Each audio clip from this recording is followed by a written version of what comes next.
wish good things to you who's watching this. I am Alexey, and you are welcome to my first stream after coming back from the World Championship. Today we'll be playing some Carcassonne with each other, so feel free to send me challenges when you want, or if you don't have premium, you can just make yourselves known in the YouTube chat, and then I'll send a challenge to you myself. Hi Elias, hi Helga. So we are, as usual, streaming with a 1 minute delay. So we're going to need to wait for the start a little bit. In the meantime, I'm going to talk a little bit about the plans for my channel. Next week we are doing one more stream. That would be Azul games against viewers, and then later on there's going to be a break for a week, and after that we're doing Carcassonne game analysis, viewer Carcassonne game analysis, to which you're welcome to send your submissions through the variety of possible ways to do so. And in terms of the content coming up on the channel, I haven't been uploading for a few days, for over a week actually. That's because I'm working on a series of recap videos from the World Championship. Gotta prioritize that over everything else. I have already recapped games 1 through 3, so we'll try to post those soon. Well, anyway,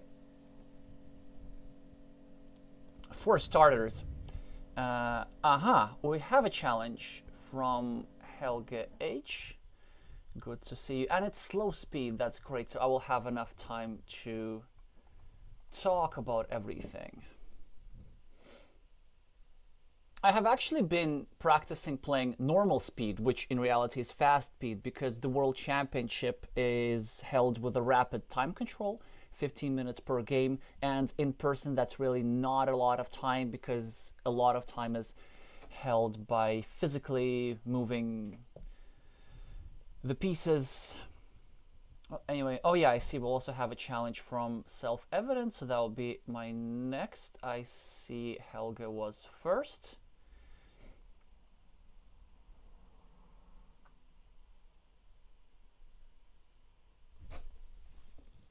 Oh yeah, by the way, do let us know. I mean, I assume that probably you turned off the stream, but I want to know, will there be a Swedish team for the European Championships? I'll talk about this in a second. Yeah, because the European Championships are happening next week with a very unusual format. It's going to happen, instead of over the course of 2 months, it's going to happen over the course of 2 days. So a very intense weekend of Carcassonne awaits us. Oh, 2 weeks from now, that is. Yeah, and all European countries are now trying to gather a team.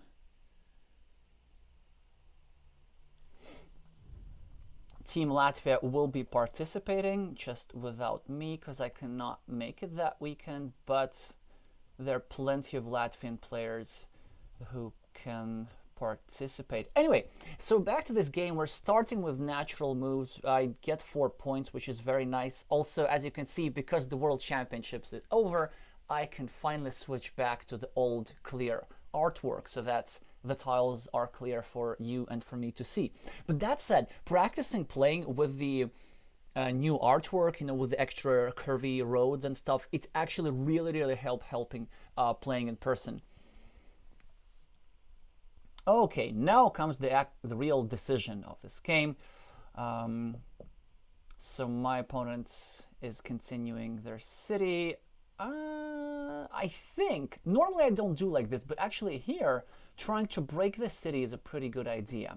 Here are a couple of reasons. First of all, 2 of these vanilla city caps are gone, so there's slightly fewer tiles that fit here. And if my opponent gets a triangle, then they put this over here and we connect. And I'm happy to connect it into a big ruin because, my opponent's city is very close to completion. I want to deny them easy 8 points.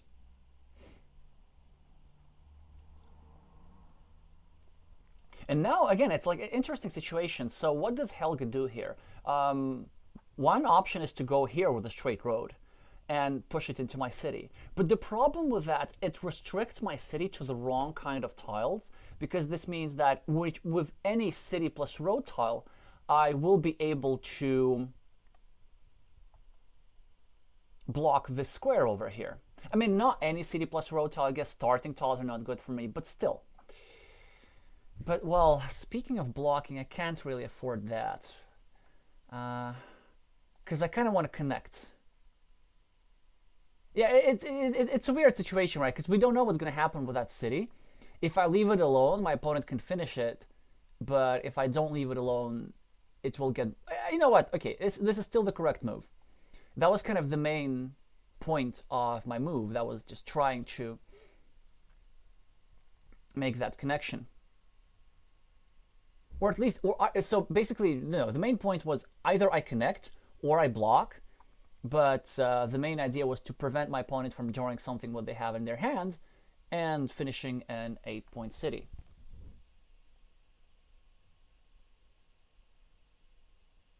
So Elias is saying we didn't see games 1, 2, and 4, referring to my World Championship game. So the way this worked, there was a live stream, which I hope many of you saw, from Spielezentrum, straight from the venue, by the organizers, and there was one feature table per round.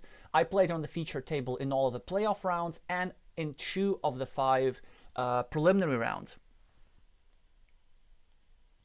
Wow, that is fascinating. This one I gotta think about. This is so interesting. I'll get back to this move in a second. Oh yes, and so games 1, 2, and 4 were not recorded on stream, but actually I have footage of game number 4 from the World Championship because my opponent Xiang Yu Qin actually recorded it on their own phone, so we have footage of that. Now, this is very interesting. I guess I need to do something like this, although I'm tempted to take this new city cap. But then my opponent finishes the city and then I'm blocked with a very high probability, so I think this is the move. Yeah, we take the road because why not? Yeah, you see, my opponent's gonna now take 4 points, but it's fine. Because had we not done that, they would have blocked me over here. And I'm in a good position because this square is relatively vulnerable. I could block it in the future. I'm not gonna try blocking it like this, but I'm gonna start a new city over here, at the same time creating 2 blocking platforms, which is why, of course, I think they will connect, but it will mean that they spend a valuable shield on a move which is necessary, but does not give green any huge gains. High Glovia, high self-evident. Meeple the like button to help with the algorithm and stuff. It actually works. Okay, so we are in a big field fight. Not field fight, city fight. Kind of the opposite of a Brazilian game. I don't mind big city fights. I think there is a bit more skill involved. Well, I mean, there's skill involved in everything, but I think there's more skill involved in city fights than in field fights. I mean, there's obviously a lot of skill in field fights, but there's just more variance. There's a bit less variance in city fights. Now, the question is what do we do? I could continue my road, which also makes it more vulnerable. I think I'm going to just leave it for a second. The cities, I'm not too worried because as soon as my opponent connects, there will be a reconnect. I could do this. It's a weak blocking attempt, but it's not nothing. Because I need to make a move that gives me some sort of value, right? But then if I play this, my opponent takes a straight line, puts it over here, takes away tiles from me. This is a tricky decision. I am kind of more inclined... Yeah, you know what? I'm just going to continue my road. I'm just more inclined to play off of equity.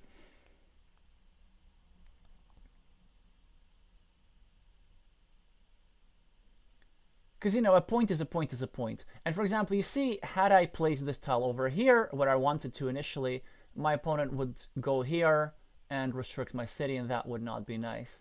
And a road restriction is not that bad because there's still plenty of crossroads remaining, and I just happened to drew one. Now this square is so sensitive. I mean, what's gonna happen there? I have no idea. And I feel like we need to take a strategic decision really soon.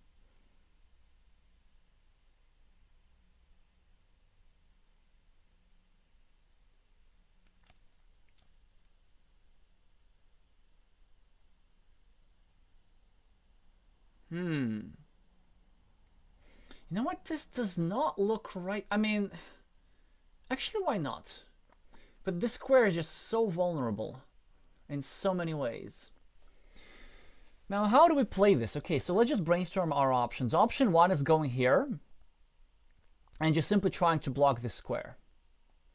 Option 2 is going here, leaving my opponent only a 50-50 chance to connect, and presuming that this is going to be a big ruin. And my opponent has 4 meeples here, and I have 2. And what this means, so my opponent's going to have about 20-25 points for 2 meeples. And given that there's such a big number of city caps remaining, I could do a lot of damage. So that way, well, first of all, 50% of the time I just win easily because my opponent does not get the tile over here. And actually, no, my opponent doesn't even need the tile, because green can have a majority in the northern ruin 2 versus 1 and in the southern ruin 2 versus 1. And technically, they do not have to connect in order to make it a 4 versus 2. Well, if I turn it like this, then they do have to connect. I hate moves like these. If I go here, they have the splitter. I mean, I have some ways how we could block them in the future. So, okay, my candidate moves are move 1, move 2, this is bad, and move 3. The disadvantage of this move is that if they get a splitter or something, then there's some scenarios how the northern ruin is getting completed, and my opponent just wins. Hi, Devaka. Well, anyway, I think the most interesting game is when I do this.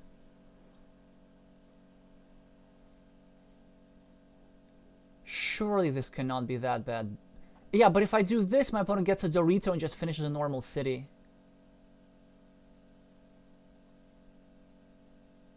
But this also leaves my win condition so inflexible, I just have to make up points. You know what? You know what? I think it's alright.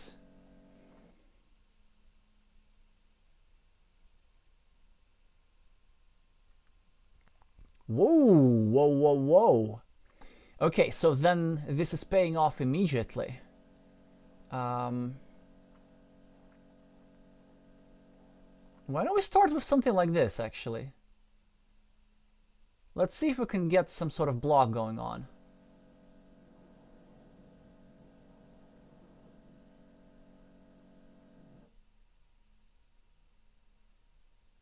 Maybe I'm going to lose my meeples. That would be funny. But the idea behind this block is that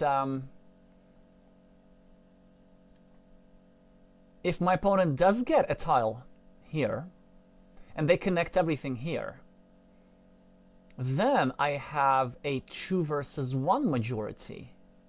No, then they have a 3 versus 2 majority, not a 4 versus 2. And this keeps my win condition more flexible because I can fight for that ruin if I have to. Now here, of course, I could do something like this, but the canonical move is to just play the meeple majority, so we need to prevent our opponent from getting a meeple back, because, you know, a splitter is a thing that could happen. Now also they need the same tile in 2 places.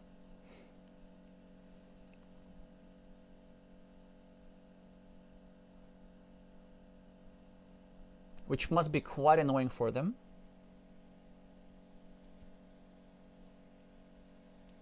That is interesting, huh?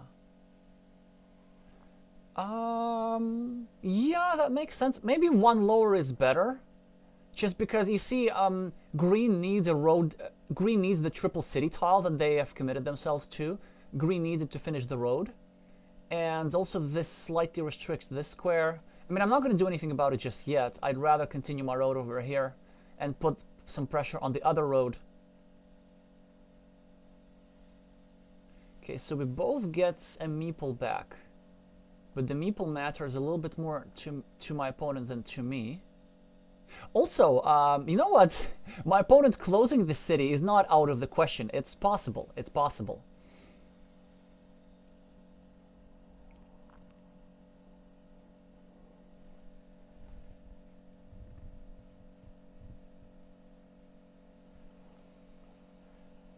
Hi, Edward.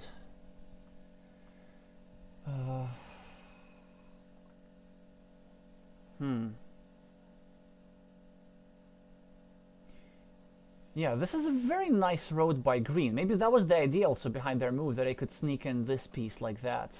And I can't really do much about it. I just need to... They just continue playing normally, I guess. I think this is a bit better, because I'm pre-building a 4-point ring road. And only I can claim it because my opponent would not be willing to spend their last meeple, I presume.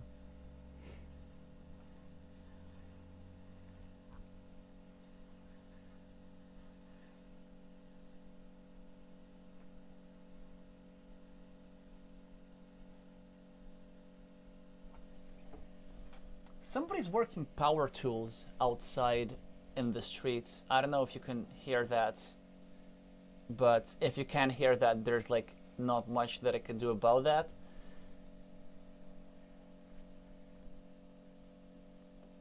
Hi, Raf, and thank you.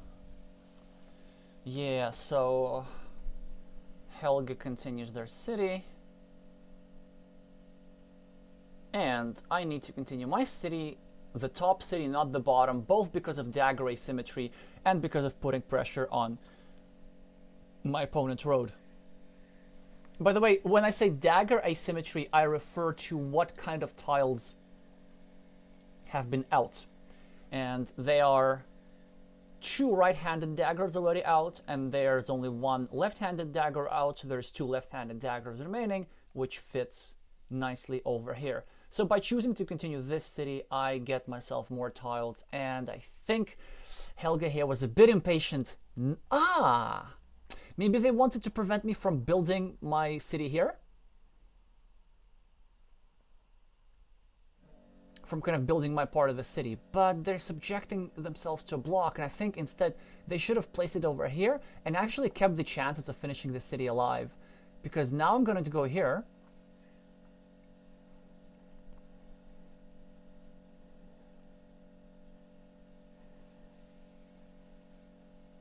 and, well, I mean, green is in a great position now, actually.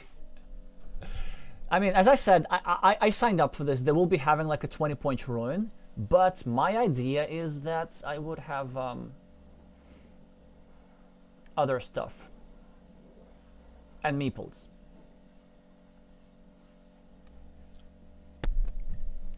So going here is the greediest move, but then my opponent takes a curve and pushes me into it, so I'd rather go here. I don't want to lose my meeples. Would have totally worked out, but it's fine. We don't need to change our behavior based on the tile runouts. It still would have been a bit too dangerous to my taste to try something like this.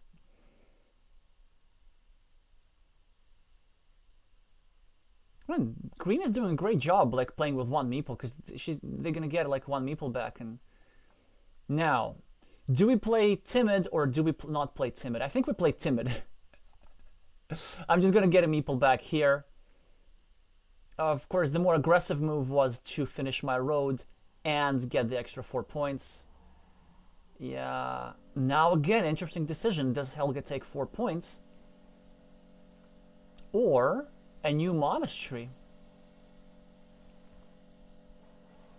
Because the problem of taking 4 points is I claim the field, which is why I had my meeples. And then finally I'm going to have a feature which roughly balances this. Yeah. It's a good move. 1, 2, 3, 4.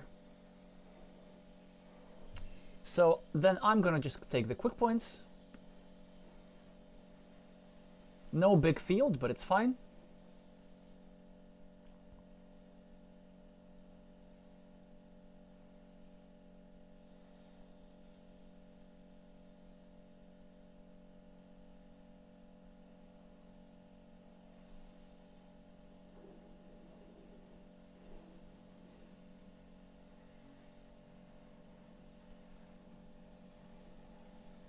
The 22 versus 8, that should be a bit deceptive, because these monasteries are hurting me, but now that I get an 8-point city,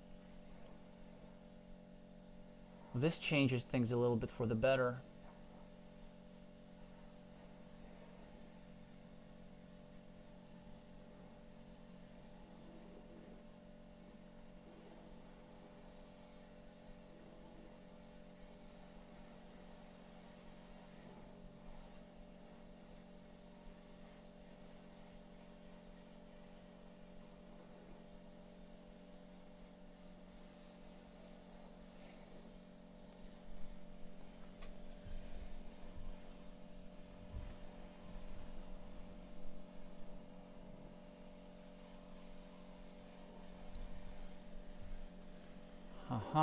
So 2 extra points for my opponent, which totally makes sense. But it also gives me a connection platform, which I will be more than willing to use.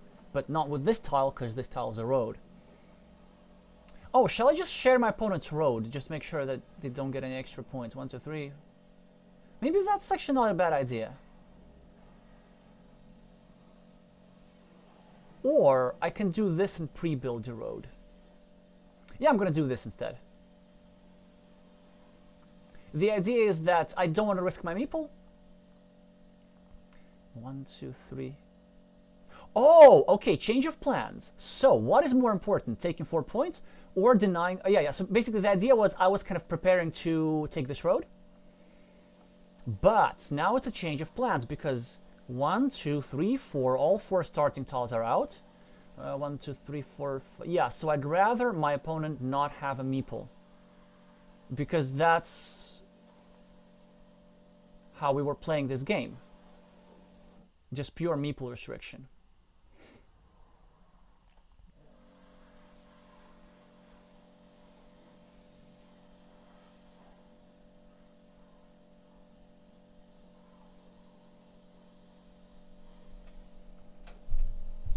I still need to get my city caps.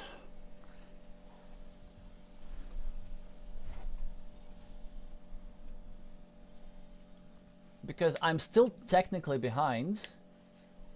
We need not forget this 8-point monastery, 3-point city, that's already 11, so I'm only +2, like +4, -1. And the big ruin. But I have a lot of meeples. Okay, so Helga does this, which makes sense. Now, do we take a new city piece? 1, 2, 3, 4, 5, 6. Maybe not. Think we can do that later. For now, I'd rather just...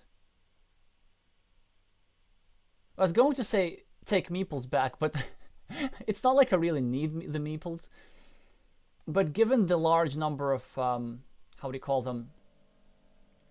Doritos already in play, I felt that maybe that was not the best move, starting a new city. But maybe it was, you know, who knows? Like, I have 5 meeples, what do I need them for? Now I probably like need to invest a meeple every turn or something.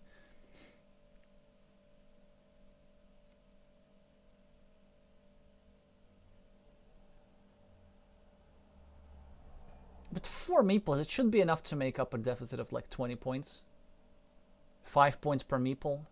Can probably get more. If I get a monastery, I get 6. Maybe 7 or 8. If I get...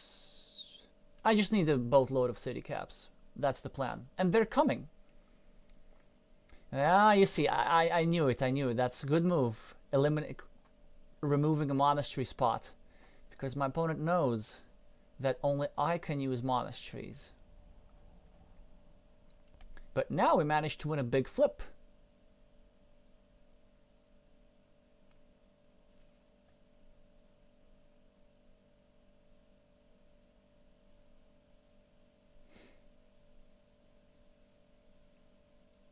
For the 4 points. There's only one straight line remaining. That's as interesting. Yeah, so green discard the monastery. I think it's now time to start some fields. And I'm doing this here so that maybe later in the game I can have another field over here.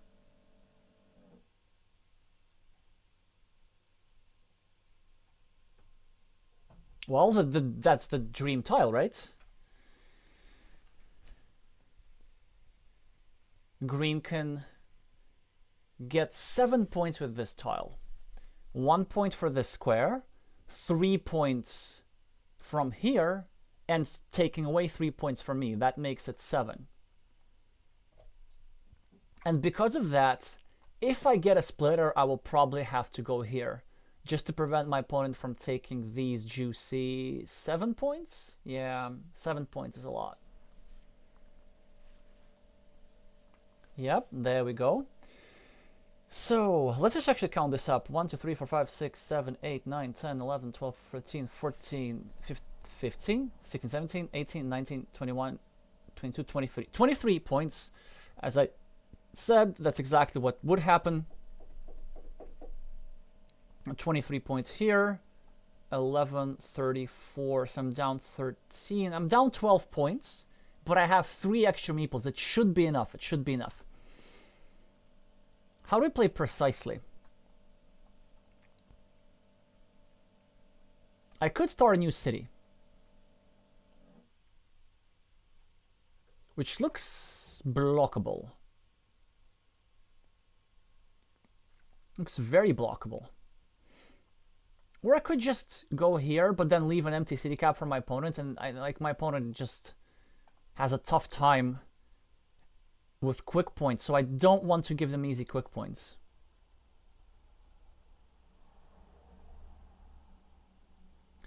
If I do this, they can take a triangle and commit me to a 50-50, but actually no, because they need a triangle elsewhere. Yeah, there we go, there we go. That's the move. And first of all, it's not actually that easily attackable. I mean, they can have a piece of road, but they're not like that many roads anyway, and there's still all kinds of city caps remaining. For example, 2 of those as well. And if my opponent gets a triangle, well, then they'll be torn between partially blocking my city or taking the extra points. Okay, so now these points should be sufficient for a victory, I think. Oh, I forgot about this tile. That would have been a complete block for them. I mean, it's fine. I would have a little ruin of my own, so that wouldn't be horrible.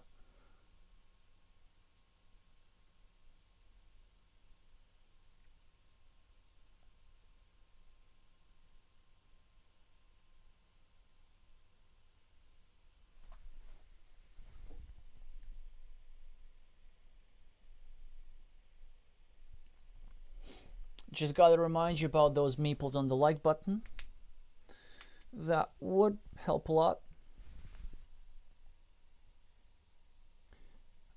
I hold the last dagger in hand. Ooh. And my opponent's about to finish their road and there's nothing I can do. Well, it's fine. This is what it is. What do I do? Can I just drop another farmer? I don't think it makes sense just yet. 1, 2, 3, 4, 5, 6. Yeah, because then my opponent will just connect. So I think I need to block this somehow and then drop another farmer. Or I'd rather just finish a city and then claim another farmer later?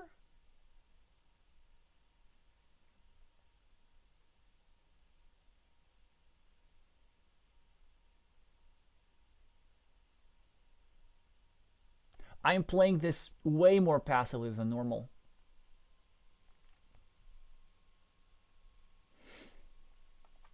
Okay, well, I do get some quick points, and interestingly, will this close down this field? I think there's one straight line remaining. 1, 2, 3, 4, 5, 6, 7. No, there's one. Huh. So there's still something that goes there. I mean, I gotta take those quick points, right? It just seems correct to me.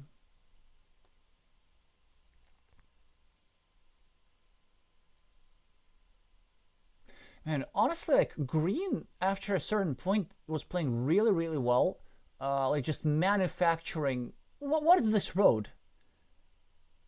I mean, these two roads at so many points. This monastery, these are all very, very nice ideas.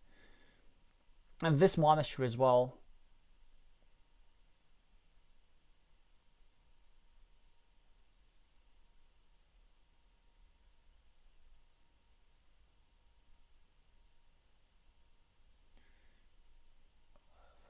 $34.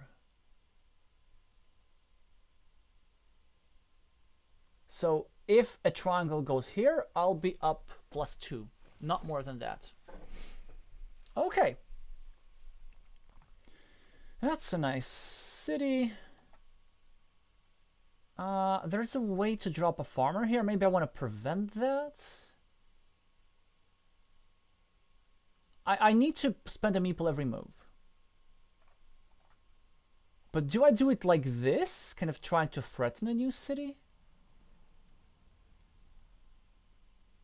That would be pretty cool. And the city's still alive, because technically there are these dividers and 1, 2, 3, 4.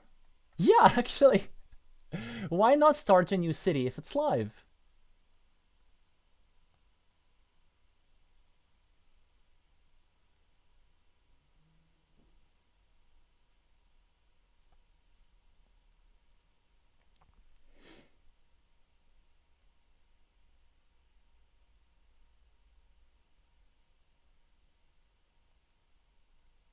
This will put me at what?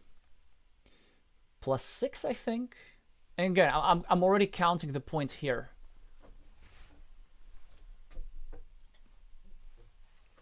+6 points in a meeple. Yeah, I think we should have this. And also the thing is, like, there are no big features to fight for. And all the monasteries have gone out. Kind of, it's just fields and city caps. It's lots of city caps still. It's 2 splitters, 1 vanilla.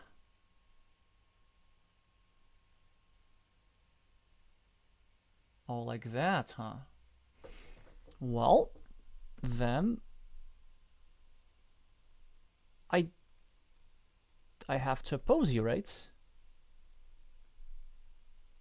1, 2, 3, 4, 5, 6, 7, 8. And I think... how exactly do I oppose them? Like this or the other way?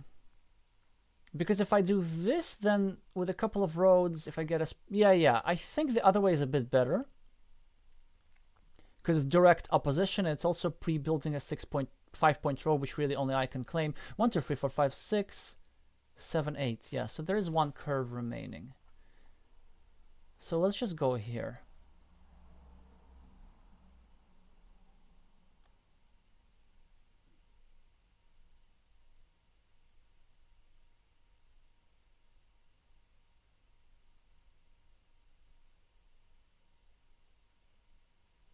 Now this is interesting.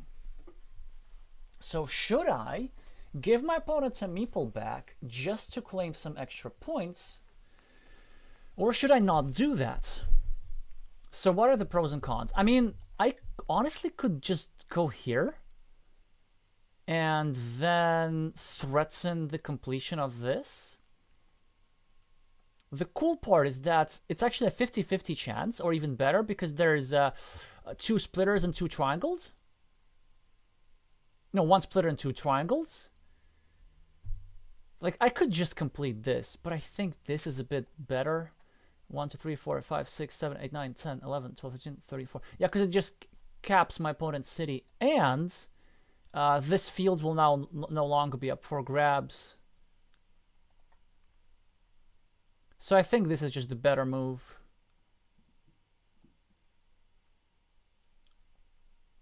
It's a shame that I'm giving my opponent points and stuff.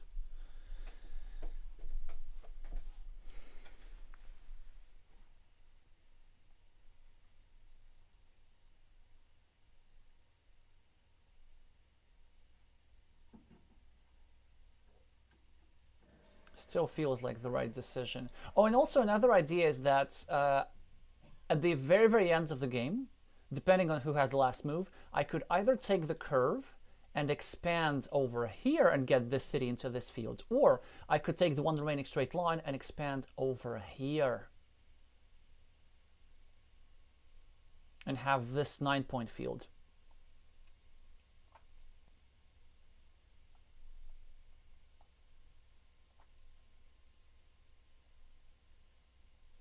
And as spectacular as it may be, there's no point in actually trying to complete this city, even though it's a very good chance, because it does not increase my win percentage. It's just...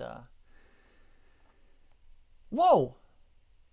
You have a meeple, take the 2 points! Maybe it's like a psychological thing that my opponent thought that, okay, they just spent their last meeple, and they didn't realize that I actually just gave the meeple back to them voluntarily.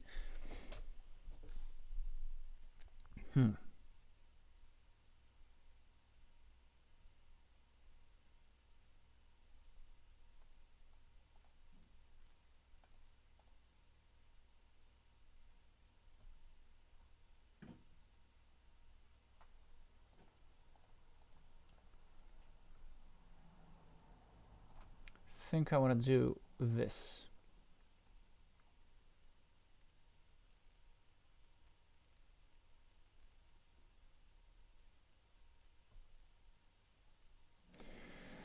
The reason for that was, if my opponent gets the last remaining city cap, which is this, then they're forced to go here and drop a farmer. So really it's only I who can benefit.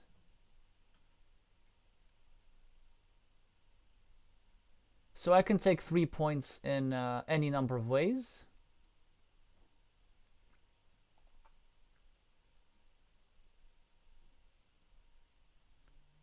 So there's a triangle as well. So then the correct move is actually this. So that I take 3 points like this, and then I get the triangle to score 4 points here.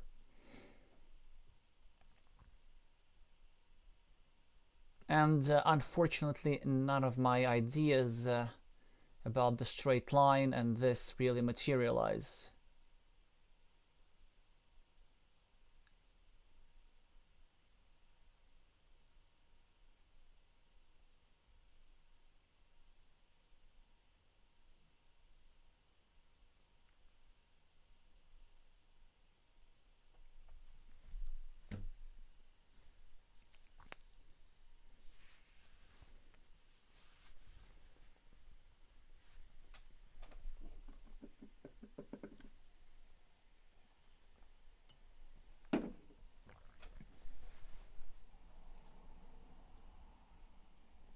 It's so much easier to play with these proper tiles. It does not even compare. I can actually count tiles on stream again. That's so nice. So either I'm hallucinating or the last tile is the straight line. It is!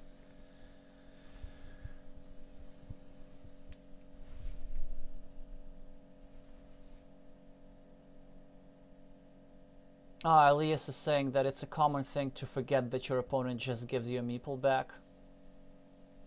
I don't think I've ever forgotten that, because I have just such an instinct to meeple things that I will be trying. I'm more likely to try to meeple a thing when I don't have a meeple than forget to meeple a thing when I do have a meeple.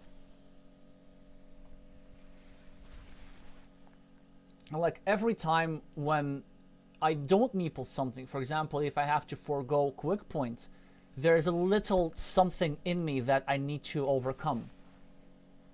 It's always difficult psychologically to not take points.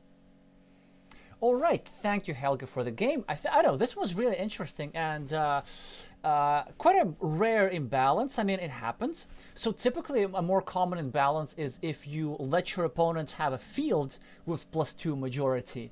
But here, early in the game, we decided to give my opponent a ruin with +2 majority, and then just play off the meeple advantage. I think given that position, they played really well, and even though they were ahead for a long time, the position was going to open up eventually. The city caps were going to appear at some point, and that's why I ended up putting those meeples to good use. And winning this game, I think, with a bit of a higher score than expected. Well, maybe because I got the splitter tile. So without the splitter tile, I probably win not +20, but more like +10. Alrighty, that was very interesting. So I see there were several challenges. Yes, so self-evident was next, and Edward is the next after that. But of course, feel free to post your challenges whenever you want. Alrighty, oh now this one's not gonna be easy at all.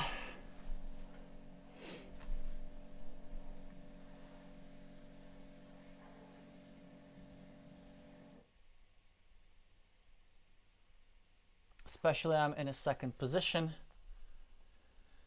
Self-evident made a very self-evident move, just taking 4 points. I start a city, and it's important that I started here because I don't want to be creating a field when I have a temporary meeple minority. It's a very small issue, but this is slightly better for a variety of reasons. Okay, we have to start a new road. And we immediately get controlled. Although it's a question, where does red go? Do they go here or do they go here? I mean, it's a fantastic tile either way. But I think maybe they should go here to break off my road. Because you see, they get to control one of my meeples regardless where they place this monastery, here or here. But here there's the additional benefit of breaking my road. So they play the other move, which I'm content with.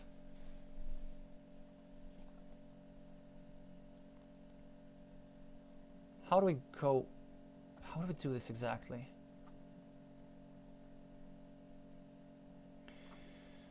Oh, it looks like it could be a big field. This... Do we drop a farm already? I hate doing that. I don't want to do that. No, I think it's just going to go here. And I'm not going to place a meeple. Normally I would, actually. But the reason I'm not going to place a meeple now is because of this quadruple row tile. That makes a block here more likely. Okay, now it's a problem. I need... I don't want to do this. Or actually, maybe I do want to do this.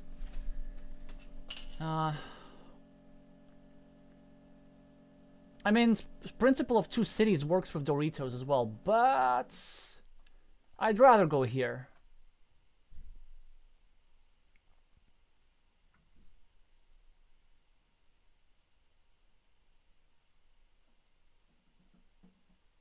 Now it's another question.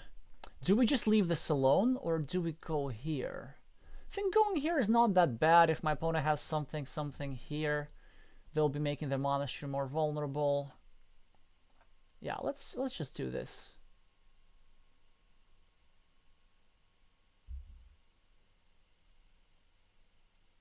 Especially because I have this piece of road over here. Okay, I do have a city.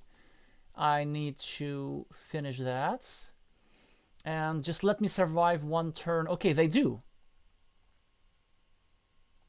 So now I do finish my road, and I'm the first one on the field. And although I don't like these positions with big fields, it still was correct. And also, I mean, why don't I like them? I feel like every player at the top level says it. Oh, you know, I hate big fields. I hate big fields. So maybe my opponents hate it a bit more than I do, and that would give me the advantage. Okay, 2 possible moves. I could go here. Oh, I could go here as well, trying to actually close off my field a little bit, which is a good thing. Or I can go here and make the things like really, really open. I think this move is a bit better because it also puts pressure on this city and my opponent cannot block me completely.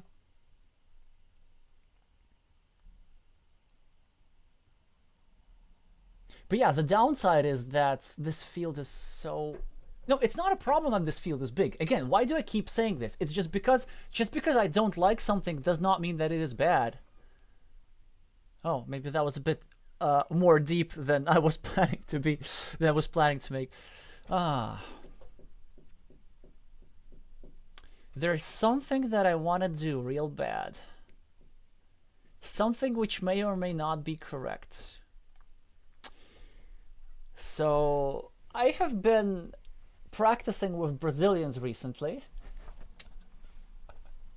That's why I'm having a fit of early farmers. So basically, I could go here. If I manage to draw a curve before my opponent does, this whole thing becomes one big field, which is fantastic. Let's just do this anyway. Because if it doesn't become a big field, my opponent probably gets something here, and then I have 2 small fields.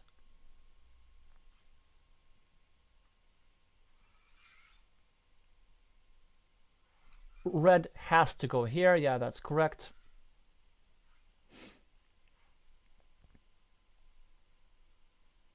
Now what do we do?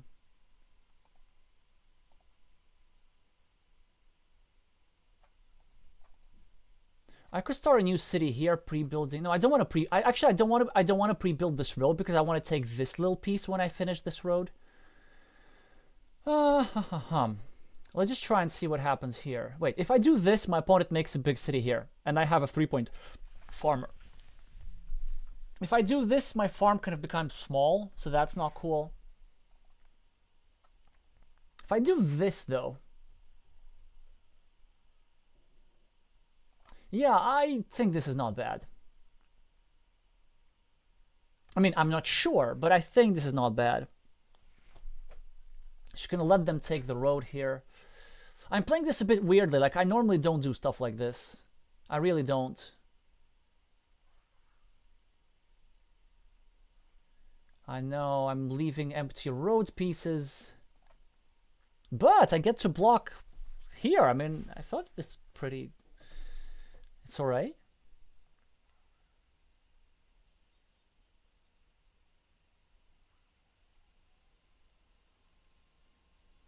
Okay. So, my opponent is understandably starting a blocking attack. And I have a fantastic style, which is the splitter. Of course, I could go here, but I think this meeple is actually worth defending. This gives me worse odds, but nice city cap. But I think maybe I need to play this move and drop a... No, actually, I think it's enough farmers for now. I need to meeple the city cap. The reason for that is because it's actually a very well-known... Well, I'm not sure how well-known it is. I haven't talked about it that much. Like, it's a common mistake at the expert level to do this and drop a farmer. And the reason why it's such a problem is because your opponent gets a Dorito and eats up the city cap. Like, leaving an empty city cap next to your opponent's city is really, really bad. Which is why I didn't do it. And if my opponent drops a farmer, they're most welcome to. I can drop more farmers later. This position is already so open. And now, actually, also I don't have the lead anymore.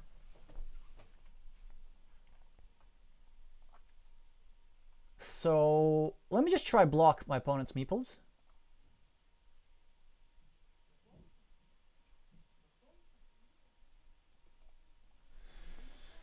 Maybe I have something going on, but still, these monasteries are really, really painful.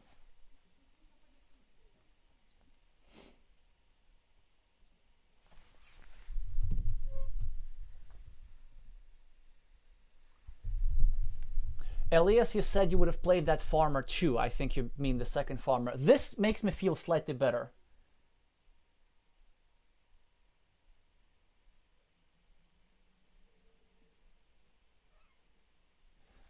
You think I should have pointed my last city the other way.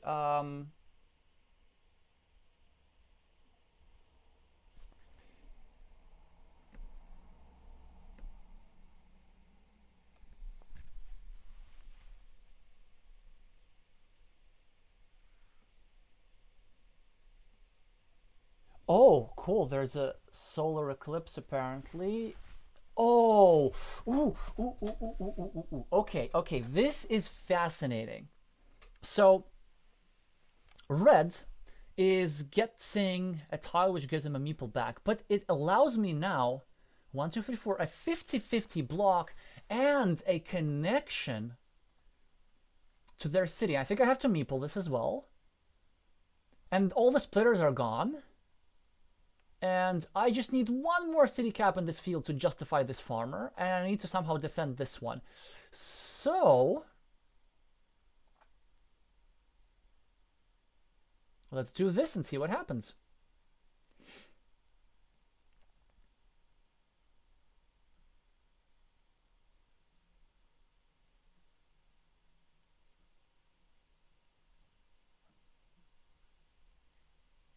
I mean, I'm still behind. But I think if I get this meeple back, things become slightly better. There are also other interesting possibilities. For example, crossroads, and regular road. And suddenly all the fields are united. So that's a possibility.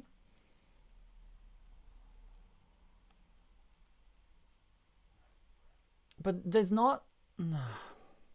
Even though it's a really, really good possibility, I think I'm going to ignore it.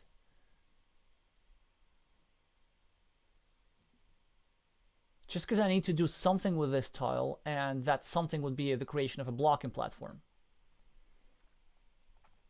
I could go here and try to cut off my opponent's city, but it's not really necessary. I'd rather see if I can do something interesting about this.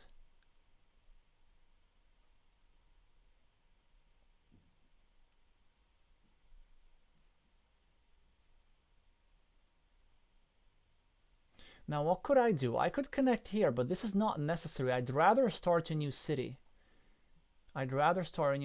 Maybe here. Like, if I do it here, it actually does not limit my opponent enough. Because then he can easily complete this with 2 monasteries.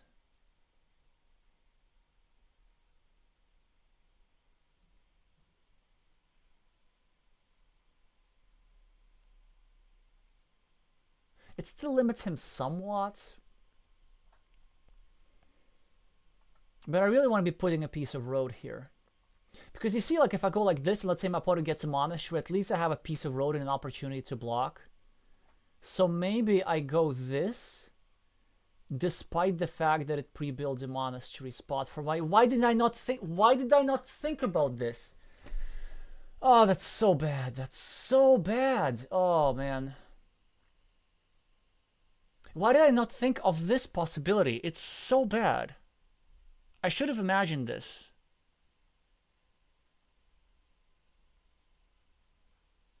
Like, I just build in any other place and I'm fine. Well, the reason why I'm bemoaning my choice so much is because no. This one actually makes me happy. I don't think that's the move. I think the move was to... Well, it's okay as well. But I think that the move was actually to place the triangle next to this monastery and then finish the monastery and then block everything. So at least now we're getting a meeple blocked each. I could go here, but that would be bad. I could go... Yeah, okay, now basically change of plans. I need to be dropping city caps in my field. I know, this will be blocked, but it's fine. But anyway, you see, a small mistake. Well, actually, not small mistake. I just forgot about these Doritos. Didn't think about this opportunity. I just would have started building here, and everything would have been fine. Also, with this straight line, suddenly my field is very small. Okay, well, anyway, I will have a couple of tiles that I can add over here. I'll get a meeple back, and maybe things are not as horrible.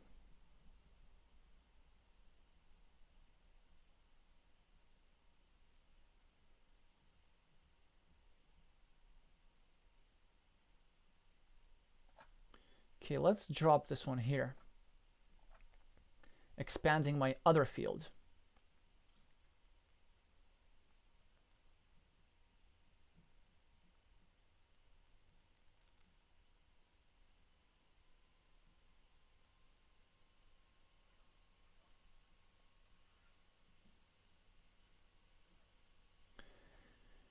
That's interesting. I mean, so they're banking on them getting a city cap before I... Yeah, that's very interesting, because you see, if I get a city cap, if they get a city cap, they just get an 8-point city. If I get a triangle, then I get to unify everything here, but maybe they get to eat up the big ruin. Well, anyway, I just have to keep expanding my field, I think.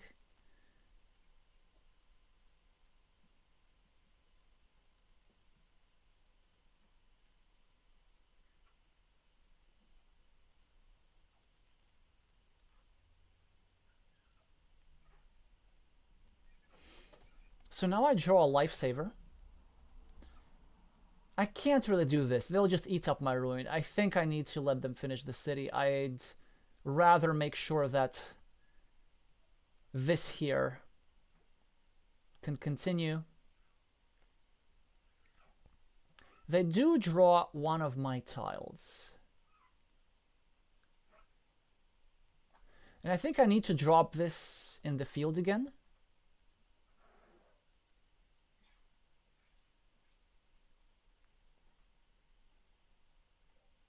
And just leave it. I get their tile for here, so I don't get to complain. If I just go here, does this restrict their city cap enough? I don't think it does. Yeah, I think I can safely leave it here, because if my opponent gets a city cap, they will not go here. They will do this. That's correct. Now I've realized that maybe I overextended my field. It is a possibility.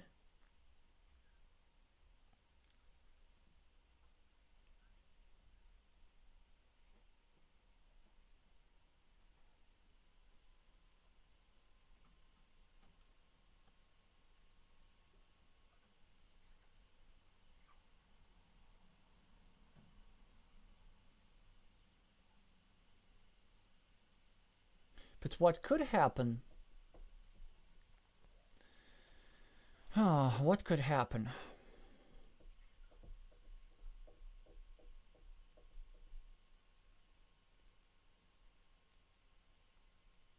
Well, I don't know. All I know is that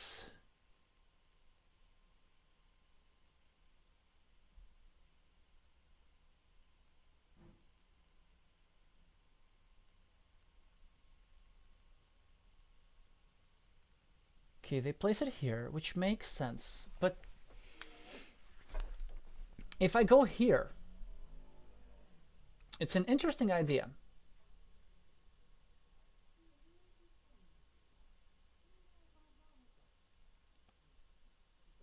This would be basically me relying on both of these guys. No, that would be bad. I just need to find a good way to wait until I get this tile over here. Also, let's do some points counting.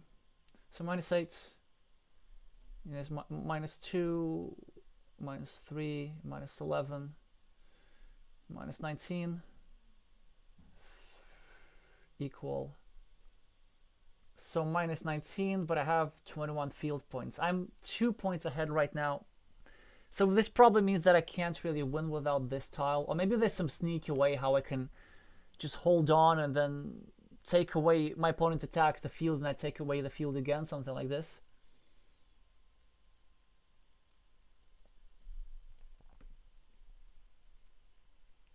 Is going here, is that a bad idea? 1, 2, 3, 4, 5, 6, 7. Then what this does is effectively, when I get the tile that I want, instead of 1, 2, 3, 4, 5, 6, 7, 8, instead of taking the 2 points, I will taking this long road instead.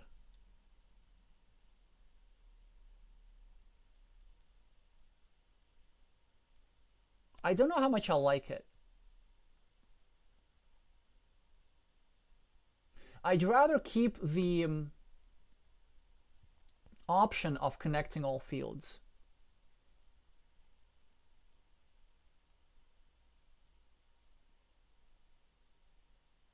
There's only one curve remaining, so that's interesting.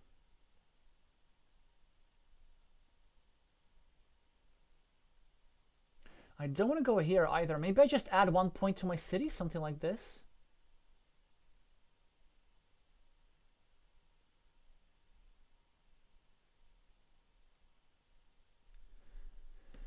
Oh, I'm not sure. Let's see if any of you are saying anything in the chat.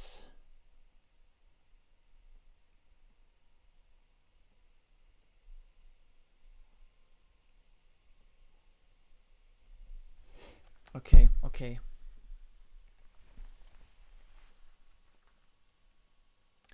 I need to move. I'm gonna play this.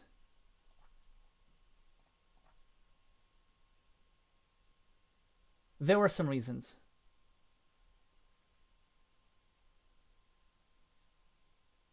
The reason I'm just leaving a coin flip on the board, because there are some tiles that fit there.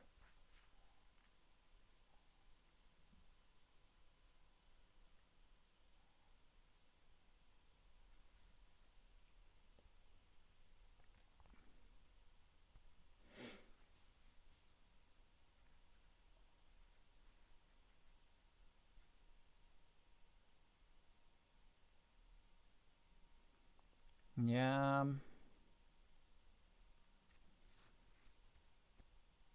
Okay, well, I guess I can leave another coin flip on the board.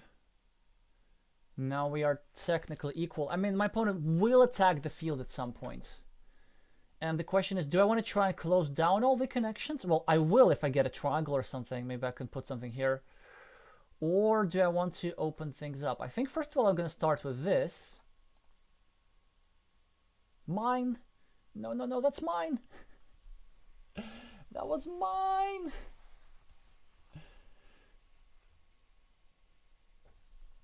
Okay, that was rough. So now a change of plans. I can't rely on this tile anymore. But we're going to go over here, eliminate the fields connection.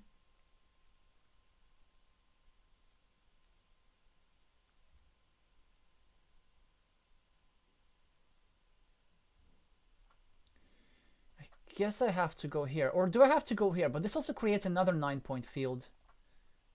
So I'd rather do this.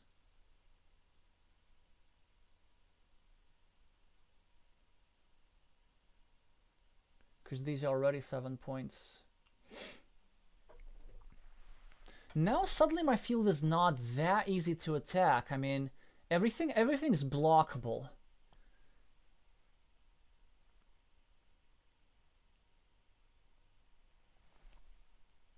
And if I'm not mistaken, I should be like 4 points ahead right now, which is not enough, but it's something. Ah, it's a good move. It's a good move. Claiming the other fields. I have to clean off the city cap. And I think this puts me at -1. Which, honestly... Oh, no, even better. I think we're equal. I'm not recounting the points. I'm just kind of relying on my memory. We are equal. And I have a 50-50 chance of getting a meeple back. But my opponent also always has a chance of, like, attacking the field at the very last moment, which I don't like.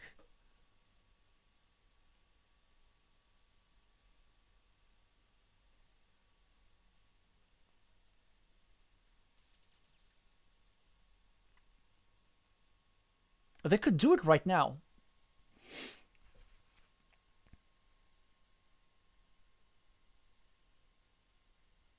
I don't think that will be correct, but they could do it. Now instead they just take 1 point, which honestly not a bad idea. I could still connect there and have a couple of points myself.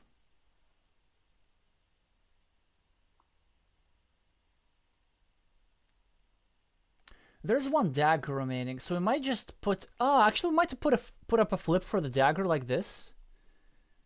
And then hope to block the connections here. And then either we get a flip for the dagger or we get this. I don't know. I think it's not a bad idea to play this move, the one that I just played. So we get a curve, which is a fantastic tile, because this means that the field connection through this spot is no longer possible. A field connection through here is possible, but it will be blockable, sort of, kind of, or I could also reconnect and stuff.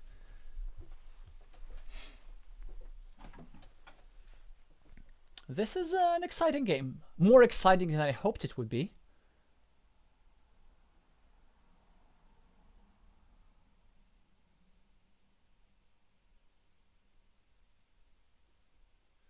Okay, let's just recount the points just in case. So I'm -8, might have 18 for farmers, I'm +10. This blocked meeple equals these 2 blocked meeples, and my opponent has this, so it's... and this. So I'm only +1. Yeah, we're tied. We're tied again.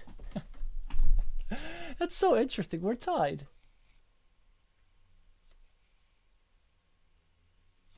That's an interesting move. I'm gonna need to think for a full minute.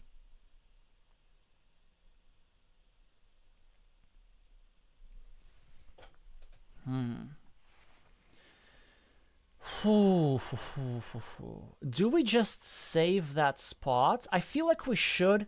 And also because I will not be able to protect my field fully. Yeah, you see, the problem is, like, my opponent will always be able to connect to some sort of field.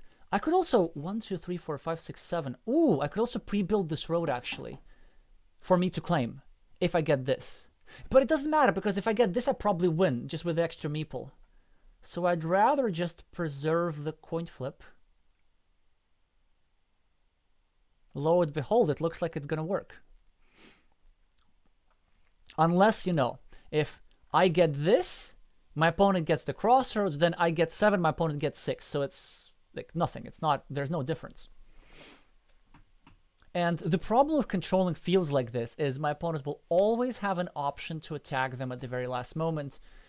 This one, sort of kind of blockable, but this one, this 50-50 will be always there. Unless my opponent draws the last curve really soon. Okay, this is very interesting. So do we take 7 points here? Or do we take just 4 points, but make sure that my opponent does... Wait a minute. There's no point in doing that. Because isn't that the last city cap that I have in hand? I think it is. So, the question is, do we take 7 points and give back an opportunity to take 6 for a road? Or do we just take 4 points, which puts us at +4, and then we don't give anything back?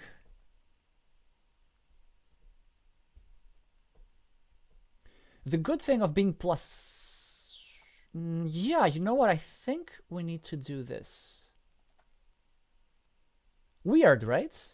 Weird. It's also, I know it also leaves my opponent a connection spot through here, but it's fine. I mean, there will be connection spots always.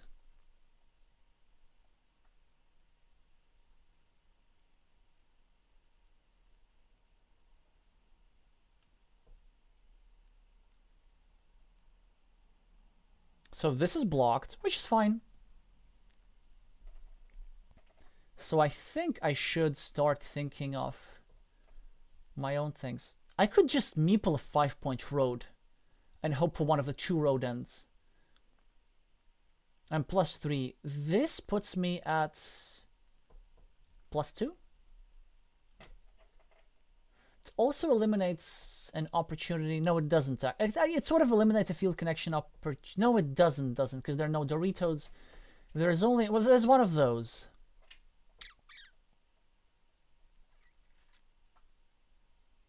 And I think I want to keep that option open. Or,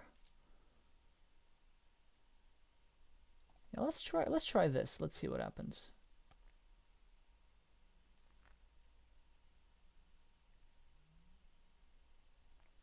But here's the thing, like, my opponent will try to connect to the field at some point, and there's just nothing that I can do to stop them. So my best bet is to just accumulate more points.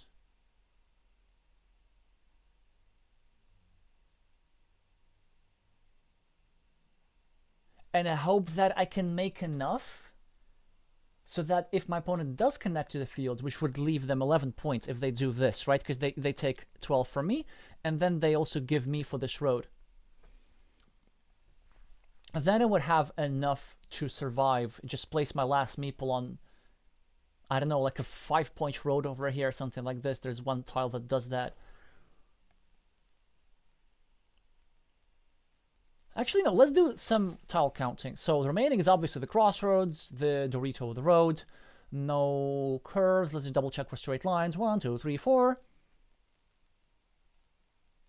5, 6, 7, 8, no straight lines. No crossroads. No monasteries. Wait, so then what is remaining? Oh yeah, of course, the road end. Oh yeah, that's it. So on my move, what's going to be remaining?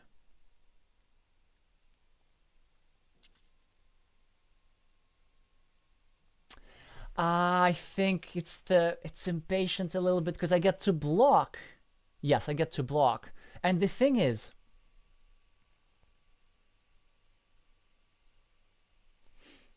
yeah, because so the only way my opponent was winning is if I had the Dorito in hand.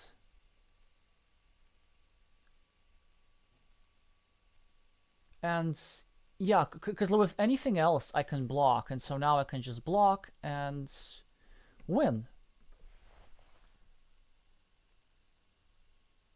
But maybe they counted that this field connection is not enough, but honestly I think it just might be.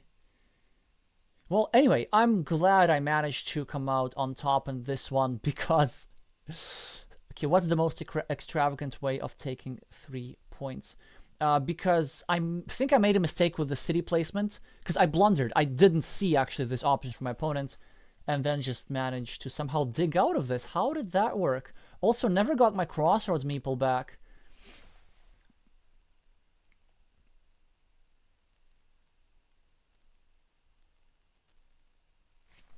Well, that's certainly pleasant, but hopefully you learned something from this one about what to do and what not to do.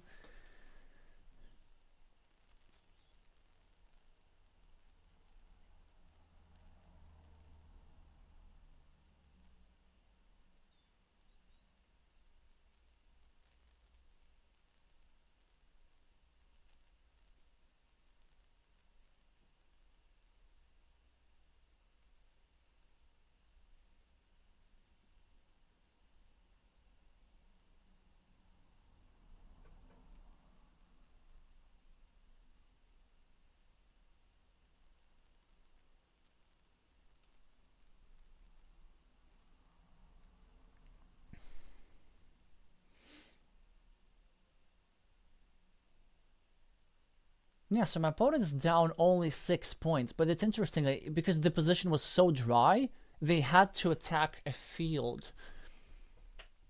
And then if they were to be successful with their field attack, for which there was some chance, I can tell you exactly. So there was a 12% chance, I think. Yeah, there was a 12% chance of them being successful. then they would win. There's nothing I could have done.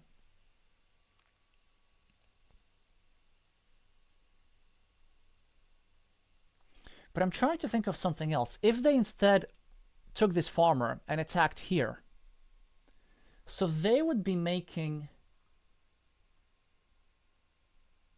11 points, which would actually would give them 8 more points. But it would make sure that I get a meeple back, and so I have a meeple more to spend. But the question is, where do I spend it? Because the position is so dry. So maybe actually the move for them was to go here still. And also, so check this out. I think actually there was a high win probability because this is 1/8. But if they go here, it's at least 1/4. Because if they draw this tile as the last tile of the game, the fact that I'm getting a meeple back has no bearing on the position because I don't get to use it.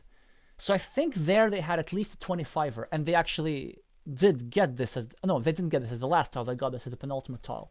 But even if they get this as the penultimate tile, so let's see, what could I have done? So let's, I don't know. Let's say they go here. I spend a meeple for the same 3 points.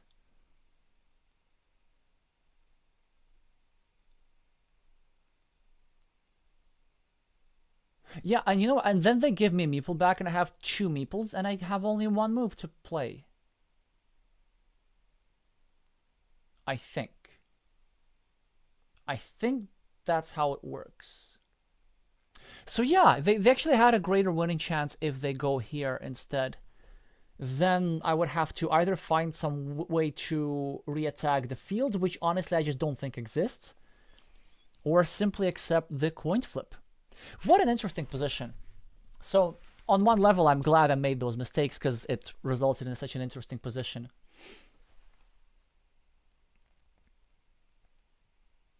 Well, yeah. Oh, yeah. Hey, self-evident. That's very good that you're here. Yeah, but my point was, if you get your, I don't know when you arrived here, but if you get a crossroads as the very last tile, then the extra meeple, I just can't use the extra meeple because I don't have enough moves. Yeah, well, anyway, not sure about that at all. And actually, if you think about it, the position is so dry that I didn't even manage to use the meeple that I did have in hand. I mean, okay, I used it for like 1 point. And that's about it. And also there were some combinations how self-evident could have made 1 extra point. For example, if they get the crossroads, obviously they need the crossroads to connect, and one of the shielded tiles. Because we were sort of a bit flipping, right? Because I got both of the shielded tiles. If they get a shield, then I have 2 points less. Well, I have 1 point less, they have 1 point more, so it's like a extra 2 point difference. Well, anyway.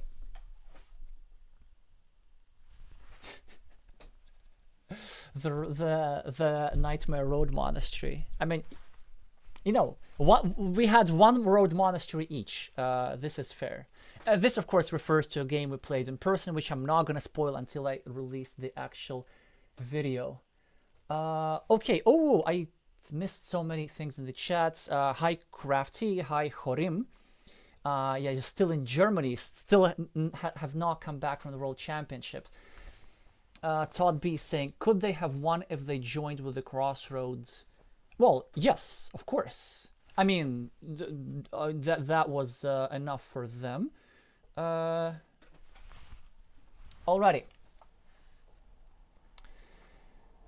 I'll take it.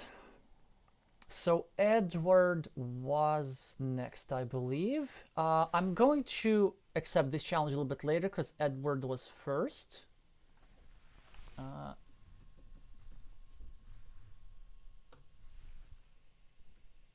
Yeah, there we go.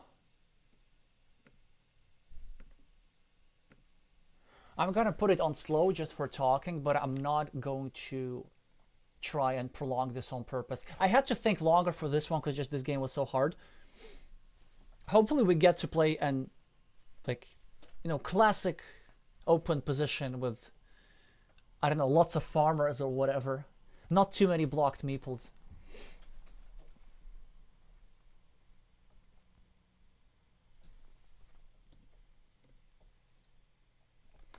Alrighty, good luck, have fun. Now I will reveal something. Now comes actually a bit of an opening theory that I don't know. I always keep forgetting which way is better, this or this. So let's think about it. Obviously, we need to take the bottom city cap, with the idea that if this city cap is taken, on one hand, it protects the city, which is bad for me.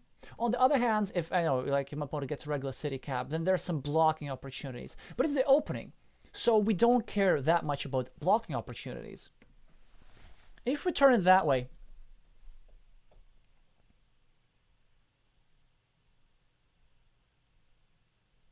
then what? Then somebody claims, yeah, actually I think this is slightly better. Huh, that's interesting. I typically did the other way, but my idea was that this keeps this connection platform intact. A bunch of other reasons. Okay, now of course I have to take the biggest road, also obstruct my opponents a little bit, also prolong my city indirectly. Now here's the question, do they know? Three interesting moves. One is just continuing their city and YOLOing it. The problem is that I could have in hand, from their perspective, something that I do have in hand, which just negates all their good work. Kind of ideally they want to be waiting for a Dorito, but I don't think their move is bad, because I was about to prolong my road and create a blocking platform, so they need to place something here ASAP. And in case if I get a road tile, not a city tile, well then they just get away with a 10-point city. So that was nice to have this tile in hand.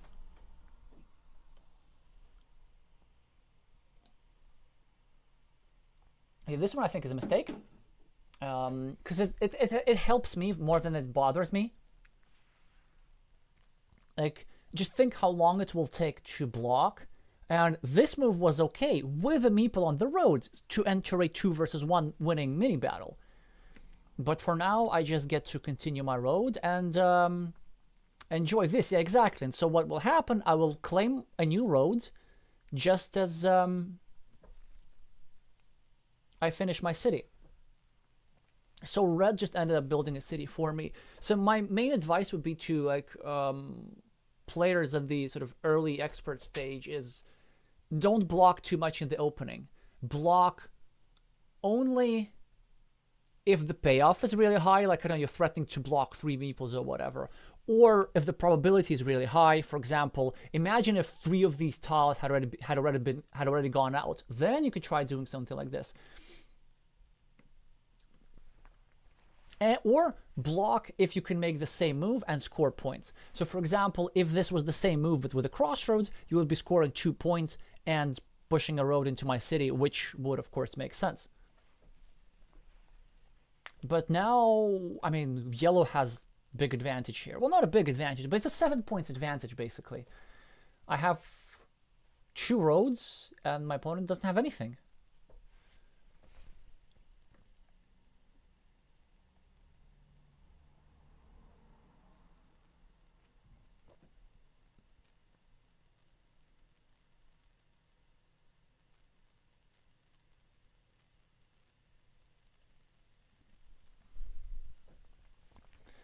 Okay, that is interesting. It's a good move. I mean, it makes sense to fight for the road. For that one or the other one. And I get a monastery, which is great, but where do I place it? I could go here, next to my road. Or I could go here, next to my opponent's road, but this is really shared and this is vulnerable. No, I go here. I think this is good. And if my opponent does something here, I kind of want to prolong this and get a meeple back. I don't know. Okay. So now, of course, I'll be getting my meeple back. My opponent's equalized my monastery, so there's no real reason.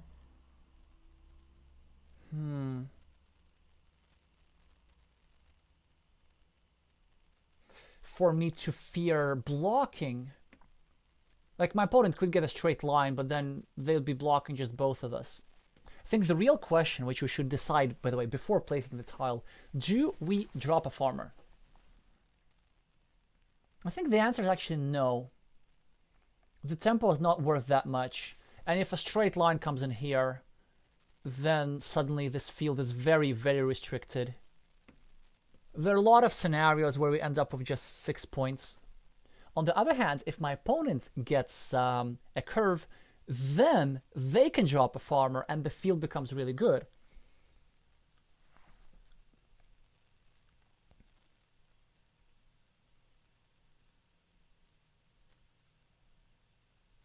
Yeah, their farmer now makes sense, but now I can just fight for it. So we take the least restricted city cap, and on my next move I'm going to drop another farmer, unless they're going to do it.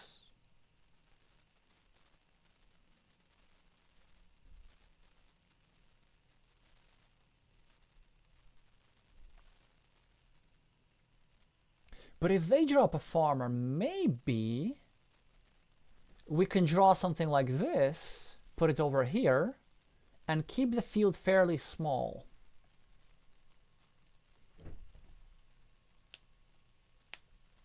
It also matters a great deal that I'm ahead on the scoreboard. When you're a bit ahead on the scoreboard, it allows you to play imbalances much better. Because like if your opponent has, let's say, an 18-point field, and you're like 10 points ahead on the scoreboard, all you need to make up is just 8 points. Well, it's settled. We're playing an imbalance. There's nothing else to be done here. How exactly we do that? We can go... Okay. Yeah, this field is going to be pretty big. So we can go here, create another monastery spot. We can go here, actually. It can seem weird. But actually, like, if I get a curve, suddenly this road is really, really nasty. Oh, but also the problem is if I get a curve, then this whole thing becomes a big road, and then this whole thing really, really opens up. And there's no counter field. Yeah, because the thing I really want for there to be a counter field, which I can claim with 1 meeple. So, what do we do?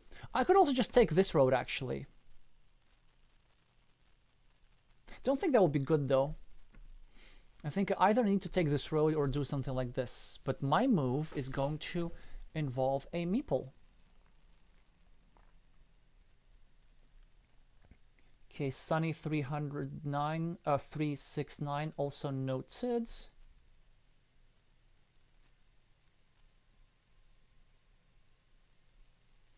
Elias is saying, I want an analysis of the of the World Championship game you won by the largest margin. That's gonna be a little bit of that. Well, there were 2 games that I won plus 50 in the World Championships. Yeah, so Self-Evan is saying that was 52 points, and I won the quarterfinals by 50 points. I think maybe Elias was referring the quarterfinal game. Well, anyway, back to this. But I do appreciate the motivation. I should just get back immediately to the editing room after this. Okay, sorry, Edward, for taking this long, but it's a strategic. Okay, this. Just a road, just nothing special.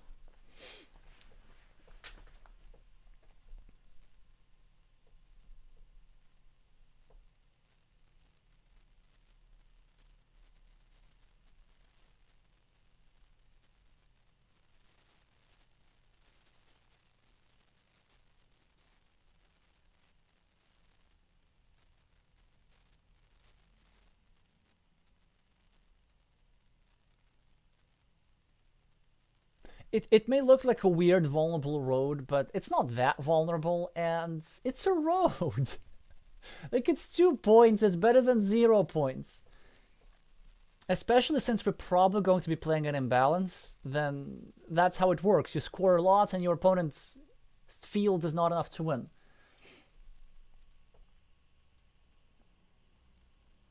Also, by the way, that's why aggressive scoring in the start is so important, because it just keeps your future win condition flexible. So if you want to fight for the field, you can always start a field fight. But if you can afford to win without the field, that's just unstoppable. Well, I am very much stoppable in this game because my opponent just made a very good move. They started a new city in a safe place, but that is essentially in their field, because if they get a curve, then this whole thing gets unified. I think I need to go here. It will kind of put a city cap in my opponent's field, but I really want to put something here. I wanna be nasty.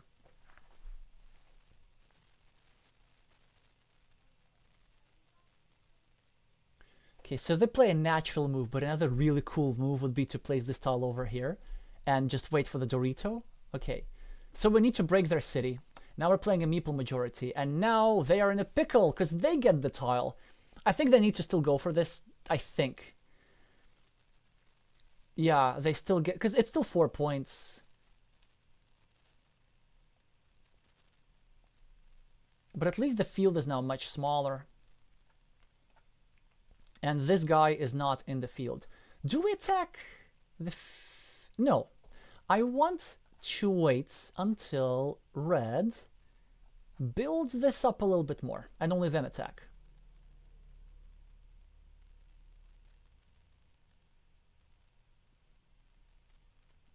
I kind of should be attacking now, but this tile is so good.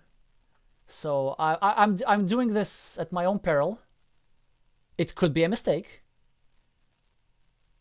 It probably is a mistake. But I hope to make it there in time before disaster strikes. But doesn't look like it's happening. They're finishing this city. Yeah, I'm neglecting. I know. I'm neglecting my opponent's city too often. Too often. Aww.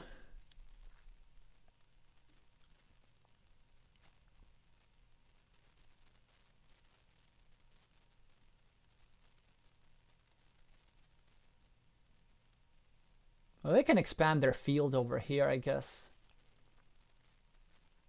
Or they can go here, but then they would be reducing probabilities for themselves. Good move. I think I'm forced to do this. Although, keeping my opponents without meeple is pretty nice. Nah, it's just too many points. Because I'm taking 3 myself, I'm denying my opponents a curve, and just... lots of good things.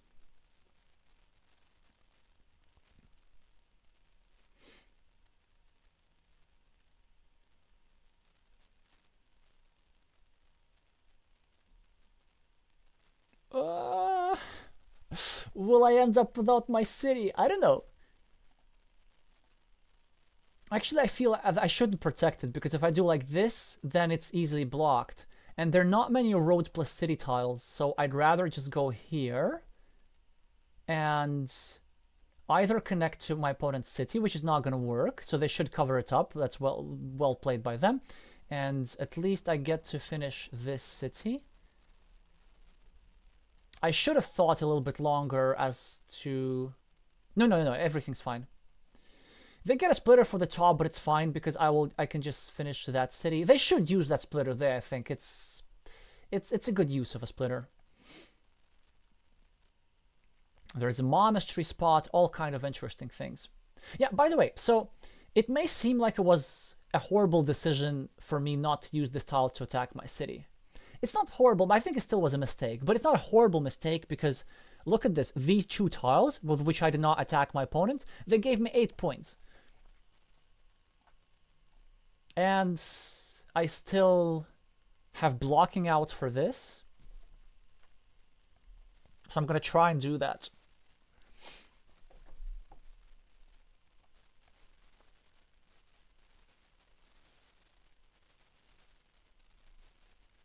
Unless they go here, in which case I might tie their city to my monastery.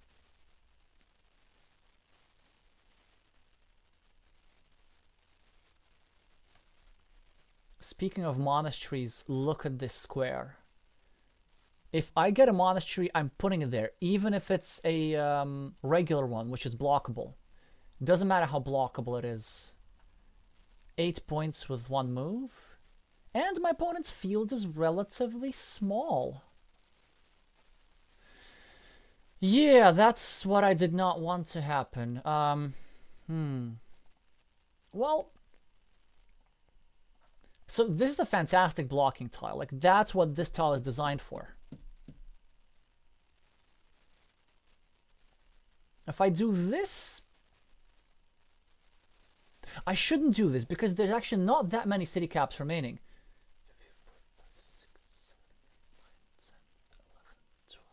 12. Okay, now I've used the craft giraffe method. There are 12. I counted 12, so there's 11 remaining. I normally don't do stuff like this, but here it was actually necessary to assess. And the idea is this: if I go here,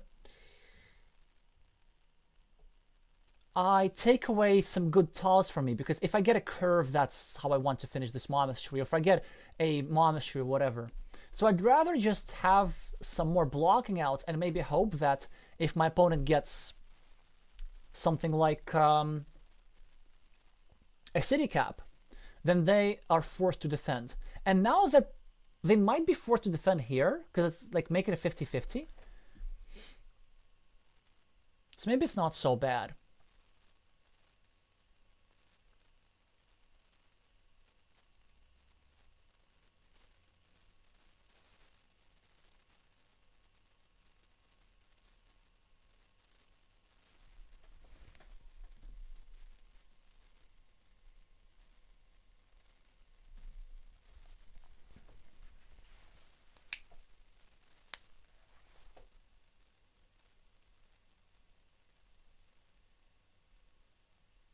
Just speaking of the point differences in the World Championships, they were like, many of my games went like really a lot my way. I had 2 +50s, but like also a bunch of +30s as well. Now, what do? Do we go here? Or do we go here? There's still 6 curves, like I'm not in a hurry. And if I go here, my opponents can block me. But not easily, though. Okay, so let me think. This is 7 points. And it's actually... No, it's a really good spot, though. It's a really good spot. But this one... No, this one's still slightly better, I think. Because it's just... It's just so good.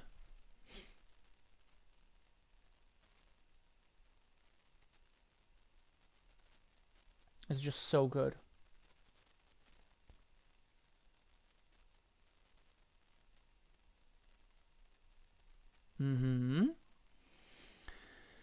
That's a good move from them.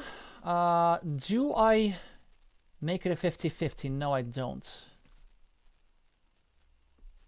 I'd rather continue my city and wait for a better tile. There are more blocking tiles available.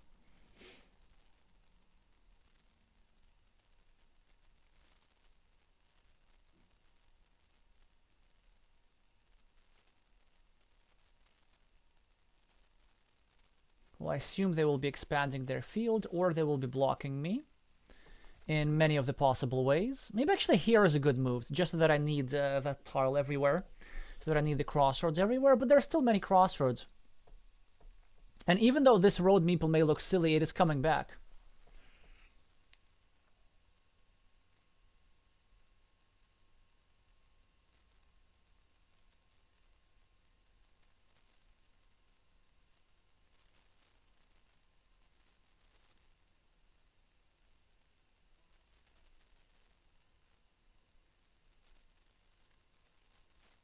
Oh yeah, by the way, I just need to explain my reasoning. So if I were to block here like this would give my opponent a 50-50 chance. So they would have, yeah, they expand their field, which is a good move. So this would give my opponent a 50-50 chance. But if I leave it like it is, then Oh, that's worse. I'm being silly. I have only 3 blocking tiles and my opponent has 4 saving tiles. Ay, ay, ay, ay, ay.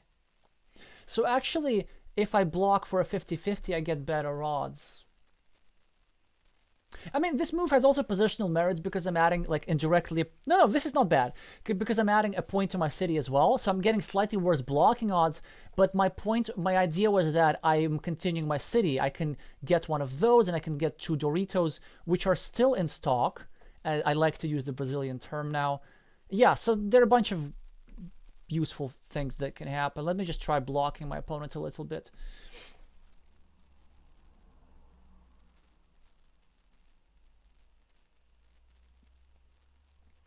Ooh, they could actually meeple a monastery. That would not be wrong.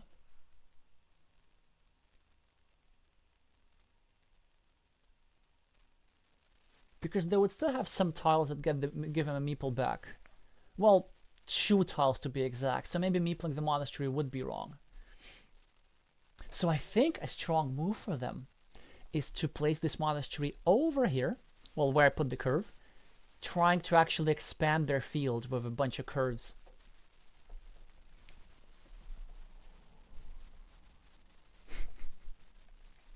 Crafty Raf method, you're asking. That's counting the city caps from 1 to 23 instead of counting each type.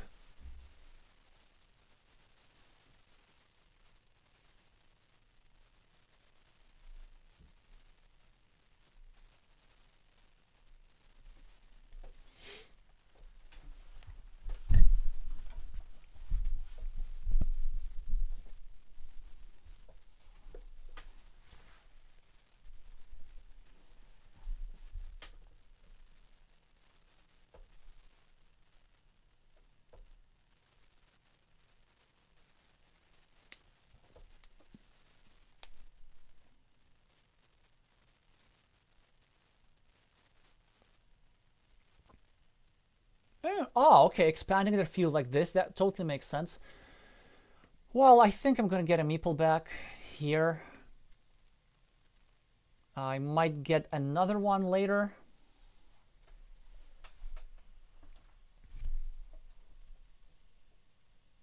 Hey, the blocking worked. They don't get a meeple back. Instead, they get to drop a city cap in their field. Oh, they even meeple it. Sure, why not? Now. So, interesting decisions here. I could just get a meeple back, but it's not like I really need it, and it also leaves my stuff blockable. Ideally, I want to draw the curves before I draw the crossroads. I could take this road.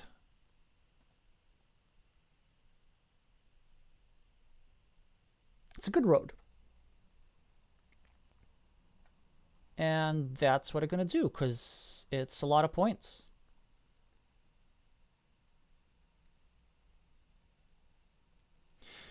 Okay, so now the game is going to be over after this. They are going to continue their city, and now we very much undeservedly draw a 40%-ish to complete the block of their city. Then their field is like 15 points with 2 meeples. So as I said, we ended up playing an imbalance. This was cut off. The field is relatively small, and I have 28 points on the scoreboard. And this lead should be insurmountable unless they get this meeple back quickly and this meeple back quickly.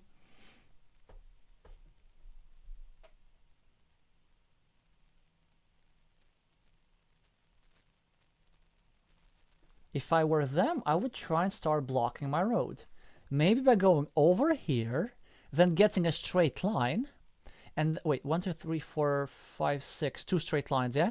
Remaining. And then they saying like this. If you want to get your meeple back, you put a crossroads over here. But by putting a crossroads over here, you bring this city into my field. You see, even with 0 meeples, you can come up with all kinds of interesting ideas.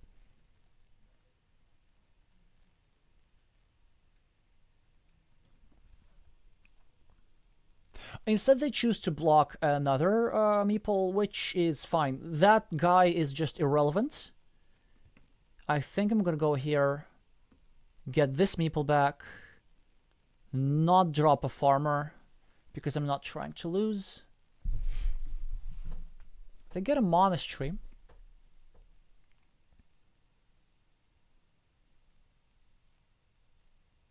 Which is usually a normal tile on a board like this. But you see what happened is because they've committed to the fields, they can't really use the monasteries.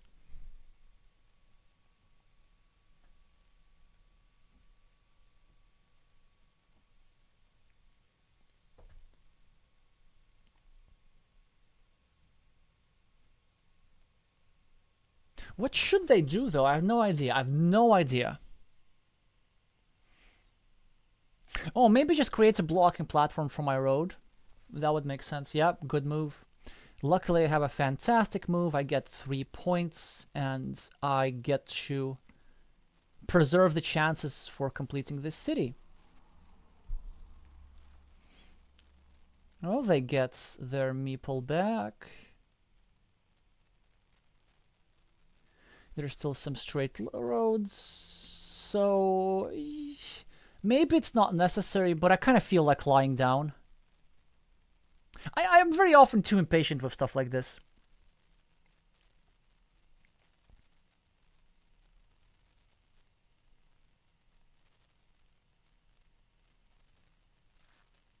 Now, this is the last crossroads, I think. Oh, wait, yeah, this is the last crossroads, so if I don't take this meeple back right now, then my opponent's gonna do something bad to this meeple. And the other meeple, actually, I can still take back with a straight line press crossroads. Or a triple, yeah, well, triple city with the road is here. I don't know. I think this is more natural.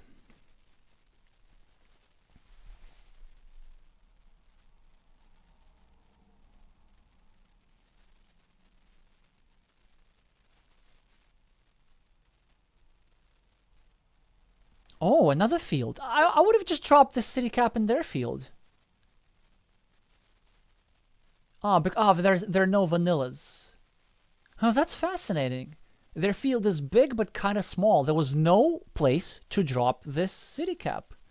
That's so interesting. Well, anyway, I get the points. And suddenly this is live. So, okay, so my move over here was not that bad. It had an idea behind it. They, of course, will grab 7 points in one place or another.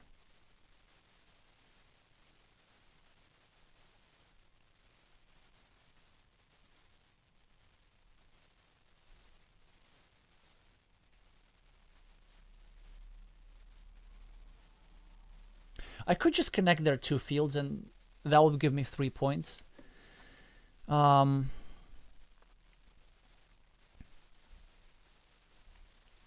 Or I could 1, 2, 3, 4, 5, 6, 7. Oh, it's 2 8s. So 1 curve still remaining. So if I get another curve that I'm doing this, I'm kind of meepling the same field from both sides.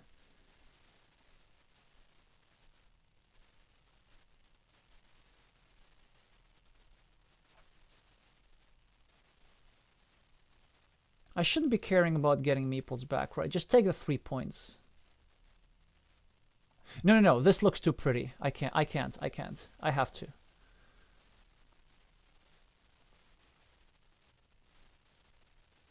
That's a problem. Like, it's so tempting. Instead of making the best move, just make a move that looks pretty. I'm just trying hard to justify my road meeple. Oh, they're also starting tiles, I think. Yeah, I forgot about that. Then it's not that bad at all. And unifying these fields is only 2 points more than what I actually did. But should I need this whilst these fields are separate, maybe I can attack them in the future The reason why I might need to attack this field is that if there is some endgame sequence that gives me 100%. So for example, a move that I see is dropping a farmer here like this with this tile and connecting. And imagine if this was the penultimate move, and both the last tiles were starting tiles, there would be an unblockable fields connection, just clean 12 points. So yeah, like when your opponent has two adjacent fields, at some point you probably might need to unify them, but I try to postpone that moment and not spend a move on that until I absolutely have to, because unless I'm completely sure about my win condition, I might actually have to fight for one half of this field, and for that I might need to keep my opponent's field separate until the very, very end. Like field stuff with multiple farmers requires really a lot of patience.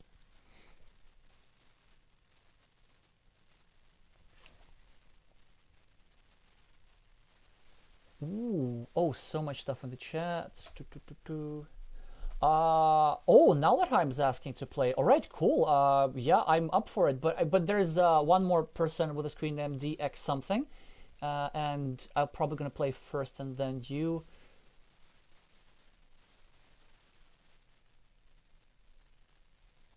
I see. Okay, Elias is saying Conde Berna divides all the tiles. That's Bernardo Silveira of Brazil, the vice champion of Brazil.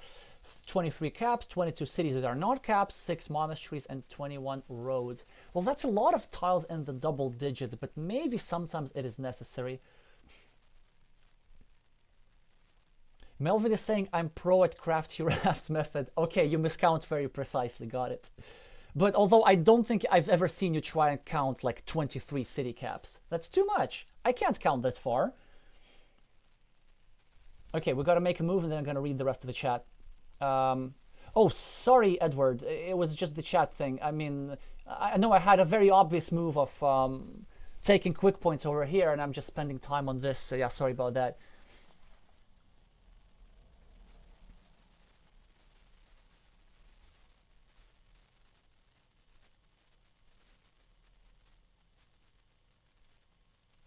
Okay. So now we have a 9-point field. Or we just get 3 quick points and we put a thing here. Surely a 9-point field cannot be wrong.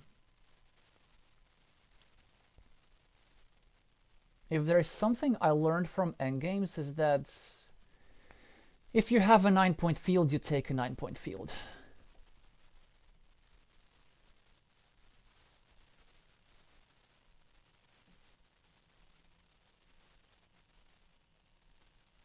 Because if you don't, your opponent takes a 9-point field.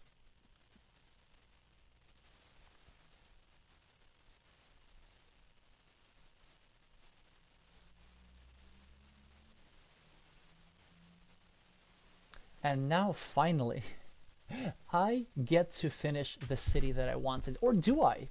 Because there's starting tiles and stuff. I could just go here, try to connect here. Okay, let's do some counting. I mean, I want to know the remaining tiles. There are no curves. This is the last straight line. There has to be one more starting tile. And 1, 2, 3, 4, 5, 6, 7. There's one biggie remaining, which I can use to connect here, which means that I can actually take a 5-point road instead. A biggie, what else? What's the last one? Oh, the one that is usually forgotten. The extender, shieldless extender. Kind of useless tiles. I'm tempted to just take the 5-point road instead of finishing my road. I fear that that might be correct. Although this is just so satisfying to do. It's so satisfying to do, I can't.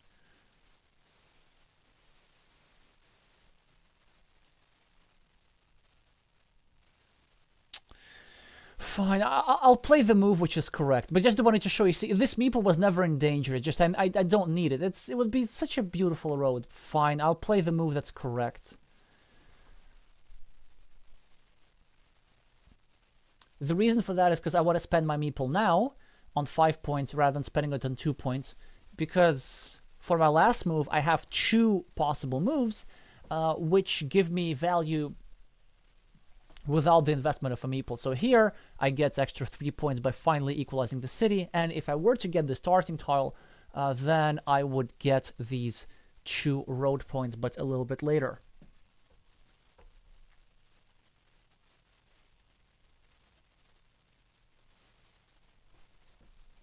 Yep, they do this. It's actually correct. And then they get 1 more point. Okay, well, thanks for the game, Edward. I have to say, you did a great job trying to build the city, and the odds were absolutely on your side, about 60-40 trying to finish it. But sometimes you just outdraw your opponents. Now, I would not have I think it would have just made it a close game, but after the city is denied, it's like a classic imbalance. Yeah, you say no 3-side city for me. Well, there was a 3-side city for you. Over here, that's yours. But I know what you mean, yeah.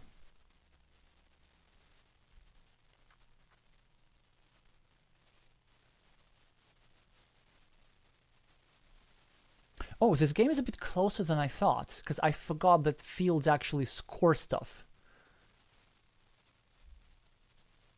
Oh, never mind. It says plus 20 after all. So yeah, that's how it works. I mean, we had so many interesting positions. We had, first of all, a rare imbalance of huge ruin versus quick points. Here we had a classic imbalance of, you know, a field with 2 meeples versus monasteries and stuff. And in the second game, we had like a grueling blocking fest. Anyway, so let's see what our next challenge is. But regardless, you know what, I gotta get myself some water because I've been talking so much. I haven't done this for a while. So there was a challenge that went away. So I'm gonna take a 1 minute break. In the meantime, just feel free to send me challenges. So if Druid X, I think was your screen name. So if you're there, you go first. If not, then it's Nallerheim, and if not, then I'll see actually who's next. Oh, lots of stuff in the chat. Let me just go real quickly. KK Spam is asking, does anybody count 20 curves plus 8 crossroads for building ring roads at the end? That's a neat idea, actually. 28 curvoids, yeah.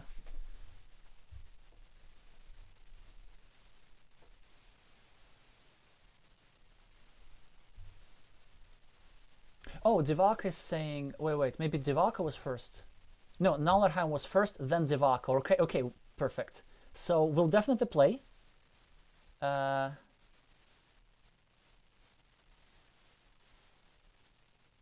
Those big numbers are for.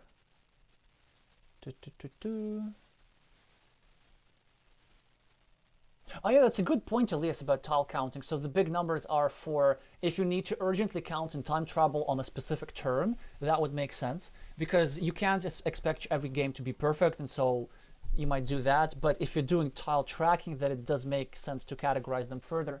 So yeah, I still stand by my tile counting video. I know, Elias. I could have dropped a 0-point farmer, but I can't help it. I have to show a positive example. You know, I have to play correct end games. The sequence was such that was giving me the most points in the end game. I know. Yes, it would have been way cooler. Per Surly, well, thanks. I will be trying again. So Pat is asking, how do you do in the World Championship in Essen? It was actually moved to Herne, which is the neighboring city. And it's, I think from now on, it is not official yet, but they're probably going to keep it in that city, which is awesome. It's such a great venue. Like everything about that championship was better, including my result. So I did outdo my personal best. I placed second. Overall, I reached the final game. Well, I guess many of my viewers know how that game ended. That was pretty interesting as well. But I will be making, in fact, I've started making the recap videos. They're coming soon on my channel. Talk about the championship a lot.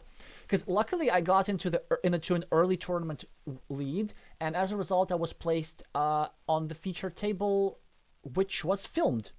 and broadcast. So there's footage of like 5 out of my 8 games, which is honestly like one of the best parts of having achieved that result, because there's footage. Anyway, let me just get some water because it's super necessary. But in the meantime, feel free to send me challenges. But for now, it's Nalerheim then Devaka.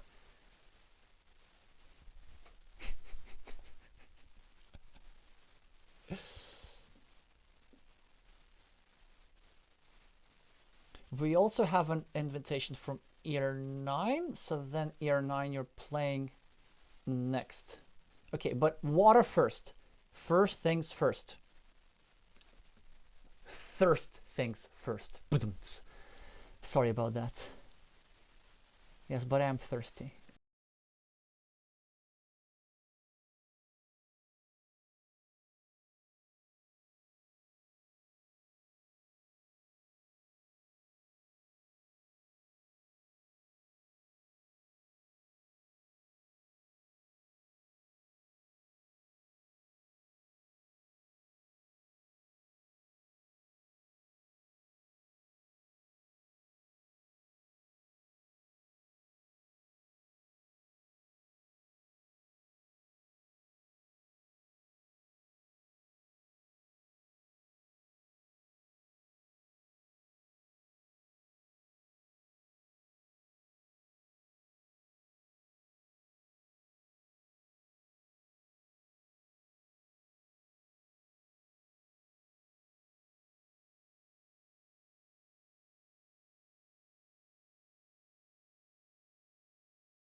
Alright, I remembered to turn the sound back on without reminders. Making progress here.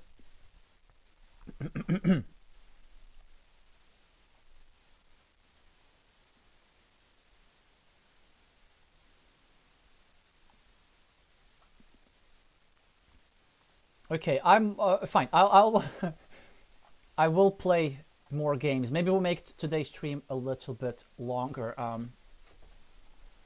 Yeah, just keep your challenge open. Basically, that's the main thing.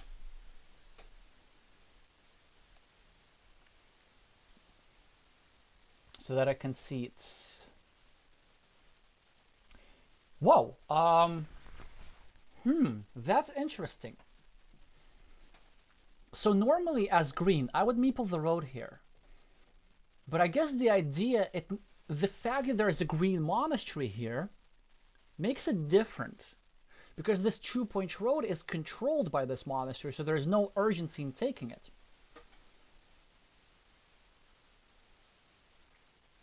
Now I have a decision. I mean, the safest place to start a new city is like this, but it's bad because it gives my opponent a monastery point and gives him back a road. So I have to do this. No, maybe create a big city, maybe not create a big city. Let's see what happens. This also is a bit of a tricky situation for my opponent now, because so normally if we just remove these people, they go over here and start a new city next to the monastery. But if they do that now, I could have a triangle in hand, and then suddenly, yeah, exactly, that's why they don't do that. And now they start a new city, but in a way that sort of says, maybe I want to get in, maybe I don't. Yeah, but oh,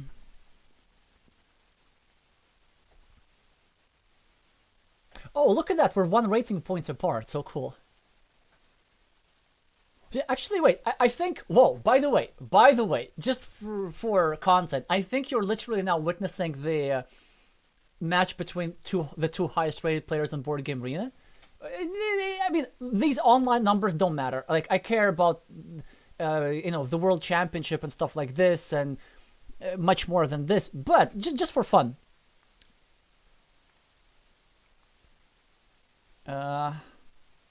Is that actually true?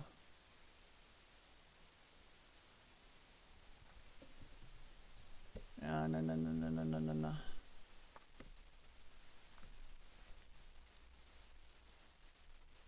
Oh yes, Sunny was next. Yes, of course. Sunny was next, then Divakar, then Ear99. Wait, what am I doing? Why does it matter? Oh yeah, I know they're very good, but they weren't showing in the rankings because they hadn't played for a long time. Anyway, so no content hype for you. It's just number 2 and number 3. So very boring. Don't watch. all right. Wait, what am I doing? Yeah, there we go. Pretty obvious move. I mean, we have to meeple this road. And then we could either connect or we could not connect. Yeah. I'm about to lose this big city. Maybe. Maybe not. So, no point in continuing that road. We just need to leave this guy there. It doesn't matter whether there's a crossroads or anything. And also, it's not blockable. Although, what would be nice, if I get a triple city tile, then I put it over here. And then I force my opponent to wait for the starting tile. So that could be nice. But for now, just a platform. Nothing special.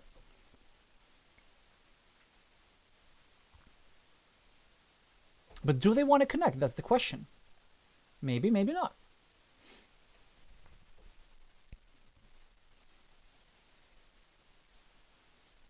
You say the sound is a bit dirty. Oh, what do I do with that? I had this issue once in a while. Let me just try.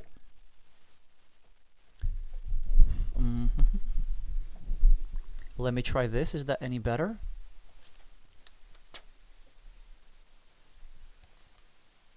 Why is the sound... unfortunately, I'm also not able to tell what exactly the issue is. Okay, this is interesting. So many possible ways. So first of all, my meeple is being threatened, which is not good. I could actually defend it, and that would be not bad. Or I could go here, start a 5-point monastery and pre-build this road. Or I could go here, start a 4-point monastery, and then threaten to take away my opponent's road. Fine.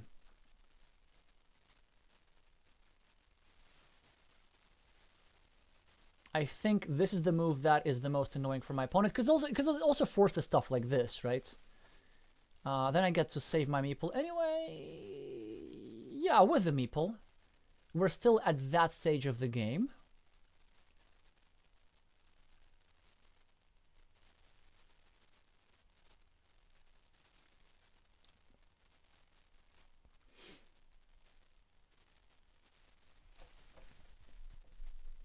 Did the sound become any better?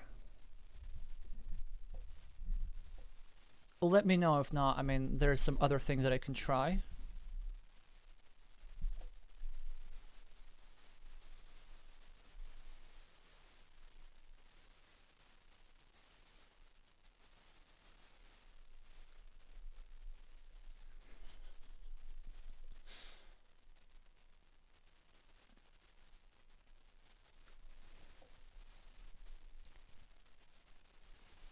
Hmm.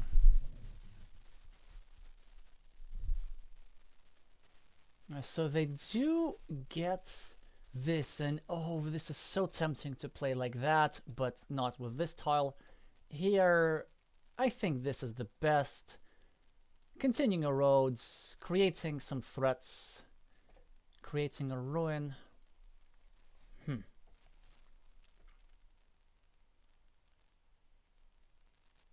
I could go here,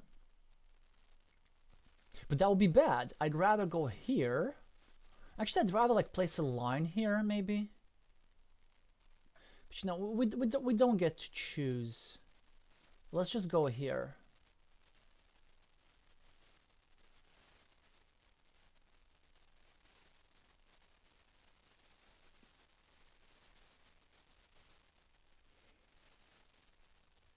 That is interesting. I mean, this is correct, of course. And now, when I connect, my opponent will have a chance to re-attack. It's a very interesting situation here. I think I have two moves. I can go here, but I think I'd rather go here.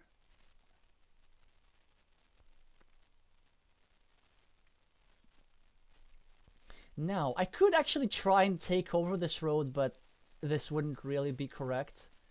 I'd rather just get some points. So when I continued here, it wasn't to get the road points, it was to get the monastery points.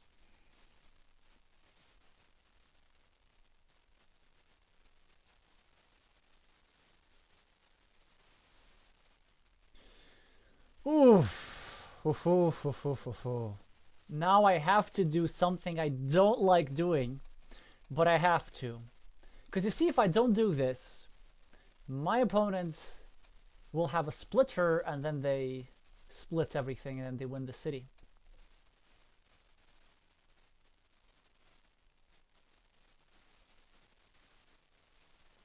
But if I do this, then they reconnect and win the city. However, this is not that bad because there's two platforms. We just need to dodge a city tile. And you can see me smiling, and that is for a reason. I try to be all rational and like calculate percentages and stuff, but it's always nice to draw a nice tile. And you know exactly what's happening on the next move, regardless if my opponent does.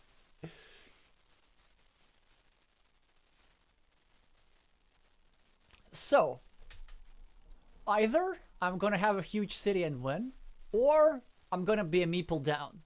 I don't think there's many options in between. Another option, of course, is my opponent gets a starting tile and then we are completely equal. But I have to try stuff like this. Woof! Still no city for my opponents. Dum dum dum, dum dum dum dum.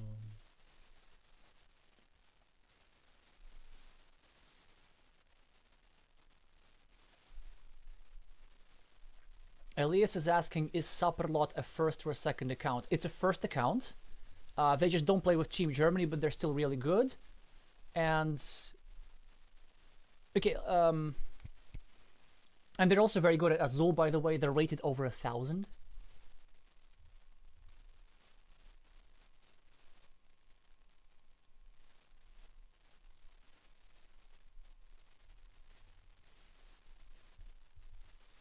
And yes, Tomasz Preuss was at the World Championship. Okay, let me try do one small thing with the sound. Let's just see if it works.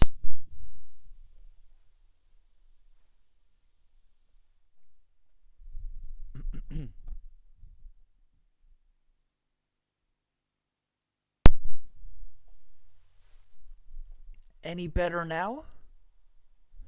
Do let me know. But it's like when it happens before, I can deal with it. When it happens in the middle of the video, it just gets a bit annoying. So, well, this will be a very interesting game. So, green will have as much compensation as possible as they can get, but I, in all likelihood, will have the city. So I can of course go here because even though it reduces my chances of connecting immediately, for example, I will not be able to use one of many triangles, there's still 6 triple city tiles and a quadruple city tile remaining, which makes it quite likely that I'm gonna win this city.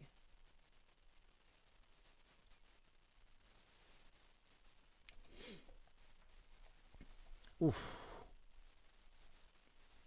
You know which move is very tempting? This one, and taking over the road. But it would be bad because it's easily blockable. So I'd rather go here and simply take 2 points.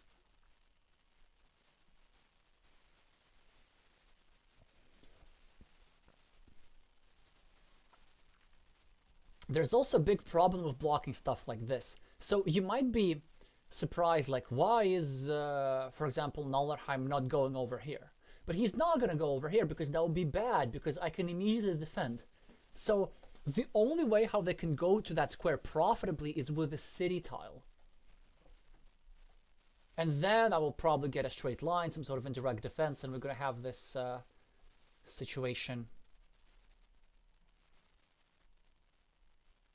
Yeah, that's why they're not too hasty. And you see, they're gathering compensation. That is what they're doing. Well, I think we're gonna restrict our opponent's meeple, and lo and behold, it already works.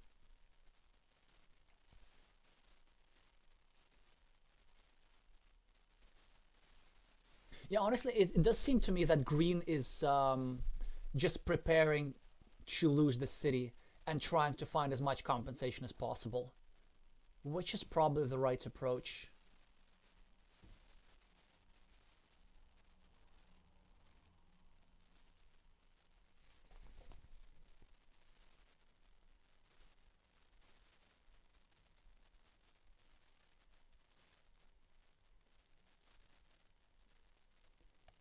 Elias is saying every arena season a new German rated 700 appears out of nowhere. It is true. Oh, the sound works. Okay, good to know, good to know. It is true indeed, but I think Supperlot is not a new account. I remember studying their games like, well, some time ago.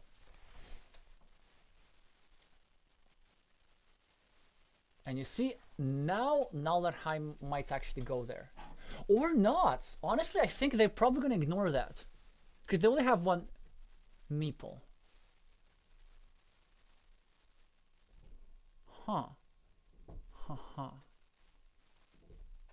Yeah, I knew that. I knew that. They just got to ignore that. They're going to wait for another tile. That's just fascinating. Fascinating. So I should make sure that they don't have many meeples in hand still. I should take 2 points. I don't want to go here. Like, I have no incentive of protecting this shared square. So let's just go here and try to draw yet another crossroads. Now they might do this.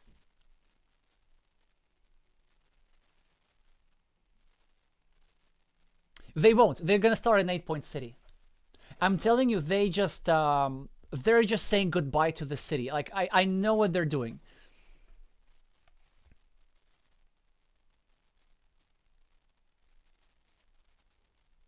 And honestly, they're probably better off doing that.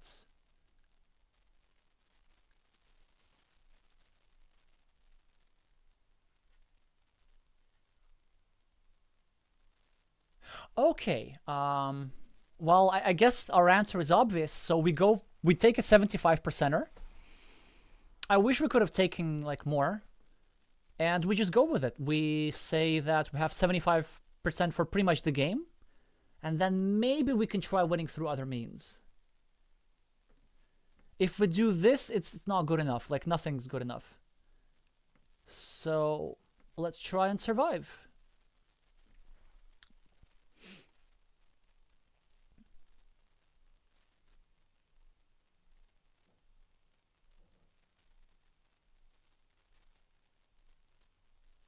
I know that maybe it was tempting to just take 4 points over here and also open a field connection. But you see, just as I had many triple city tiles that go there, my opponent also had many potential triple city tiles which they could use to block the square. And I think they would even do this without the meeple, just simply hoping for the 50-50, and that could make it quite likely that they win.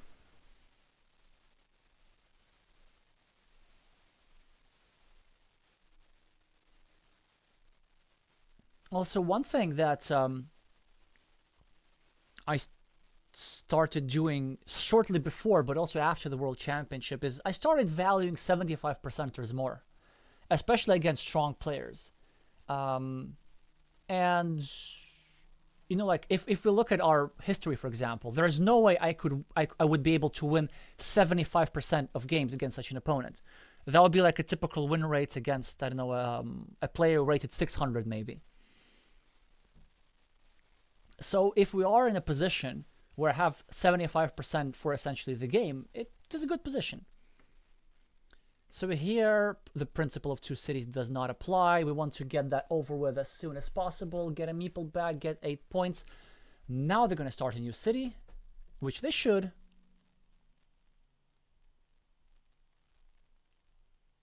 And I'm just going to keep scoring quick points. The divider is not the best tile for doing that. Like, it's probably the best tile for like starting counter fields and stuff. Actually, you know what? Maybe we do that.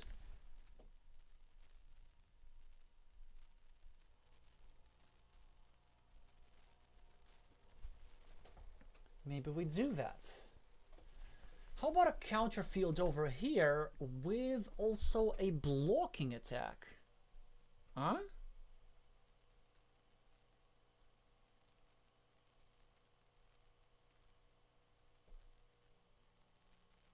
Also, I see how interestingly my opponent is trying to do something that the player with a screen name Keithra did in a video of mine a year ago. They're trying to complete their monastery and they're trying to block mine. It's not impossible. Well, anyway, fine. I'm gonna start a counter field. Maybe it was better just taking the quick points, but yeah.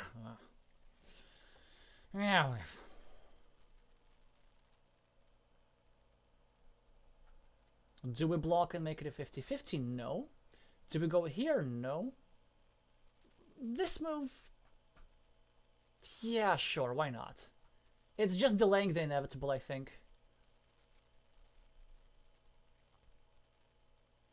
But even by delaying this meeple, because now they need to get 2 city caps instead of 1, like, we can get some value from that. I knew... oh, they did that. They're doing the Keithra thing. I'm just gonna try and score some quick points. And also pre-build a road. And now, they will probably continue their city. And I will need to choose, do I continue aggressively blocking their city, or do I let their city be and simply block their road meeple?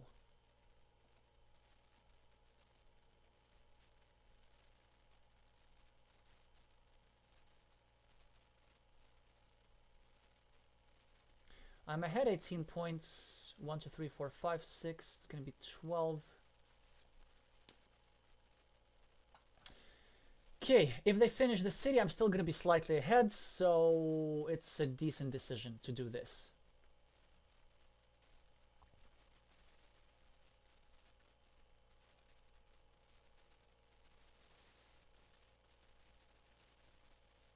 They're blocking my field. Okay, now I have to do this. Now this is good and important. Now look at this. They're going to try go here, and then they're going to go here, and then they're going to take their meeple back. And I'm probably going to let them.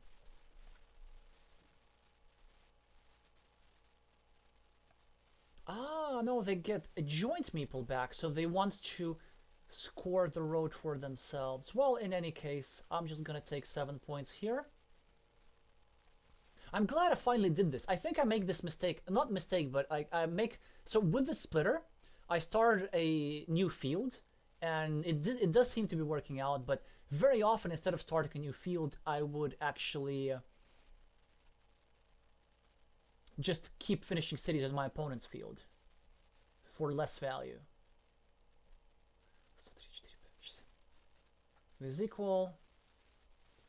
This is equal. Yeah, we'll be fine. Why don't we meeple a monastery somewhere? Here, to be exact, to control my opponent's monastery. Oh, that's even... Oh, that's rough for them. I get the thing, which is probably a bit less interesting for you, but I think at this point this position was really, really good without me getting the thing. Yeah, kind of a very high variance game, so obviously they had to connect, I had to connect, and then I was the first one to get the city tiles. Anyway, that's his... You know what sometimes happens? Like when you're winning position and you get even more winning tiles, honestly, sometimes I just feel like uncomfortable. It's not like when somebody makes you like a really, really big compliment or really expensive present, you're like, I mean, I don't know what to do with this. And I feel the same way when I draw good tiles. Like I feel almost guilty. And by the way, some of you in the chat were referring that game where I set up the road plus monastery. The thing is that I didn't need that road plus monastery because I just did a lot of setups for high scoring tiles and I just needed for some of them to arrive. And then when I got that monastery, I was like, oh, well, thank you. There was no need, but thank you. It was like overkill.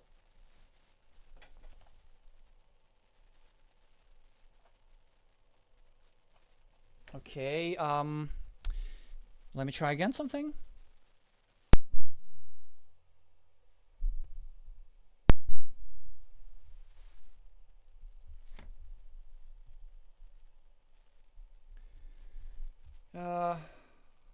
Any improvements in the sound?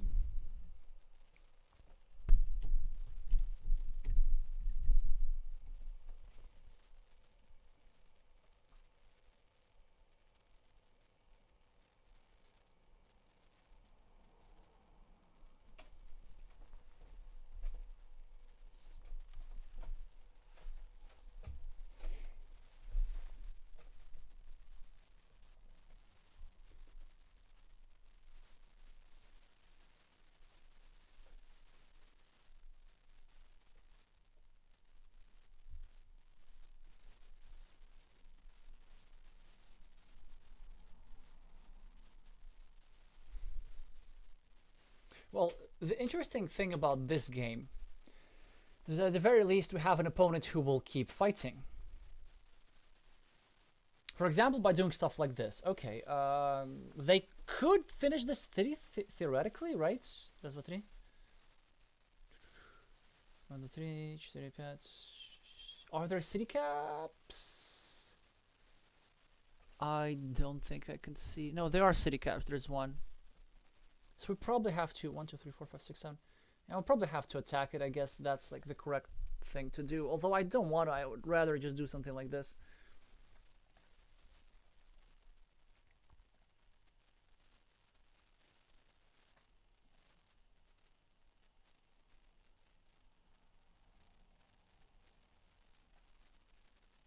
Fine, let's just attack the city.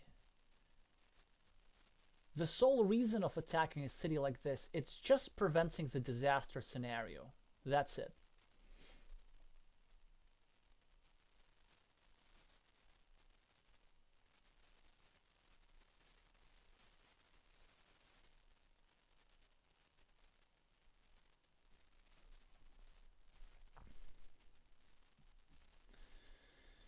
Yeah, that's a good move. Taking a road. Can we be field attacky a little bit? Wait, 1, 2, 3, 4, 5, 6, 7, 8. No straight lines, so this is unblockable. Do we have anything in that square? We don't have the crossroads. Oh, we have daggers. We have 2 of them. So we have to do that. Oh, this is too much. I mean, no, it's not too much. I hope there are more games like this. I hope there are more games like this. Now check this out. Now my other field meeple is going to sneak in. That's just ridiculous. But, oh, you know, certain players in my shoes would complain about luck. Look at this. I lost the coin flip. I lost the coin flip. They got the thing that I needed over here. I'm so unlucky. That's a good move from them. They're trying to connect like this, but all I need to do is go here and I try to draw the other dagger to connect here.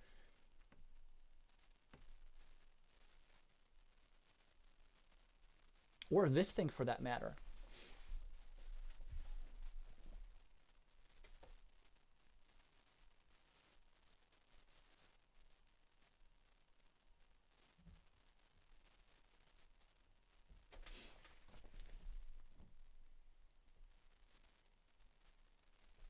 Okay, then thank you for the feedback. I now know what exactly needs to be done with the sound in case it acts out again. So now I get one more field connection tile. 1, 2, 3, 4, 5. Yeah, I think that was the last one, which Nallerheim needed over here. No, I'm not putting it here. I'm just, I don't know, gonna take some points. I didn't get my dagger. What's that? That's so unfair. No, it isn't. Yeah, I'll be fine. Let's just take this ruin.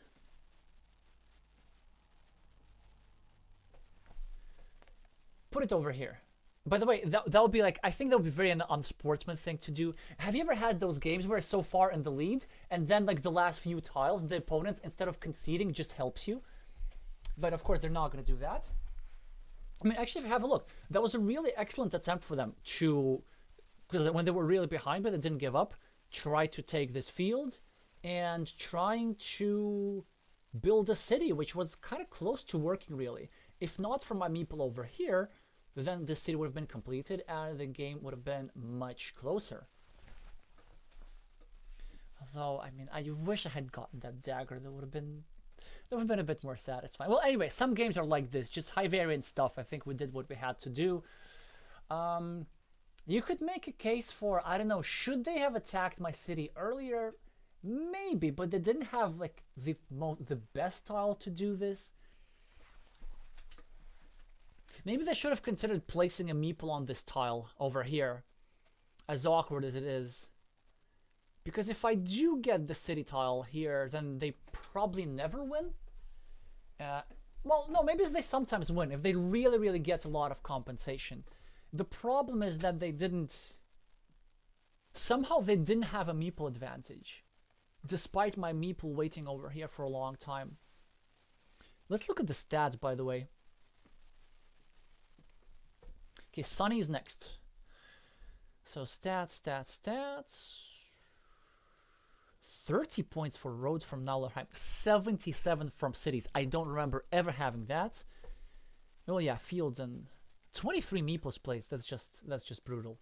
Well, anyway, thanks for the game, and hopefully for the viewers it was at least somewhat interesting. I don't know, big castles, fun. All right, Sunny is next, and then it's Devaka if you can send me a challenge, and then it's year 99. I think it was like that.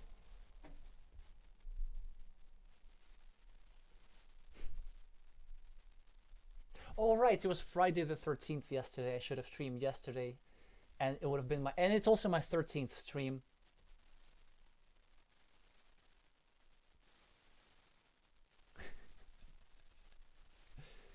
Uh, oh, Elias is saying that there's a game you won 150 versus 15 when your opponent was helping you. Was your opponent another top Mexican player, a former World Championship participant in 2022? Is that who I think it was? Oh yeah. Do we have something in the chat? Okay, I accepted your challenge. I don't know.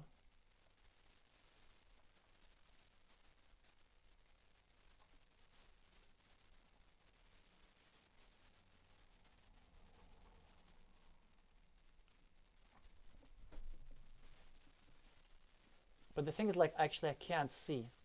Yeah. All right, Sunny.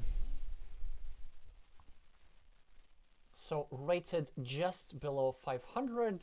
Let's see if we can get you to 500 in this game.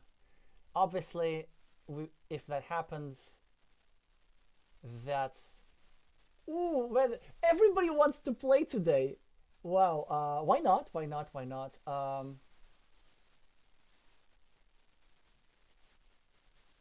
Okay.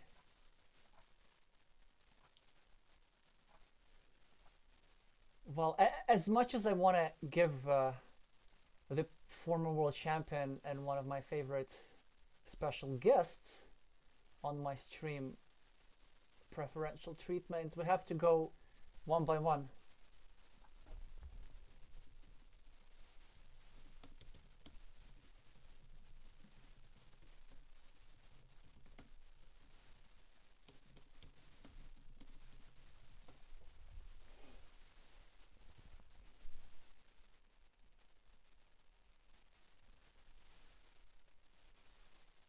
That's an interesting situation. I have only one legal move. The question is, do we meeple the monastery? And the answer is, you see it on the screen. It's not a question. It's not a real question. It's the opening of the game. And it's only 2 points, but it does so much more. There's this road which eventually will be taken by somebody.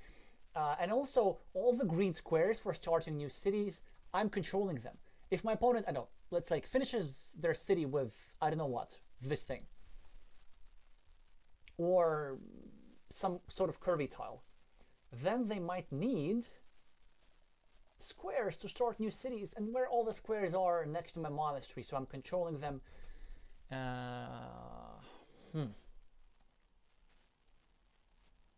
Is this good? No, it isn't.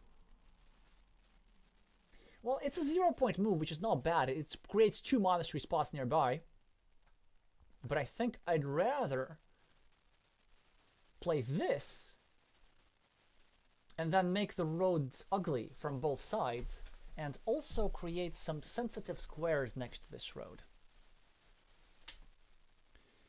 I think instead of this move, by the way, blue should have gone here and meepled this road indirectly. Just be a bit more patient, because this move, it keeps the road relatively open, but it sorts out my monastery beautifully.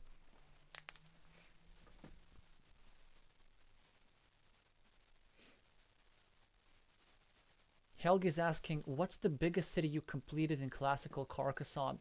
I don't remember. I think 50 points were there, but there was one game before Board Game Arena on Brettspielwelt where I allowed my opponent, of course not on purpose, to complete exactly a 50-point city, and I still won. And I barely had any compensation. I just tried to like go hard for risky stuff, and they made the classic mistake of fighting for the field. And yeah, that's how I ended up winning. Principle of 2 cities here, of course.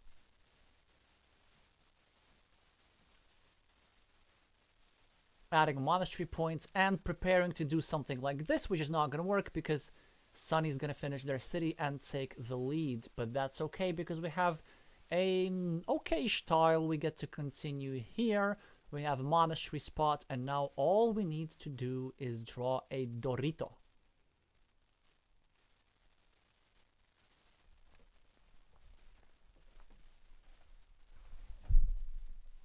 Three Doritos, actually, consecutively. That would be nice.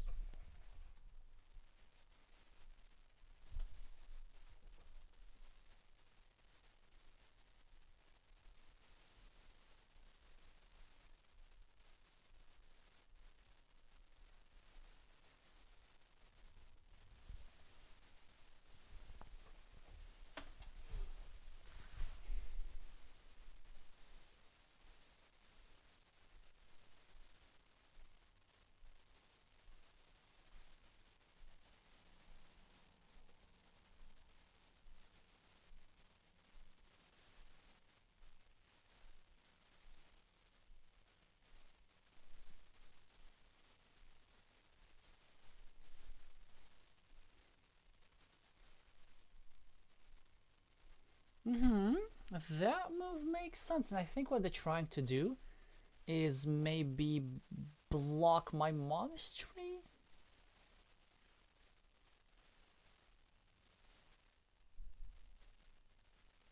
Well, yeah, and also prevent my city from continuing. I mean, of course, it's a decent move for sure. I think I probably should just play normally, and I'm tempted to do this, but it's too much. It's too much. We can take care of the road later, and this square is not that sensitive. I don't want to be spending a crossroads there.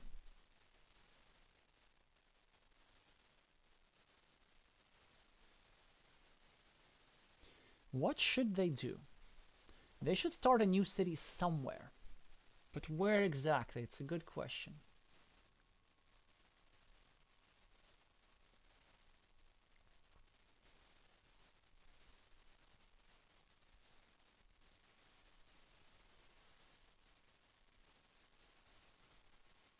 And because they drew this dagger, this square next to my monastery is becoming more and more sensitive because there's only one tile that would fit here in case of a block.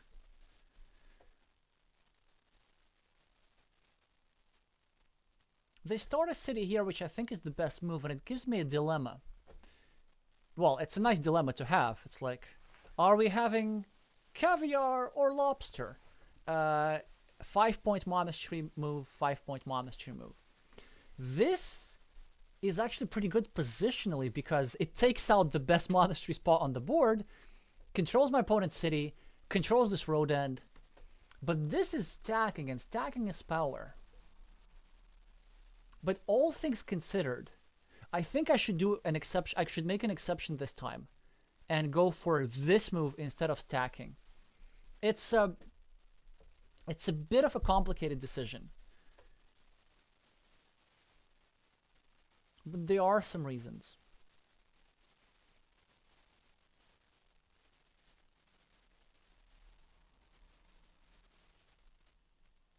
I still have some other monasteries with which I can stack. And this monastery, you feel like I immediately get use of straight lines. That's also another thing, right? Because if I place it over here, I kind of need monasteries and curves. Here, I can use a straight line to block this city. I can use a straight line to continue here, up top, and maybe get a 3-point road or something. Like, it's just all these small things combined together. That's what makes a difference.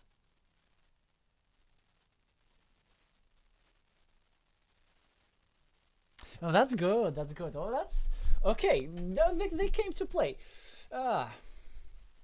It's indirectly continuing. No, they're indirectly continuing this road, which is good for them. Honestly, actually, I might be tempted to block this stuff myself.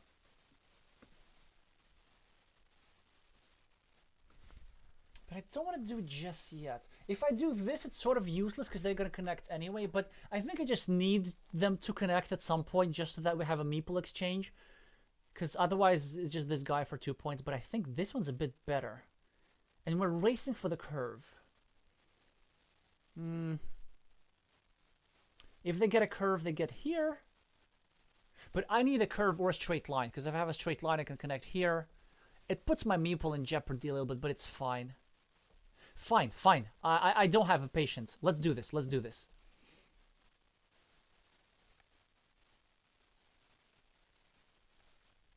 And the beauty is, if I get something like a big tile, let's say the quadruple city tile, then I'm 1 tile away from having an unopposed ruin. So that's nice.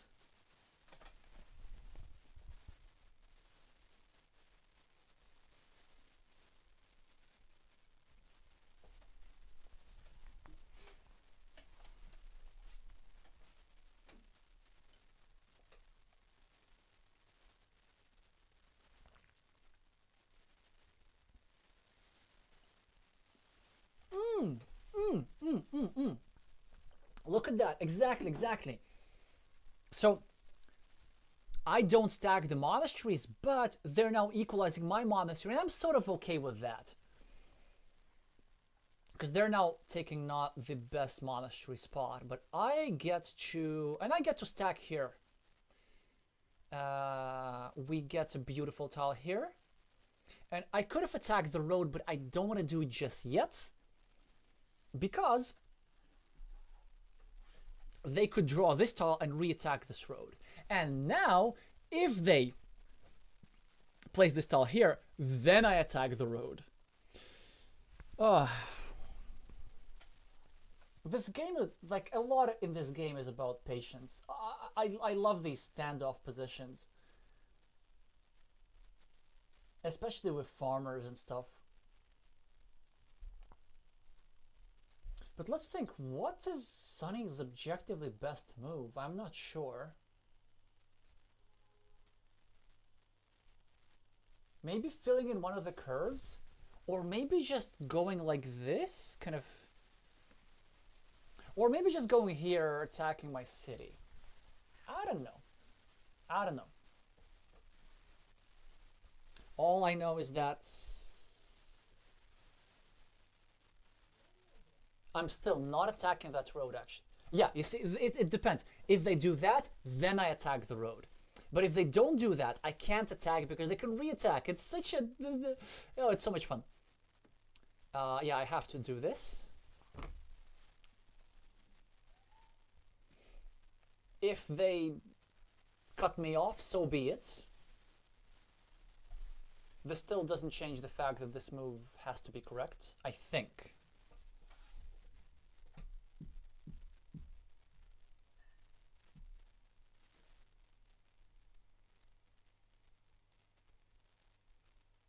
They should probably finish their city here, start a new one, and kind of create a blocking platform and stuff.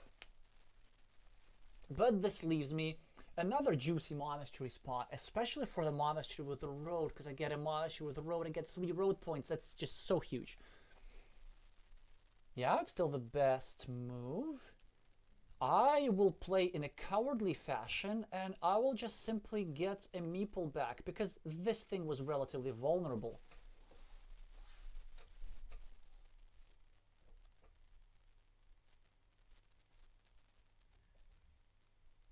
It's an interesting question of what they should do. I mean, I know what my plan is. Like, if I get a curve before they get a tile to fort me, then I also drop a farmer there, and it's quite a good advantage for yellow. Well, if I don't, it's probably an advantage for blue. Okay, change of plans. I was going to go here, which is... Ooh, it's such a tempting move, it's such a good tile, but... 3 points? Yeah, we're gonna go for 3 points.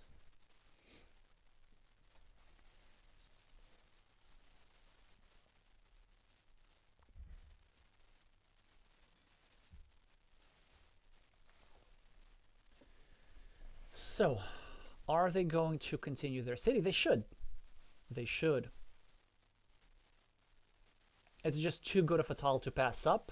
And they would be taking away from me the 5 Doritos with the road.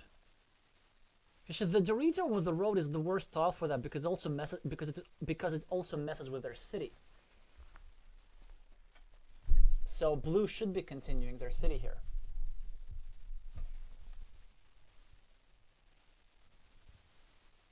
Yep. Unfortunately, it's a good move. What can we do? I could start a new road somewhere. There's a limited number of road ends, though. Ooh, that's a bit extra, no?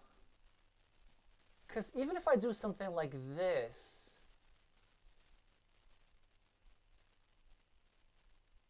then suddenly this guy's trapped. Yeah, I don't know about that. But, I mean, I'm going to drop a farmer as compensation. Yeah, and you see, like, so now Sunny has a problem.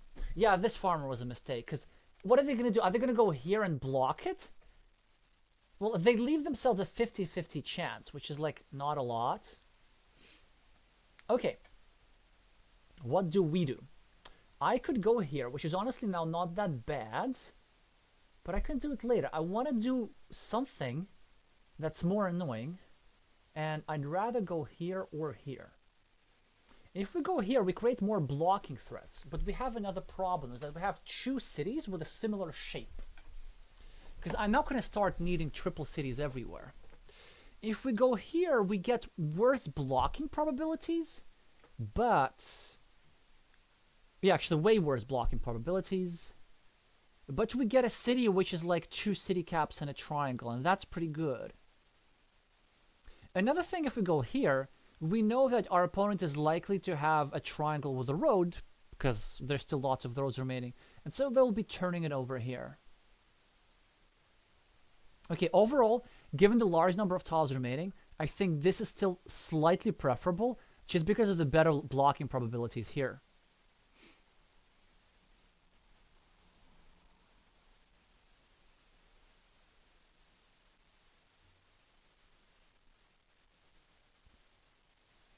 But I know having this city shape is a bit problematic.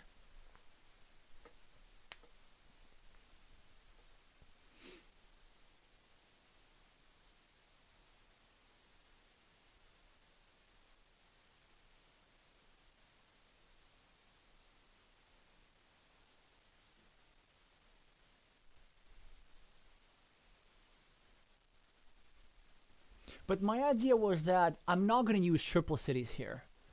So I'm going to try use a triple city here, maybe force my opponent to an attack, and I'm going to try use Dorito city cap here. Or maybe even something ridiculous like 3 city caps. I'm not above that. Wow, what a move. I like it on one hand. On the other hand, maybe I prefer a 3-point road here as my opponent. I'm not sure what to do now. I mean, I am tempted to take a 5-point road like this, but it's really a 3-point road because I'm building up my opponent's monastery. So I'd rather just continue with the general blocking plan and see what I can achieve that way.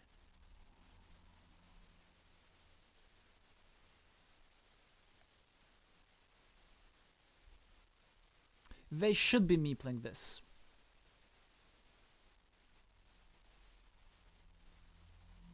Now I have a bit of an awkward decision. I could... no, this one can wait. I mean, I need to block, I guess. But if I do this, I'll leave an empty city cap, and that's bad.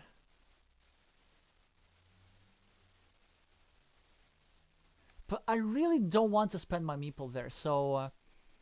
I know it's a bit awkward, but if I lose 4 points, I lose 4 points. Yeah, I know.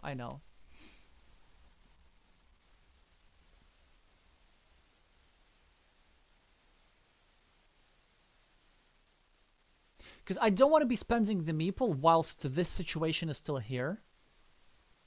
And also whilst I need a meeple for monasteries and stuff.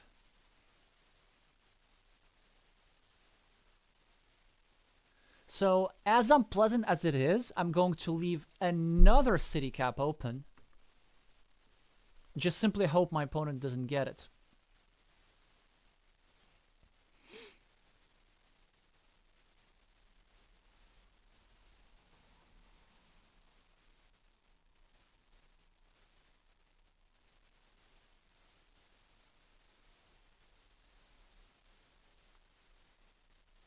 Okay, so my monastery is becoming a bit more vulnerable. Now I have another dilemma. I could go here and complete the block, but this is already 50% blocked, and I think I don't want to spend such a good tile. I could go here and complete the Dorito thingy, and that certainly looks quite appealing. Or I could go here and take out the 5-point road. But I mean, the Dorito thing is so good. And if they get the curve, they... no, I have to take it out. Because there's still more Doritos. Yeah, like this one, for example. And so maybe I can do something with those.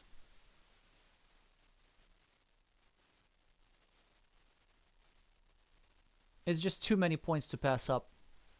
That's why I think blue should have meepled that a few moves ago.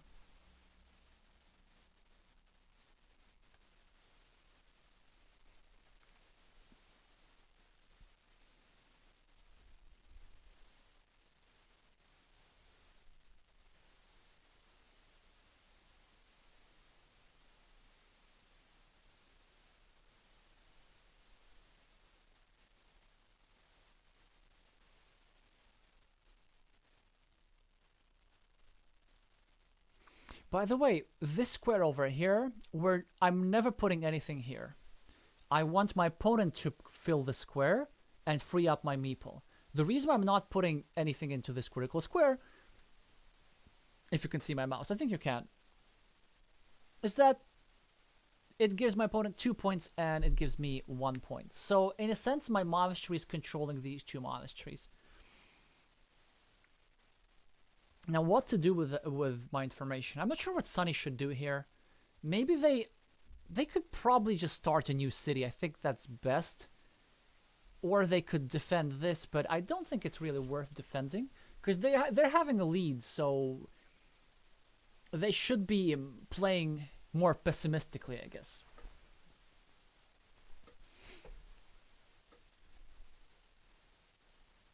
Or they could commit my monastery to a 50-50. That would be interesting.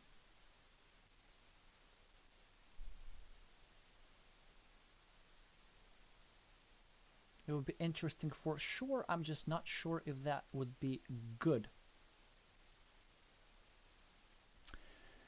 Not like that. The other way. Because now they're giving me a huge high impact tile. If they turn it the other way, it's only a city cap. You know what? I'm still gonna do this. I have only one meeple. I need to clean off as many quick points as I can get.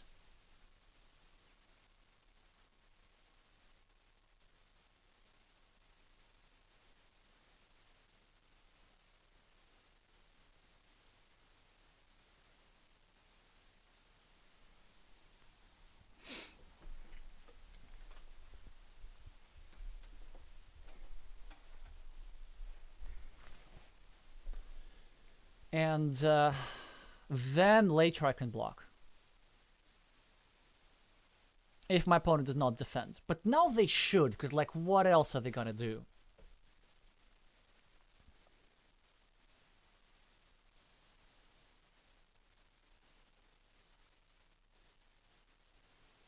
Okay, they could do this, which changes my plans, but does it really? Because, well, first of all, I could actually just do this and go YOLOing. I could do this, and this would give me nice 3 tiles to finish this. Maybe that's not that bad. Maybe that's not that bad. Or I could leave it alone and then try finishing it with Doritos. Or, if I do this, I have 4 tiles, but some blockability. If I do this, there are some curves with which Sunny could start a road, and that's not ideal. They could start a ring road and create a blocking platform, but that way I have 4 tiles. And if I can defend it towards 3 tiles. And I can use Doritos for this. Yeah, I know it's maybe I need to block this, but it's a city tile. It's too valuable.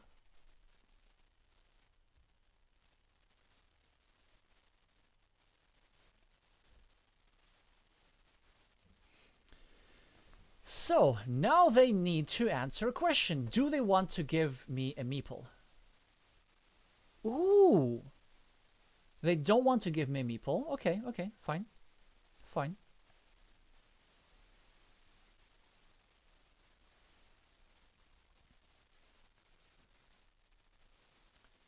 That's... Well, certainly they prevented the block, which I was about to do. Now I'm really tempted to do something, which some of you will not like. If I do this, 1, 2, 3, 4, there's 6 Doritos. There's 6 Doritos. I mean, and also, in case of emergency, I could get a meeple back here. You know I'm talking myself into it. Yeah, I'm gonna just cut to the chase. I'm doing it. Like, I think this is not bad here, because it's such a juicy city piece. Last meeple, last schmeeple. Sometimes it's okay to do stuff like this. Again, many Doritos. I also have tiles here that give me meeple back. With curves, I can block. If I get the monastery thingy, well, that's a bit unfortunate for me because I lose value, but it's fine. Now I get a Dorito. Now I have so many tiles that give me meeple back. It worked. It worked. And also now, that was another my consideration. Now I guess my opponent is kind of forced to go here, right? But then I get a meeple back as a result. So it's all cool. I get this city. It was so important to spend my last meeple. Look at this. Look how many points is this? And look at what's going to happen now. So what they should do, they should probably take this juicy city piece. That's the only move for them.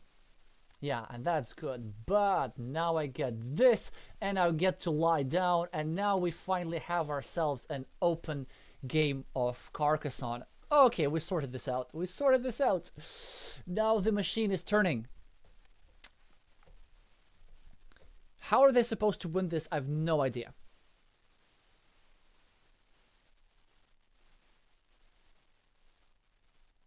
Well, they do have a nice road, but they have the same number of monasteries. They're now going to finish their city, I guess. They should. I will have a pleasant choice between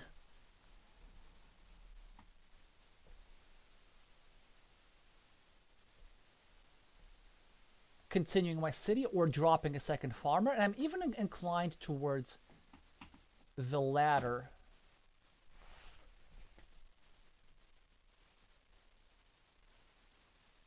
I'm paranoid. How's the sound now? Oh no, Sonny! No! Don't get desperate. That was a mistake. Like it was still possible. Just finish the city. Just finish the city. Like it's not. Okay, fine. I guess I could continue with Doritos, but this idea is I like it so much.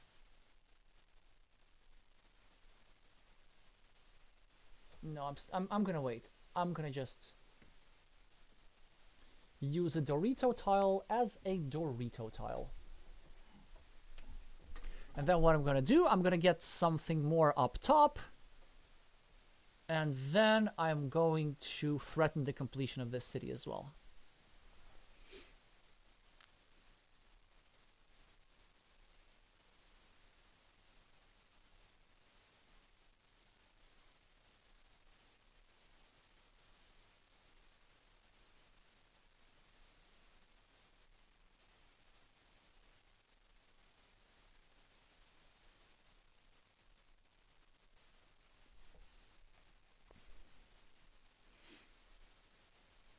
Yeah, so one of the reasons why this, I think, was it's not such a mistake. It seems like a psychological thing. It seems like a panic move.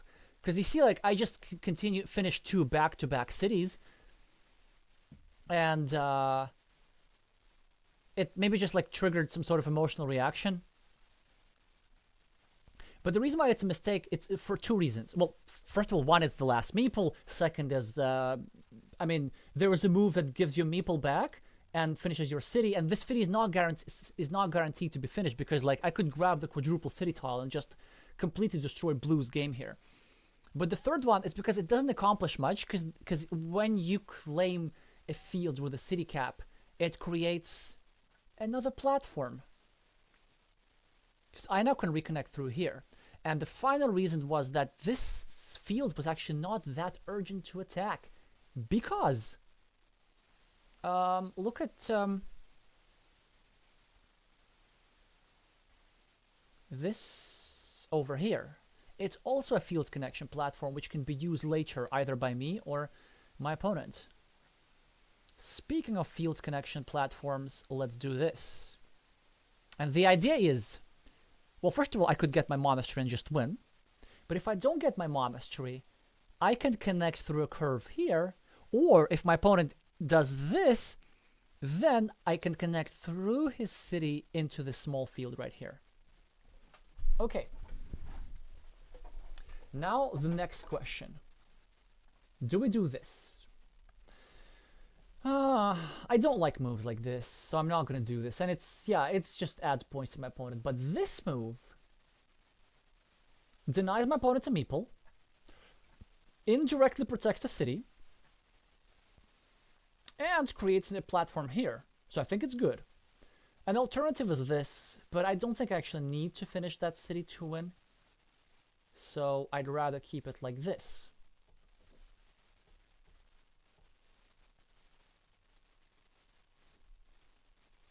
Well, a fantastic tile, but that's why it was so important for them to just wait with the last meeple, because I said the city was not guaranteed. I'm going to attack it now.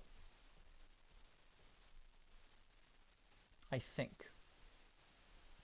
Unless I can block it, which would be even better.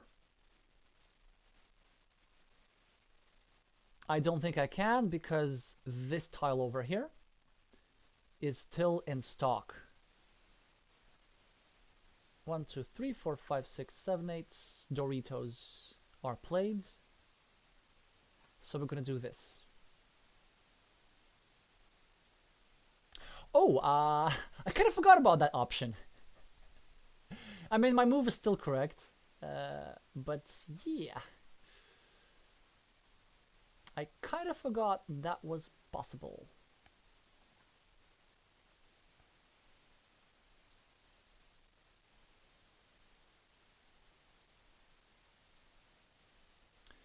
Could I lose this?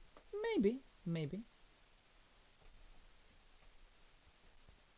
But at least I'm getting that city in all likelihood. They're Doritos. They are Doritos, right?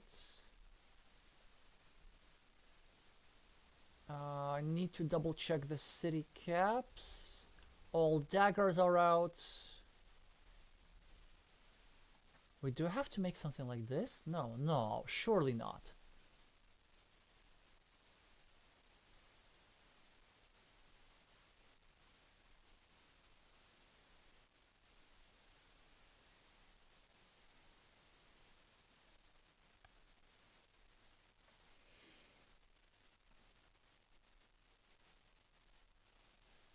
Oh yeah, there's this thing that goes here. But is there any type of city cap that goes here? I don't think that there is, to be honest. So maybe this? 1, 2, 3, 4, 5, 6, 7. Like a triple city plus Dorito? 2, 3, 4, 5. Yeah! This move. It keeps the city alive. That's all I care about. Just keeping it live. And also not giving anything back to my opponent. Not leaving an empty city cap. That was not an easy fight, actually. I'm happy with that, about that one.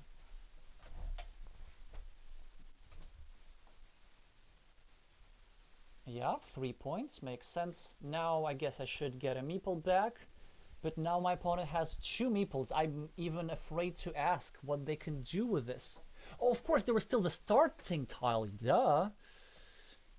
There was starting tile for Sunny.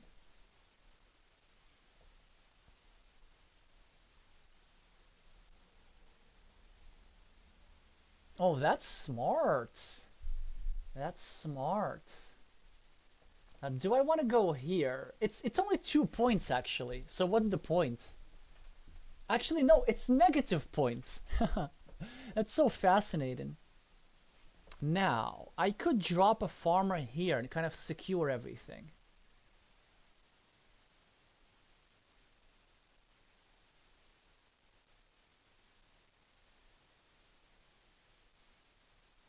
And maybe this is what I should do. Let's think about it. We have plus 14. Plus 1 on the monastery, so that's plus 15. 1, 2, 3, 4, 5. Plus 5 on the city, so that's plus 20. Minus 3 on the road, so that's plus 17. On the fields, we have plus 6 and plus 12. So that's like 20 something points. So Yeah, let's just... I think that's just the normal move. Although my opponent could... Like, I feel my opponent could take over a big field or something. I don't know.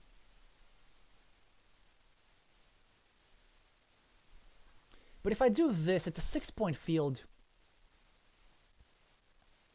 Kind of really secures my game. Oh, I could also do this. Prevent my opponent from drawing stuff. And then making sure that the monastery only benefits me. Okay, let's do just an intuitive move. Because if I take quick points, my opponent cannot take them away.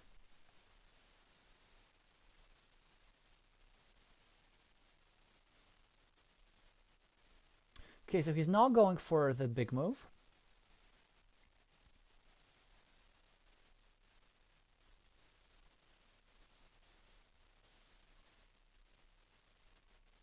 This is the last curve that I have in hand, but I guess I should still go for it because, you know, there's the Dorito and it's a 6-point field in its own right, and yeah, it just seems right.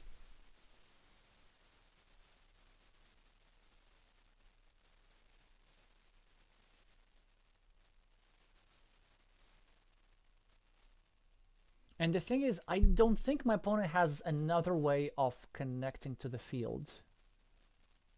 Just because the remaining tiles are a bit awkward. So there's the city cap. There's the city cap with the crossroads.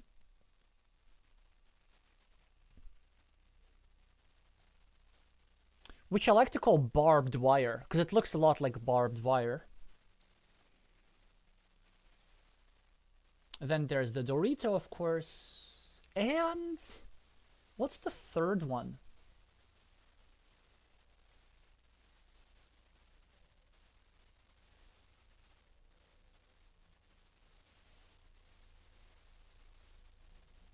Must be a straight road. Let me just double check. 1, 2, 3, 4, 5, 6. Oh yeah, it has to be a straight road. 1, 2, 3, 4, 5, 6, 7. Okay, cool, straight road. So yeah, that's fascinating. No field connection options for my opponent, like at all, anywhere.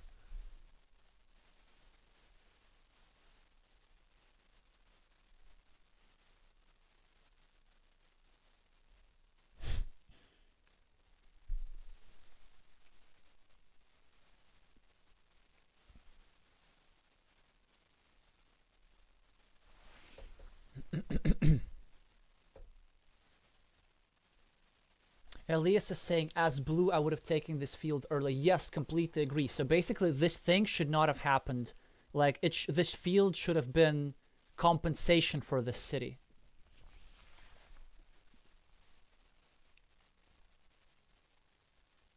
Not an addition to the city that I got. So for you, Sonny, that's something to think about. Like, if your opponent is threatening to finish a city in a way that creates a nice field, just take that nice field.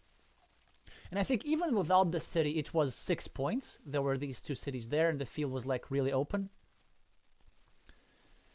And another thing I think for you is kind of this move forced you into a lot of awkwardness. It's actually forced you to give me a meeple back, and even that was only possible because you want a coin flip for this tile. So generally, giraffe necks are not field tiles. I've just learned that the hard way. They're so awkward, with the exception of the very end game where, you know, anything goes.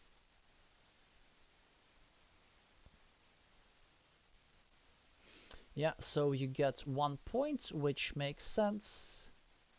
Well, let's just finish this up.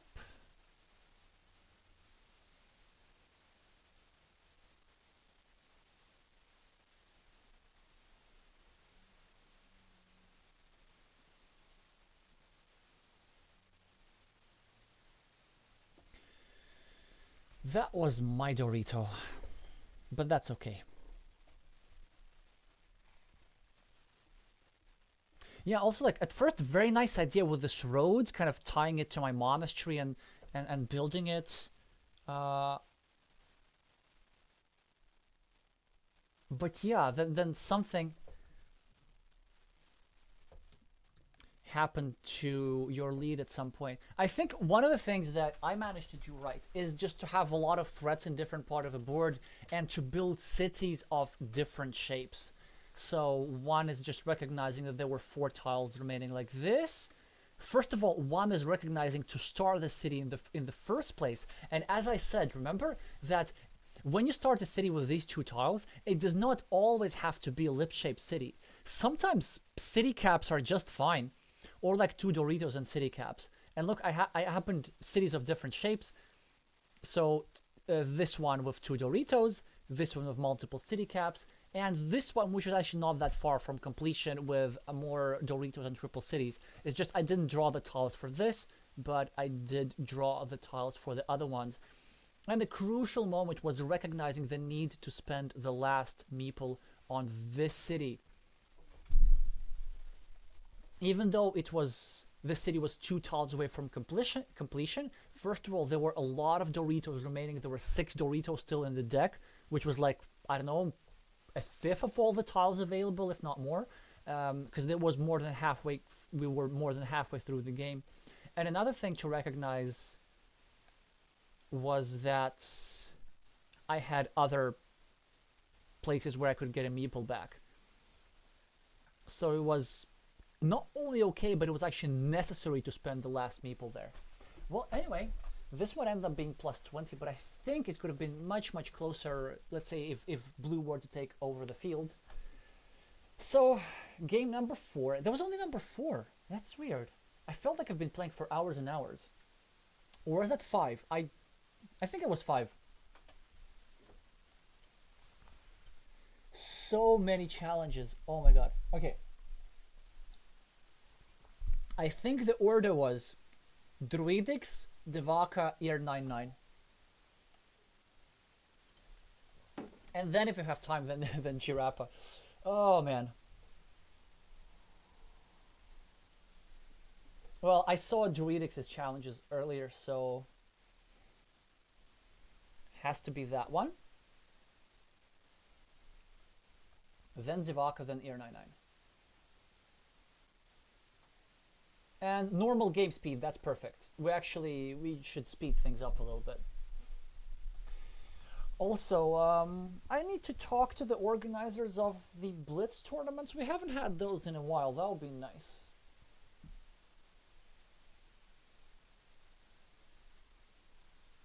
I played one casual Blitz game in person after the World Championship. It was a lot of fun, but it's such a different game. So we had 7 minutes on the clock, which is kind of Blitz. Like 5 minutes would be really Blitz. Yeah, and I lost that game because of a miscount. So that sometimes also happens. But it was a fun game. Okay, so I'm gonna wait for like a minute or so, and if Druidics is not gonna be responsive, then we're gonna just go to our next challenger.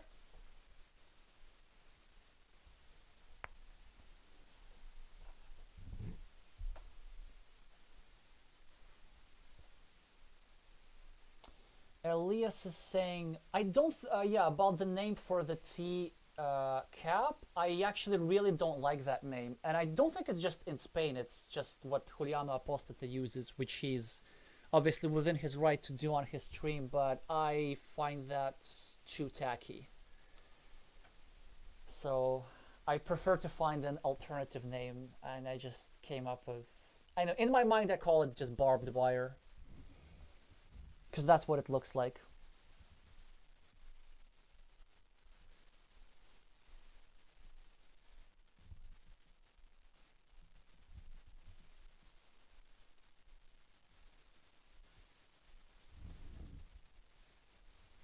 Alrighty, so we do get to start.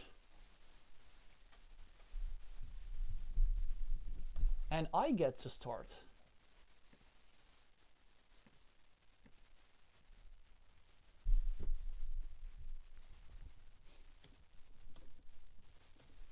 Alright, have fun. And I even get the first city cap. That's so nice. By the way, I want to share with you something. Do you ever have that feeling that, you're playing in a tournament game and then you're the second position and your opponent draws a city cap and they take 4 points and you have a sinking feeling like, oh no, I'm gonna lose this game again? I've managed to get rid of that feeling. I don't have that feeling anymore. It's like, yeah, it's just like a regular situation. Nothing to see here. Okay. This bad. Monastery spot, attacking spot. This, okay, but monastery spot. This, better, because they're two equal monastery spots, and I deny my opponent to build a road like this, a 6-tile loop.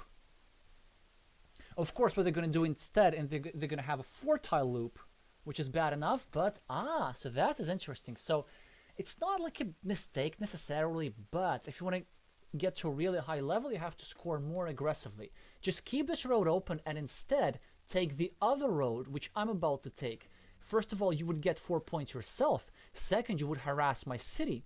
And third, you would deny me these lucrative points. So sometimes opening mistakes in Carcassonne are not really sins of commission, they're just sins of omission. By the way, also this move, if you want to make it, is with a meeple, because it's very, very rarely getting blocked here. In the meantime, I'm just going to start building more cities. Here, I'm of course waiting for a Dorito.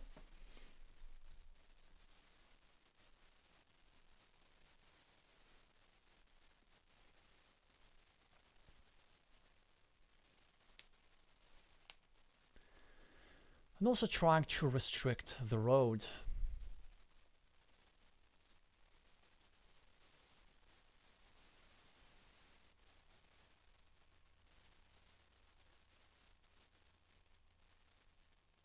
But yeah, the thing... Ooh, that's so interesting.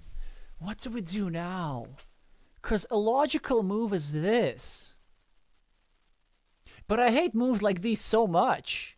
Because it leaves a monastery spot.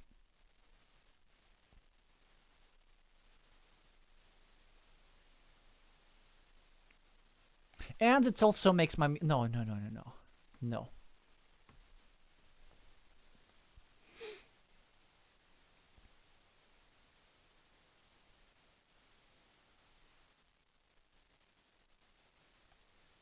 Yep, yeah, that's good. And as you see, now I get the meeple back and I get to score extra points for the road. That's why you do not want to be leaving this road meeple-less.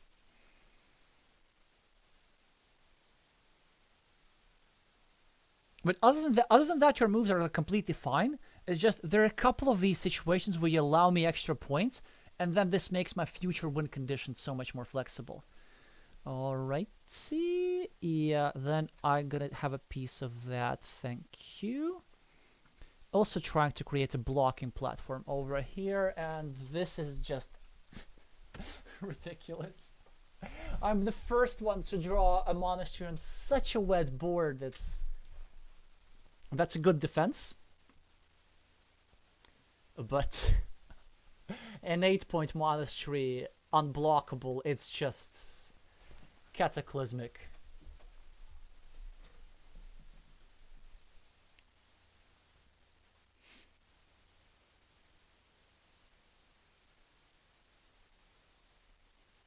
Maybe here, like a tile that could work really well for green is something like a triple city with a road that can take 2 points. They can restrict my monastery, restrict this road. They can even take 2 points here right now. That would be decent. Ah, okay, so they're connecting to the road, but they're also creating a very nice spot over here. No. I guess the best move is this, but it leaves another monastery spot. But fine, if it's an evil hamster, it's an evil hamster. It's that kind of game, whatever. I don't think I should like make a purposely worse move just to minimize the variance. That's also one thing that I've learned from the World Championship. Like, I think sometimes I lose games if I try to focus too much on minimizing variance. Sometimes you just gotta make the best equity move, so meaning the move that gives you the most points in the long run, and then just deal with the variance.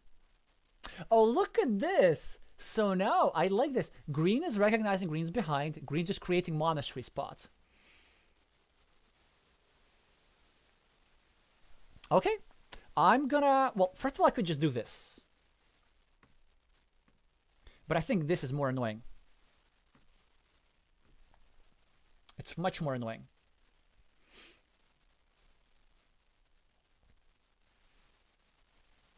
And it also protects me from the splitter.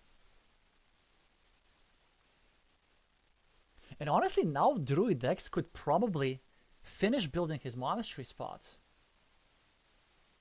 Ah, so instead he's blocking us. But I guess I'm okay with this, because if I do this, there's sort of blocks possible. I think I should be patient. I'd rather start a new city somewhere.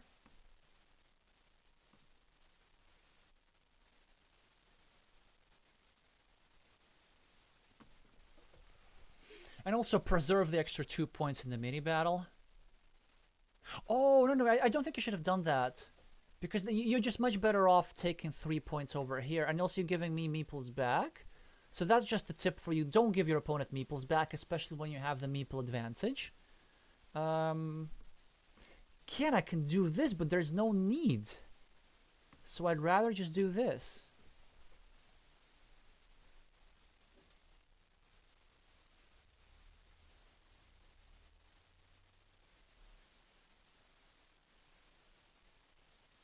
So we do equalize the monasteries, and green is on the board.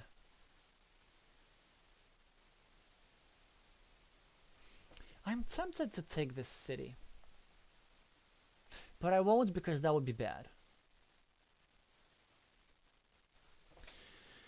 Let's actually spend one move on a purely blocking move. I know it's not the strongest, but it's something.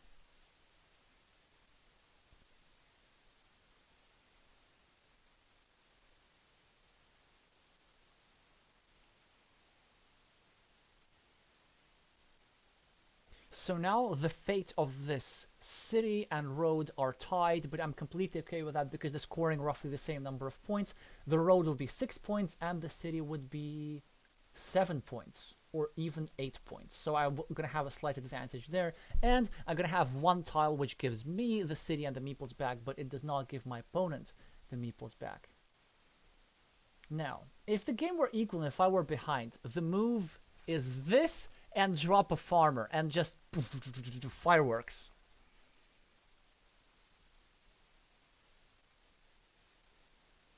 Yeah, it's a really good move. But no, there's just no need. There's no need for doing stuff like this. Come on. Just gonna do that.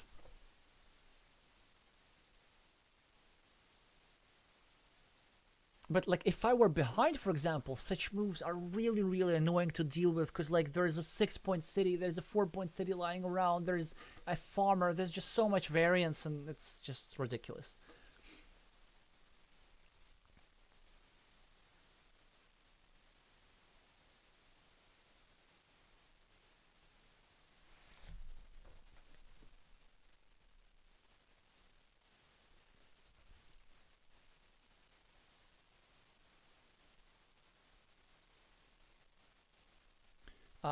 Oh, that's an interesting question from Craft Giraffe. So you say, if you play a real-time game in person with 15 minutes, when you finish multiple features, you count faster than your opponent. Should you slow down your counting so that your opponent can follow? No. I think you should just say the number of points and move the counter.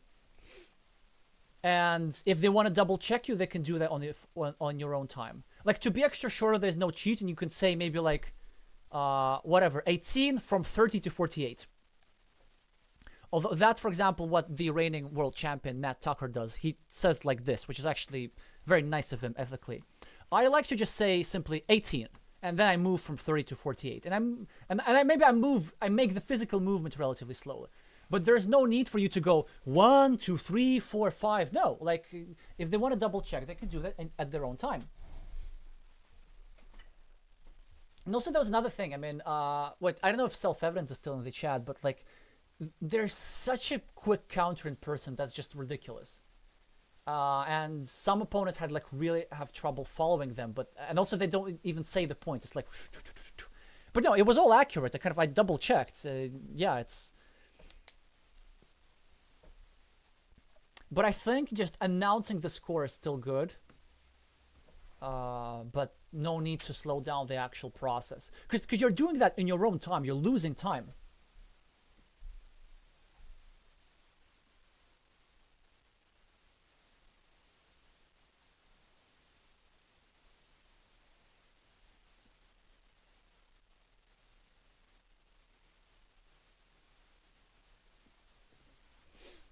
Okay, so there's this thing. If there's ever any dispute about cheating, the cool part is for the most part, if the judges arrive, you can just recount all the points from start. Because obviously you're going to remember which features who completed.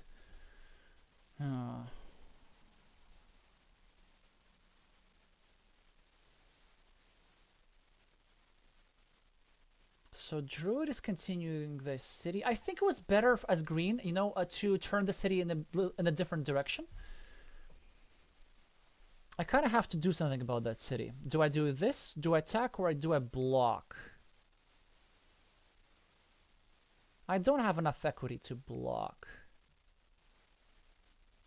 But then there's splitters. But the splitters are fine. I'd rather just attack. And the sole reason I'm attacking here is because I am quite a lot ahead. So I can afford to attack rather than block. You see, as Druid, I think a better move was to farm. I'm gonna farm.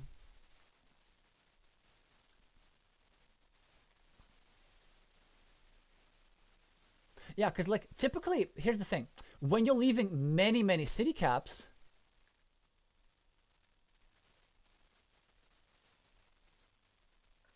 shall I go for this? No. Yeah, so when you leave many city caps, let me actually do something like that, by the way.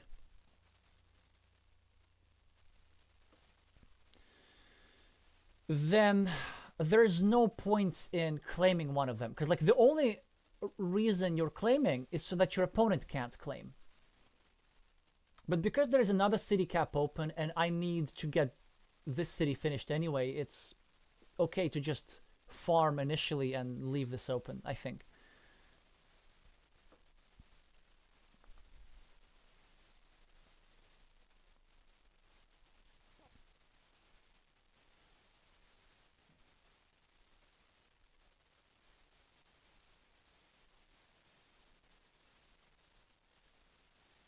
Tough decision with the monastery for my opponents. Where do they go?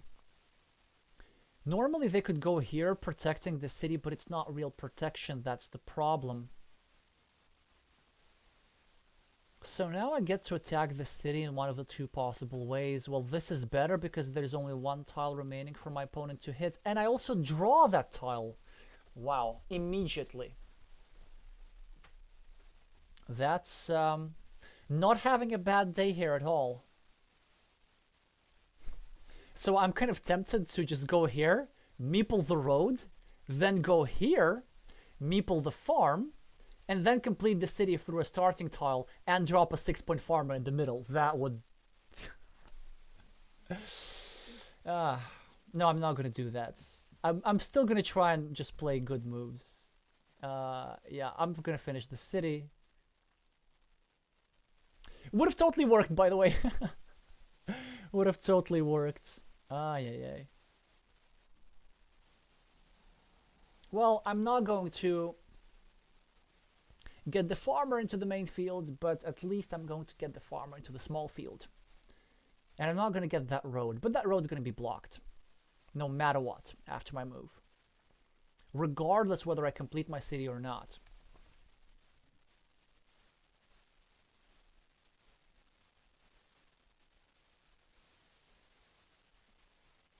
Ah, RAF. Okay, so if you complete multiple features. So if it's a like it depends. If it's like a 9-point monastery and 4-point city, I might as well play 13, say 13, but I would only do that if I'm playing somebody like the world champion or whatever. Somebody maybe who I know personally that they okay with this. Maybe I would say 9-4-13, something like this, just really really quickly. Also to make sure that there's no misunderstanding that they actually meeple that feature.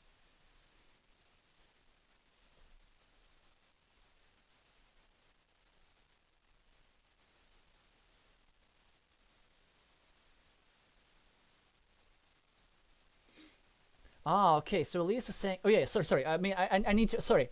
Uh, sorry, I need to, I'm gonna reach out a little bit later because obviously Druidics is waiting. But yeah, yeah, don't worry about it. Uh, yeah.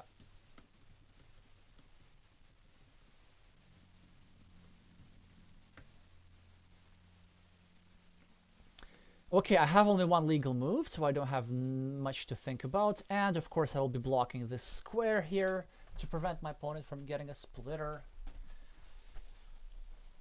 You know what? Even in these lopsided games, you can still learn something, right? Because, for example, how do you keep your... I don't know. How do you keep your win percentage at 100? Oh, okay, so that's awkward. Are they not my viewer?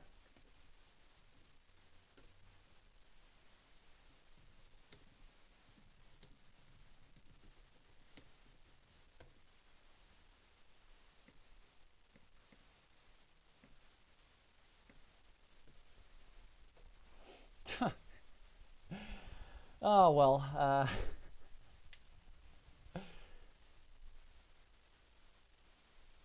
Yeah, that's just kind of very coincidental because I mean normally people don't send me challenges out of the blue. So if somebody sends me a challenge during my stream when I play Carcassonne against viewers, I assume it's gonna be one of those viewers. Wait, are there city caps? Yes, they are. So it's good. So it's good to make this move.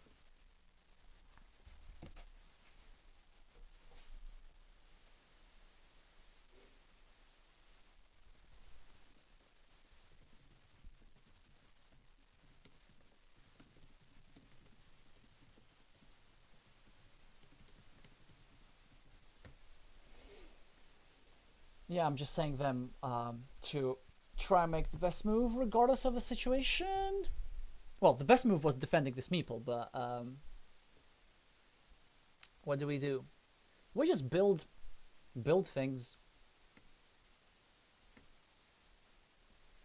which is what you're supposed to do in Carcassonne.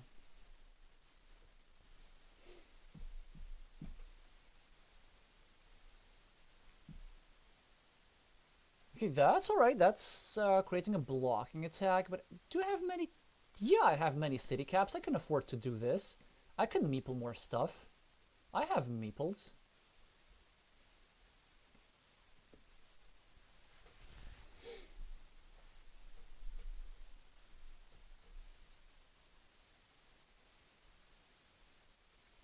Now they should probably start blocking one of these meeples. Which one? Okay, so now they defend. But I think they should be blocking the north meeple. I'm going to connect the two fields and then try to maybe win one of these fields. Because normally when I'm ahead by a lot, I don't connect fields. But in order to connect fields, my opponent would need to spend a meeple. Which then would mean that I don't have any more meeples. Okay, good. That's a good move. Now, a big question. Do we go here or not? If we go here, then we have two splitter tiles that we can use over here. If we don't go here, we have two of these, how do you call them? Those tiles. 1, 2, 3, 4, 5, 6. Ah, but you see, another cool thing is that if we get this sort of tile, right, we can actually meeple this thing and meeple the field immediately. So that would be pretty cool. And also, is there other easy ways to block? 1, 2, 3, 4, 5. Yeah, there are. If my opponent gets a splitter, they can block. So I think I still need to do this. Even though the other move was something that I liked a bit more. Well, it is what it is. Now they can go here, but then I will need the splitter in 2 places.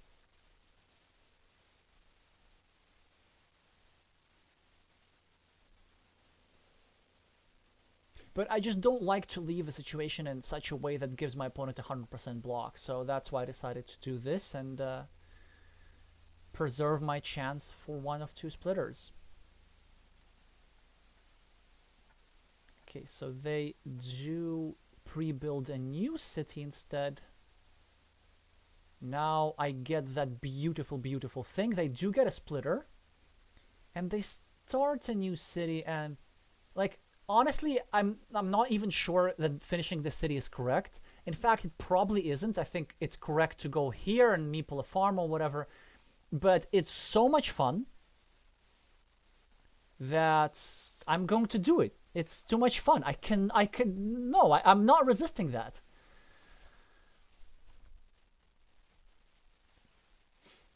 Look how many points that was.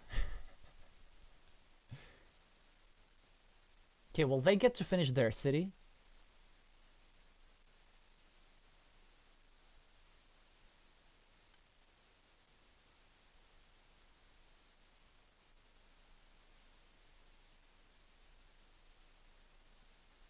And maybe I meeple a field, actually. I know that's not how we normally play this game, but I just really want to do that.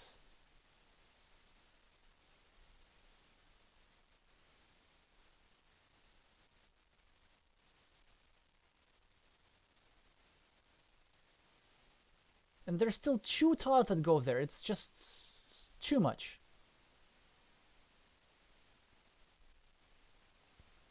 Okay, so they claim that field. We're going to just go here, get an extra point.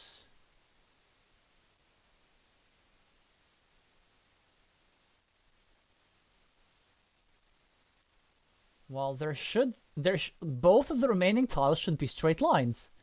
Unless I'm really, really severely mistaken.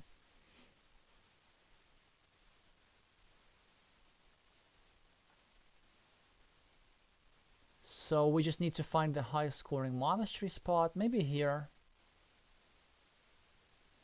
1, 2, 3, 4. It's 4 points no matter what. So let's go here. Straight line number 1, straight line number 2. So green can get more points, and I get this beautiful road. Yeah. So the last farmer was unnecessary, but I also kind of threw a farmer there just so that my opponent doesn't throw a farmer there. Anyway, some games are like this. Obviously, I drew very, very well. But before that, maybe my opponent could have scored a bit more aggressively.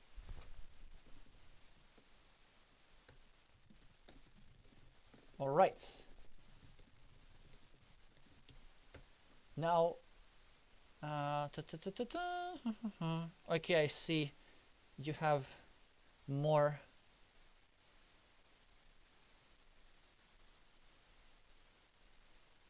Yeah, Elias is saying, oh, another. So, like, I mean, it's a really big topic for like debating fair play and stuff like this, and I might talk about in-person play a little bit later.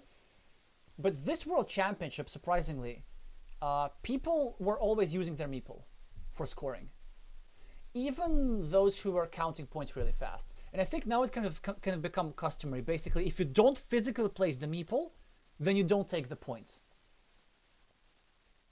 So actually, you can't. So for example, you can't say 4 points and just move 4. And definitely you can't just click the button of the clock and then score. Yeah, so no, people do use the physical meeple, at least in this World Championship. Anyway, so yeah, now more games. Probably we will be able to do two more. Just gonna see. We have okay. So Divaka must have fallen asleep, but we have Ear 99, and we are gonna play with them. Oh no, Giraffe is writing, but I think Ear 99 was first. I still have to play with them.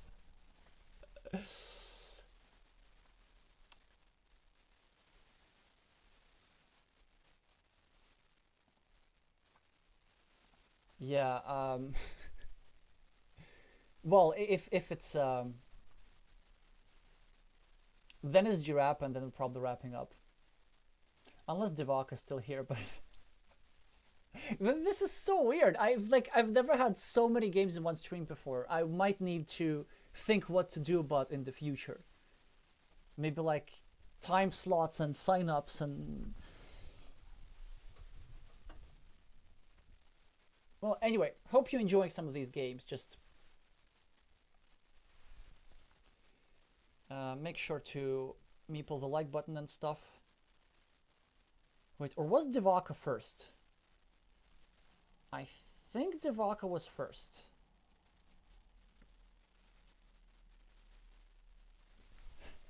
So whoever clicks the start button, okay, Divaka's first. That's it. Whoever clicks the start button.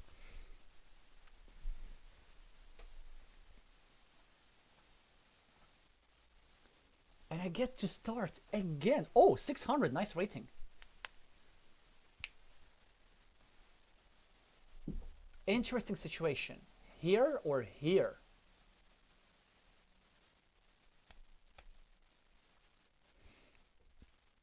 Here it's kind of keeping things really tight. But the problem of doing here is like this meeple gets lost at a reasonably high frequency. And I think this is worth it. Even though it's attackable, like if my opponent manages to connect to the city, it's not the end of the world. Okay, then we'll be just completely equal. That's not the worst that can happen in a game of Carcassonne. So I am willing to make that city a bit more vulnerable just for the sake of better positioning. And let's go. Early farmer. Yeah, whatevs. Whatevs. Especially if they're gonna make my field bigger, so. I mean, it's a good move. They're starting a ring road, but. Ooh. Actually, this is a bit awkward because it's so. This is an interesting situation, right? Here are my moves. I can equalize my opponent's city, but that's lame. I can go here, but that's prolonging my opponent's road. I can go here, but it leaves a ring road and a juicy monastery spot. So I'd rather go here and give 1 point to my opponent just to have a better position. Okay, so by the way, do you see what's the difference between a 400 rated player and a 600 rated player is? So my opponent here, Divaka, knows about aggressive scoring. They're not finishing this city, but they're just trying to build their features more efficiently by using both the road end of this tile for the road and the city cap for a new city. It's very annoying to play when opponents do this, but that's what kind of seeing that kind of stuff makes Carcassonne players better. So, two options. One is this, another one is this, which is kind of really nice in terms of reducing variance, and it also creates a threat of blocking my opponent's meeple. But the thing is, blocking my opponent's meeple is not such a big value. There's not a lot of value in that. Imagine if I'm successful, I draw the quadruple city tile, and then my opponent connects, and then they have 6 points and a ruin which can grow. And also what this would essentially do is that it would take out a monastery spot. But that monastery spot is not that bad because it would likely expand my field. So against strong players, more equity, less reducing variance. Now I'm very curious to see what... Okay, so now the field is equalized, so now we need not worry about the development of said field. So what could we do instead? We see that there's a road asking to become a ring road. There's also this, and I could start blocking this meeple, but honestly, I don't necessarily need that. I just kind of need them to finish the road, then I'll have a platform of my own. So I'd rather go here, meeple a road, start, eliminate a monastery spot,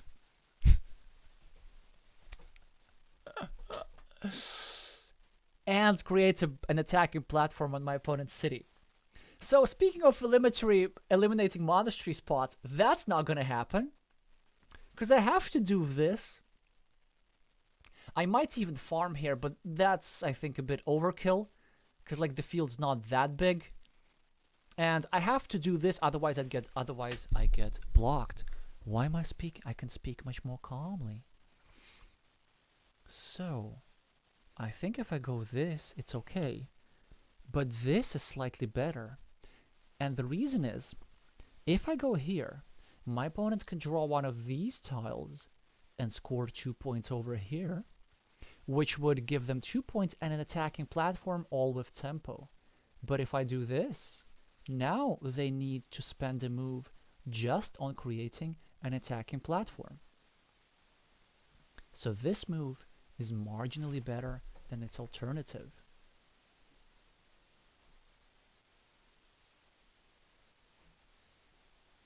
Cheers, good to know that you're enjoying the games. Have you meepled the like button? That's important. Actually, I appreciate you here, even if you haven't meepled the like button. So, okay, let's start building something. I could do this. Just continue my stuff. I don't want to go here. If my opponent connects, he connects. I just don't think the points are worth preserving that badly.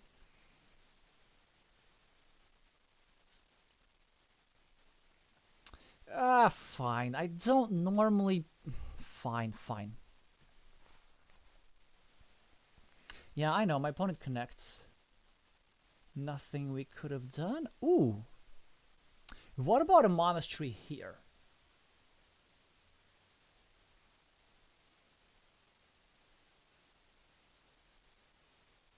Well, it's either here or here. Here it's 5, here it's 3, but I get a couple of extra points from things. Nah.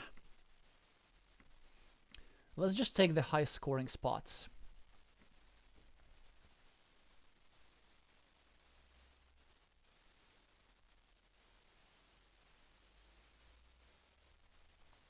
My opponent starts a city, not where I would start. A better city was here, I think, to just bother my monastery a little bit. But maybe blue wants a counter field. Definitely blue does not want one big field now that they are down on meeples. Yeah, the last meeple comes down. Which actually makes sense, because they can get a meeple back in many places. Now what do? Do I make a blocking move? I think not. I think I just... Well, I could make a blocking move here. Actually. I could create another monastery spot. Given that I have meeples and my opponent doesn't. And I'm also creating a road which I can meeple. I like it. I like it. It's creative, yeah.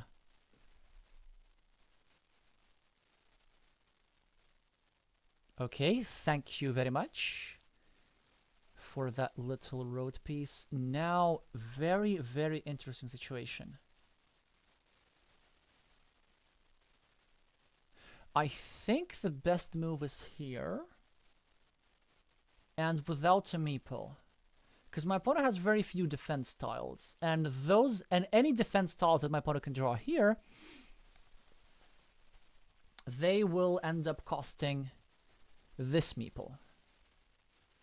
So this is what I'm gonna do.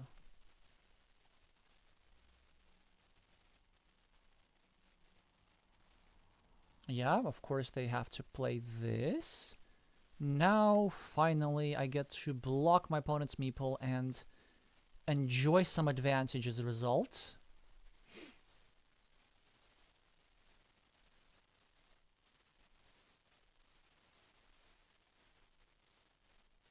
Okay, so daggers are being drawn. There's only 2 daggers remaining, 1 of each, and this square, as a result, is becoming vulnerable. Do I wanna drop a farmer? Not yet, but maybe?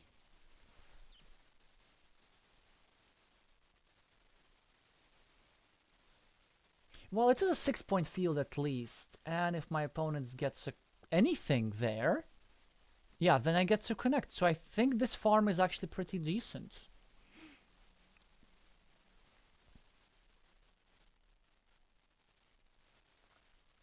So they drop a farmer, a counterfield, which is actually quite wise. But I think still the extra meeple, it's... Oh, I actually didn't think about it. This field is not that big. I mean, it's fine. It's worth it. It's going to be like 12 points. I win a coin flip. Amazing. Amazing. It's so pleasant to do that. Winning coin flips is fun.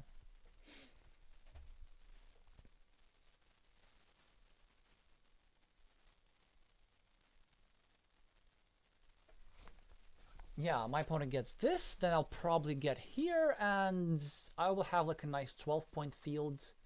And then I'm gonna go here, drop a farmer. If I go, interesting, if I do this, it's so, like, I love these situations where just the decisions are become very strategic. If I do this, the whole thing becomes a big field because the crossroad goes here. But I don't want to, well, actually, one big field is not that bad given I have the long-term meeple advantage. So I need to think about this, but I don't think it's worth it quite yet. I need to just block something. I think let's block this one.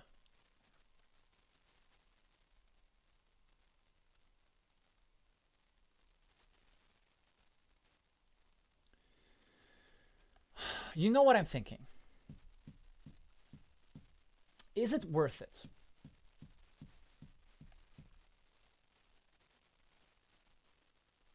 Presumably I'm getting blocked.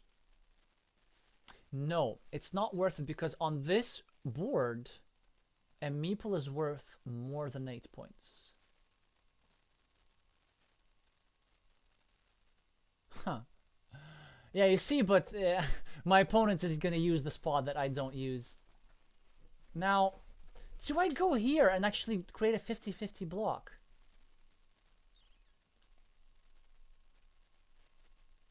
The tile is so good, though. I don't think it's quite worth it. Yeah, with this tile, I'm gonna do it for sure. But it's too late.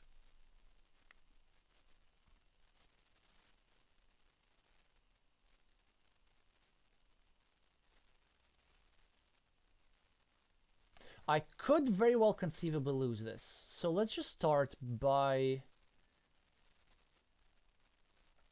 simply going here. Just for the extra points. 1, 2, 3, 4, 5. There's 4 of those remaining. How long can I afford to wait? Do I need the meeples now or do I need the meeples later? 1, 2, 3, 4, 5. No, you know what? I'm behind. I think I need to do this.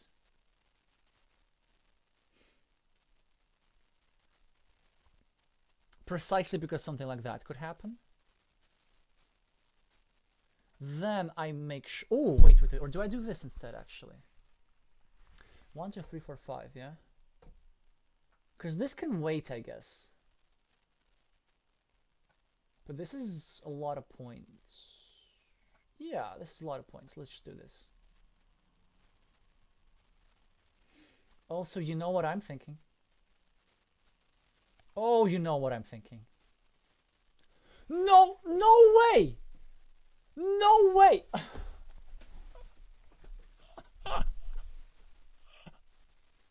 Well, In all fairness, I was gonna do that. Oh my god. Oh. Yeah, yeah, and now it's just like 50-50 for the game, probably. Because if my opponent doesn't get the tile, I probably win. Our fields are equal, and I have more meeples. But if he does get the tile, it's like 20-point city. And you and also like you played this move instantly. Oh come on! I hate when that happens. Well, anyway, let's actually just try to assess the situation. So first of all, we need to find a winning plan. How we can win without that tile, because with that tile, a win is pretty easy. Yes, Eduardo, we can play after this game. Sorry, I'm just getting lost about the order.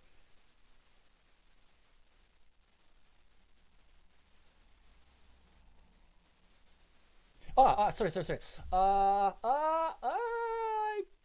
Fine. Sorry about that. I just need to move. I just need to move. I just need to move. Meeple back. That's it. Cowardly move. Cowardly move. Just growing my field.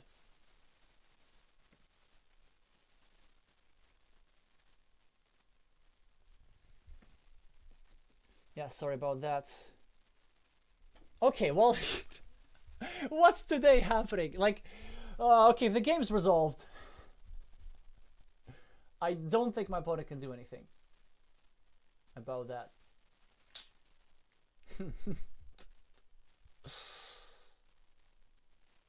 Well, okay, let's just actually count. +4, +8. Yeah, I just take out the city cap. That's it. Even though it's in my field, it does not matter.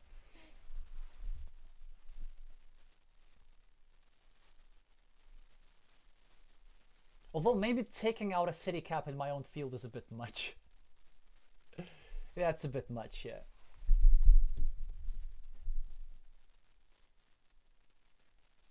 That's anticlimactic. But let's think for my opponent.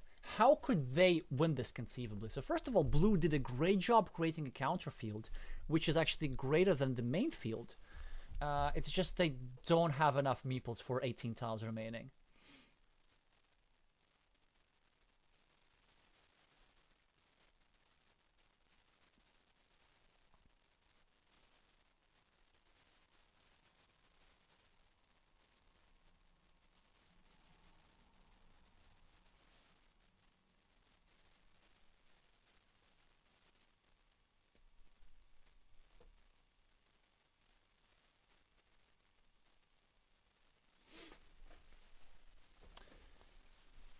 Wow, that is one of the possible winning plans. Yes, just build stuff that gives you points. So that makes sense. I rather like it. The question is like, yeah. Now comes the point. That's beautiful, beautiful.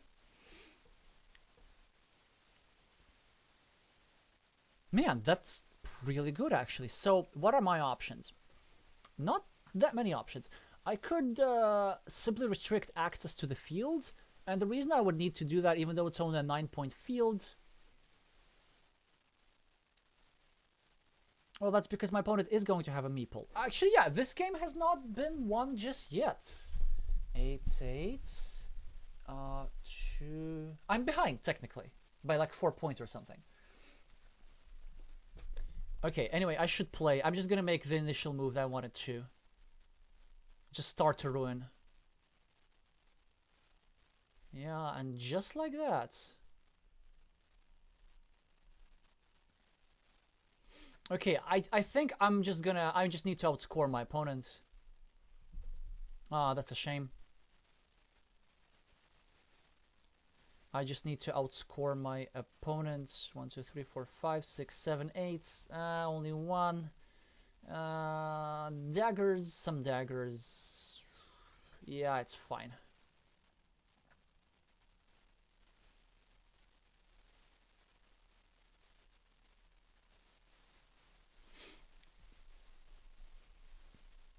I could conceivably lose this, yes. But let's try to not make that happen. 10 points for cities. 4, 7, 6.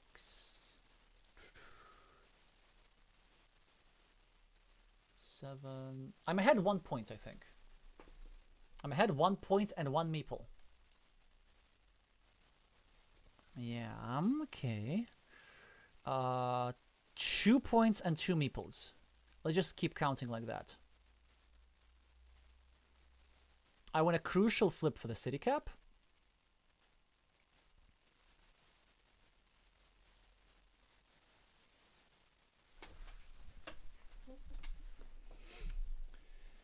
Oh, there's a monastery remaining as well. Oh no, there isn't. There isn't. All good. Okay. 1 point and a meeple. I think we can take care of this right here, right now, right?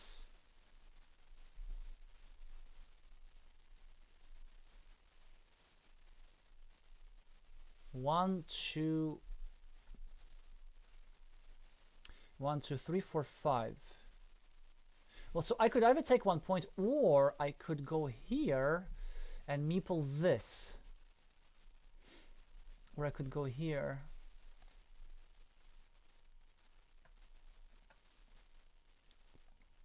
Or I could go here.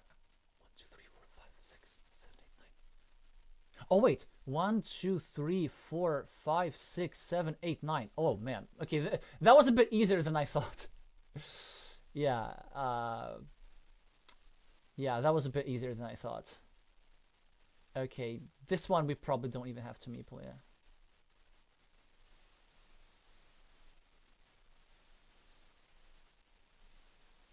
Huh.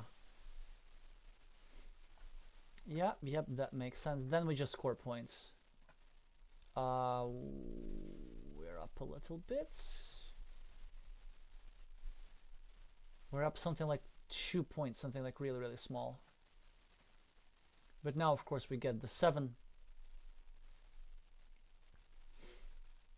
Yeah, I forgot there were no curves. And exactly, see, they do get the Dorito, not the Dorito, but the dagger thingy, so... What's the most precise? Surely can't... This cannot be wrong.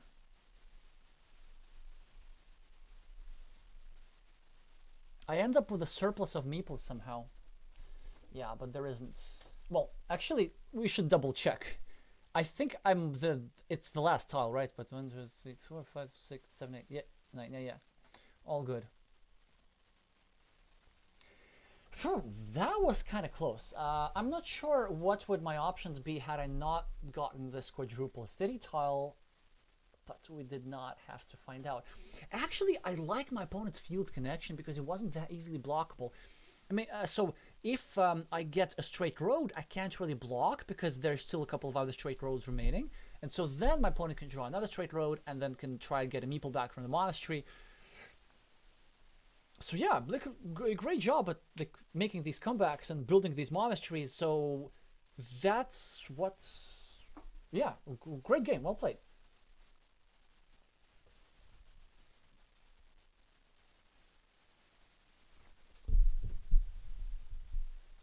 All right, now ear 9-9, and then Giraffe if you're awake. But ear 9-9, you can send your challenge, or I can just send it to you.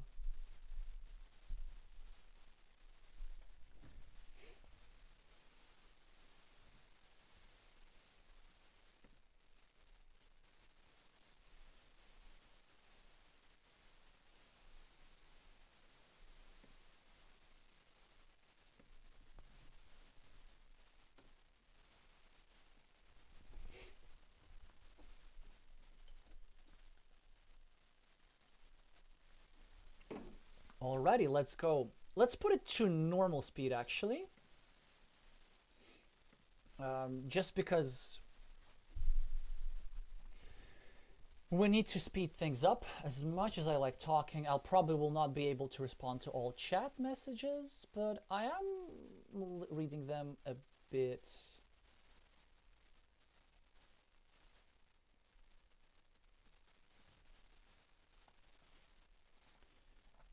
already. Well, I'm the starting player yet again, although I do have the worst starting tile, but it does not matter. It's still a great, great advantage to have.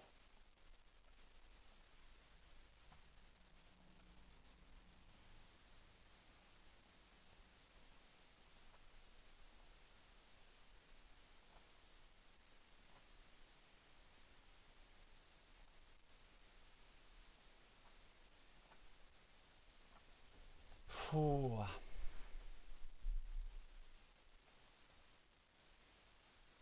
You know what? I think I might even need a second break, but not during the game. I will try and be a bit efficient. So once ER99 here is thinking, good move by the way, good.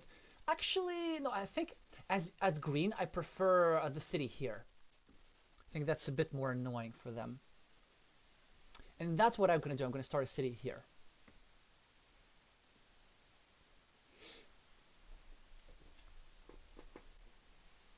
Just trying to eat up this whole thing.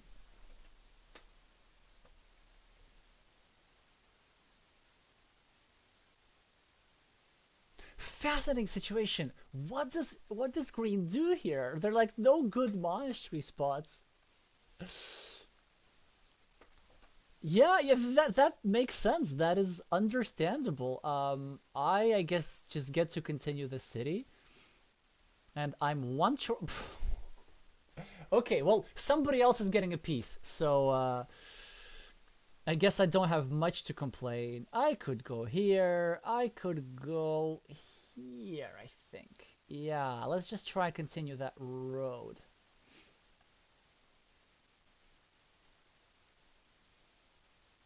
Well, fantastic tile, right? So you gotta do this. I could go here, but I think I'd rather go here. And if my road is blocked, then so be it. Oh man. Okay, okay. So this is gonna be my hardest game of today. Monastery clusters are just so hard to play against. Okay, so this is slight inaccuracy, I think, which is good. It was slightly better to turn the monastery with the monastery pointing down, just to take advantages of barbed wire city caps, for example, as I insist on calling them. But at least I get to keep scoring. Points, points, points.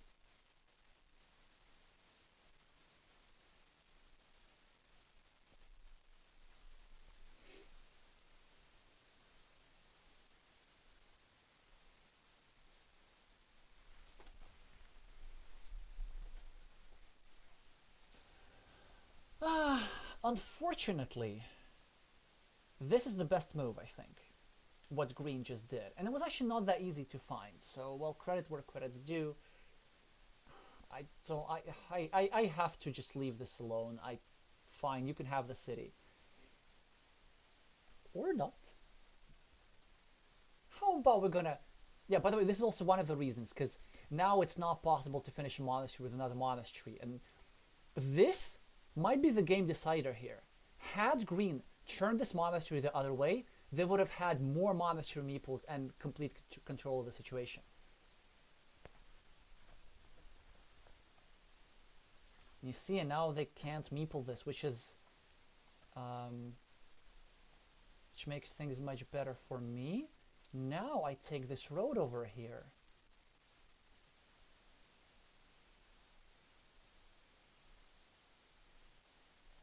But somebody, no. Ooh, do we go here? Like, normally I hate blocks like these. I hate them.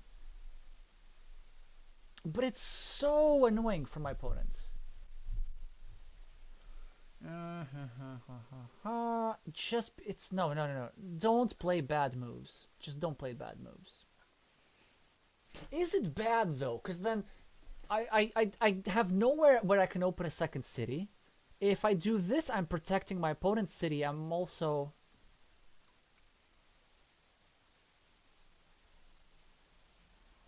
Actually, this one's not that bad. This one's not that bad.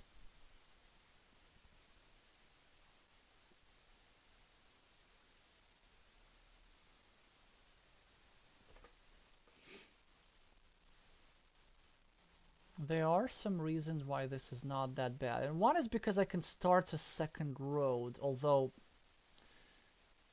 But the main... Oh, I can actually leave this alone, I think. No, I cannot. I need to meeple this. There are still plenty of road ends. And when my opponent finishes his monastery, he also finishes my monastery, and then I get to sneak in a road like this. But it's still a very, very hard game.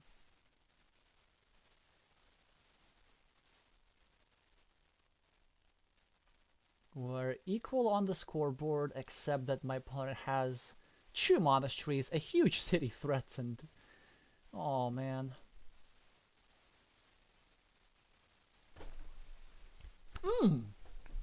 So, we have some interesting ideas, depending on what my opponent does.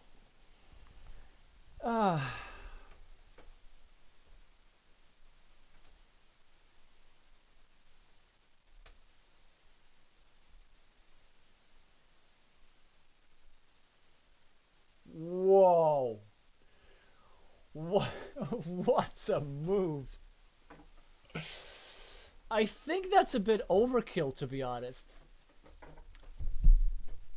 Well, I could block my opponent's city. Actually, that's pretty good, because I can't block like this, because there's still tiles that fit there, and a good number of them.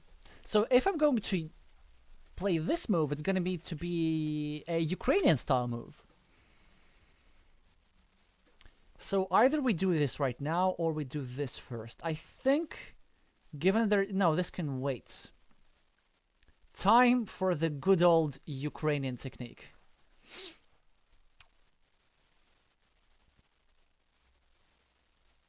And you see, if we don't do that, then just green adds 1 tile to his monastery and just wins.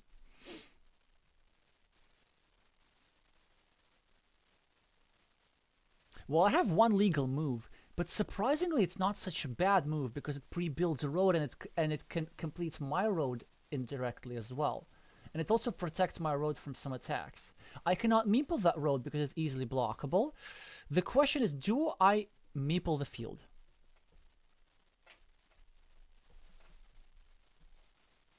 It's only 6 points, but it's tempo. No, we don't meeple the field. We will have later opportunities to do so.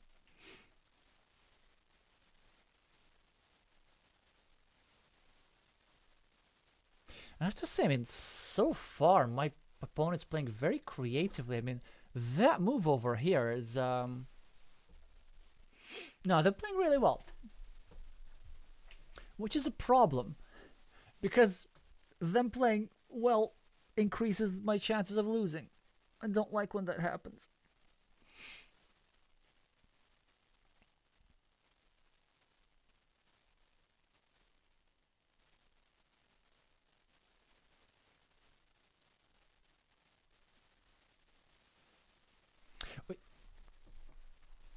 Okay. Okay, that's fine. That's very good, because now I get to do this, and now I'm hoping for a curve or a straight line. And if I get a curve before my opponent does, I can get this meeple back. And I think it's worth to even sacrifice some points just to get that meeple back. Because let's say if I don't, my opponent takes a curve, and then they take a huge field. And I don't want that to happen either. Okay, so I think I need to go here. And I will claim this field now.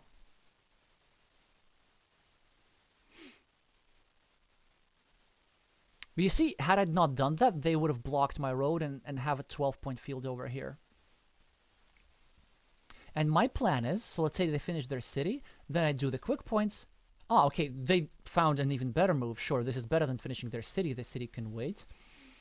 Now I can get the quick points. And now I'm just 1 curve away from going over here and dropping a farmer.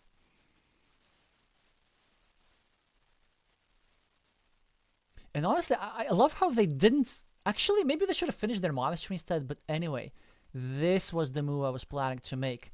I finished the road, and I can drop a farmer, and I can do that. In this situation, it's absolutely okay to spend a city cap on that. So I'm the first on the field. I've managed to delay my opponent's... Whoa! These are some good moves! Hot damn! So now... Green is in a winning mini battle against my road meeple. But actually, maybe... I mean, it's definitely good, but maybe I liked the idea when they turn it the other way and wait for the one of the 3 Doritos. No, that's alright. I think that's alright as well. Let's just take points.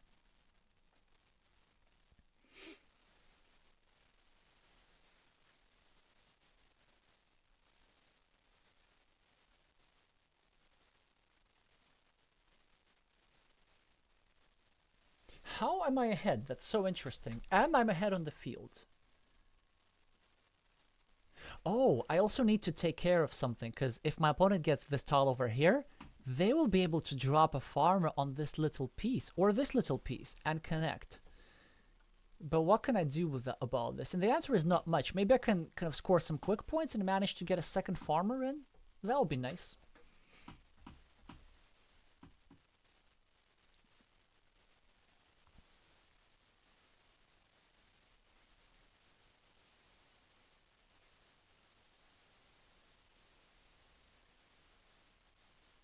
Yeah, you know what? Maybe instead of these quick points, green was actually better off putting the city cap here and meepling the road, because there's still a sufficient number of crossroads, or at least at the time of this move there was a sufficient number of crossroads. Yeah, and you see, now they actually save their monastery. That's rather wise. But now this means that we can try and finish this city. So that's the point of this Ukrainian move. It's the flexibility. In some situation, I get a ruin blocked against 2 monasteries. And that's good, because I get to lose fewer meeples for, you know, a roughly similar number of points. But in some cases, they finish the monasteries, but I also finish my city. And I use their tiles that they put next to my city in order to finish it. Okay, so I could either continue, but I think I'm going to wait for a Dorito and I'm going to do this move. I feel like it could be a bit annoying.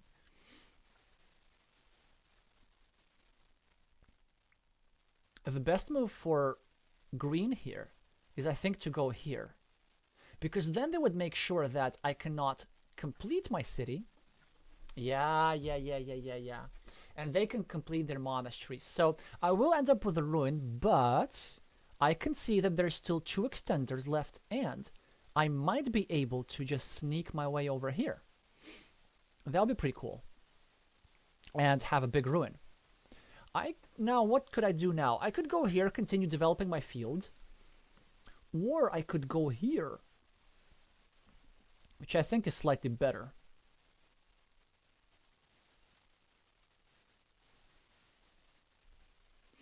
Precisely because my opponent could, like, make some blocks and stuff. Well, yeah, now I need to start running away, or I get blocked. Yeah, that's a shame a little bit, because I don't know. Maybe I should have just developed my field more. Now my field is fairly small. It's going to be 9 points. It's fine.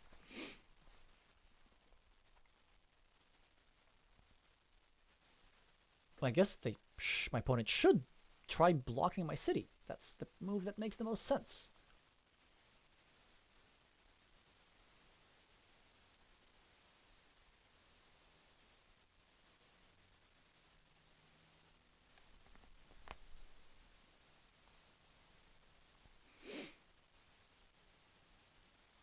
Do they have other ideas? I know I have some other ideas. If they block me, I could do something like this. Just dropping nothing and just pre-building this city. No, I'm not that desperate just yet.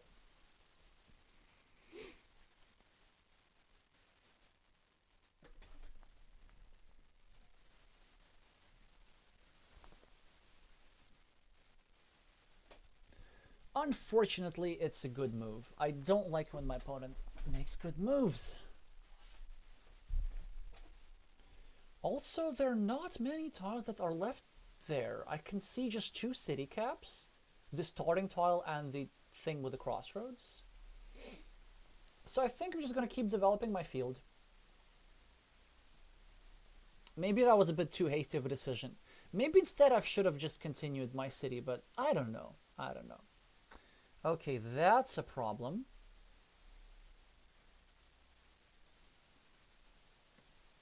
But I still don't see moves other than getting quick points.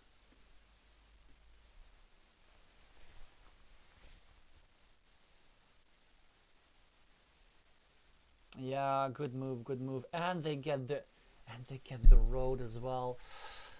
Wow, well played. Well, this city is still live actually. I can get a city cap and I can get 2 Doritos, but first let's take care of the field. It's actually a very important move because it takes care of the field in several ways. One, it prevents my opponent from dropping a farmer on this piece when they complete the city. And second, if they do drop a farmer on this other piece, then I will be able to maybe block with something like this.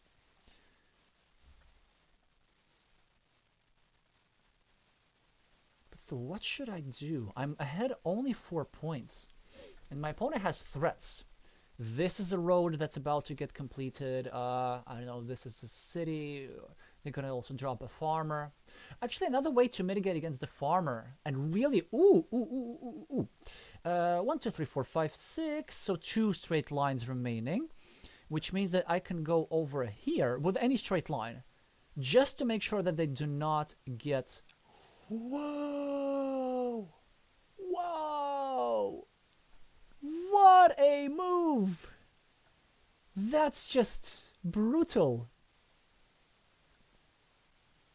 Okay, now we need to make a decision. How much do we care about this city? Because there's like only 1 regular Dorito that fits here. We could go here trying to eat up this ruin. But I think it's better to go here just to have more flexibility for this meeple. And well, we end up having not like flexibility and stuff, we just end up having extra 2 points.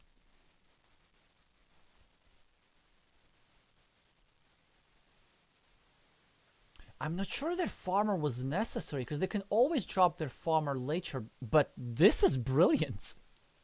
They get a curve, they connect like out of nowhere. How do you get that done?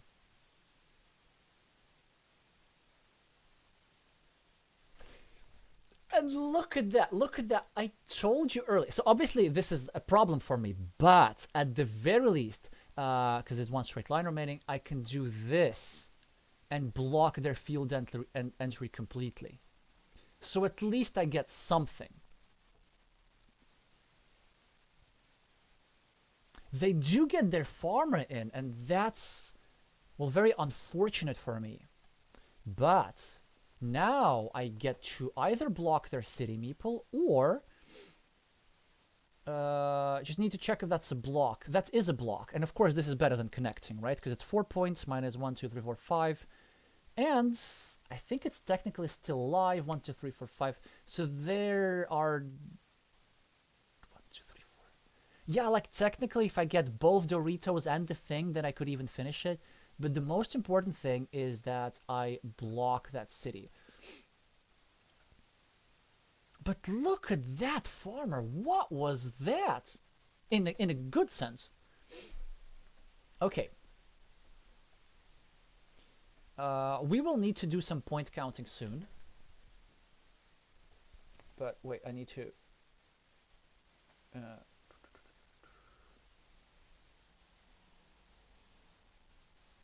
Alrighty, I need to do this, then this. Oh, man, this will be a hard endgame, actually. I do have the meeples, though. That's good to know.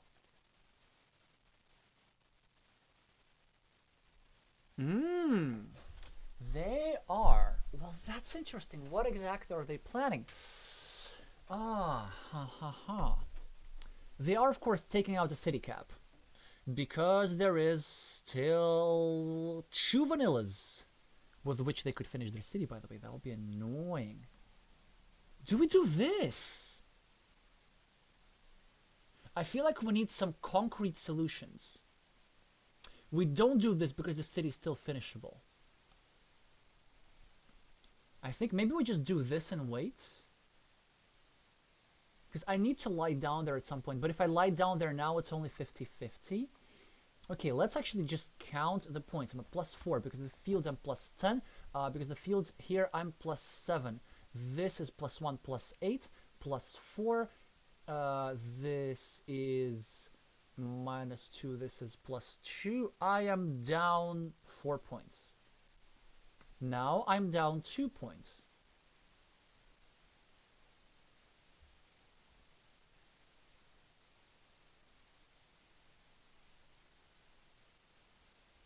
Also, this field is like only 12 points. It's not the end of the world if I lose it. I'd rather not lose it, but it's not the end of the world if that happens.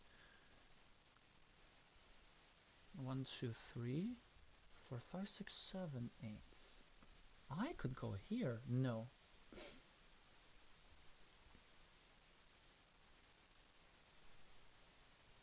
Well, my opponent can get a meeple back and shoot and the points and indirectly continue their thing. It's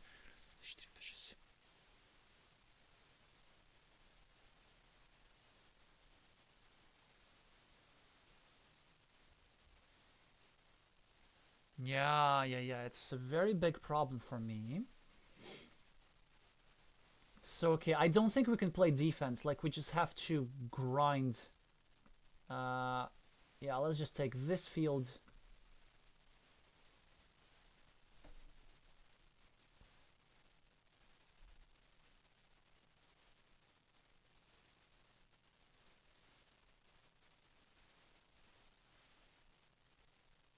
Will they go for the 50-50 here? That's very interesting. Wait, or is it not a 50-50? No, there's 7 straight lines. Yes, there's 1 straight line remaining. 1, 2, 3, 4, 5, 6, 7, 8. So 1 straight line, 1 curve. 1, 2, 3, 4, 5, 6, 7, 8. Okay, 1 straight line, 1 curve. I have the last triple. There is 1 Dorito remaining only. There is 1 vanilla city cap. Oh, they're doing this. Wow. Wow. Okay. So at least this means they're not finishing their city, if I'm not mistaken.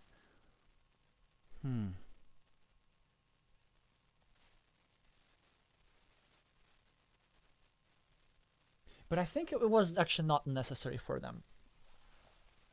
Because what I could do, I could get some sort of road tile here. Now, what do we do? It's a very important question.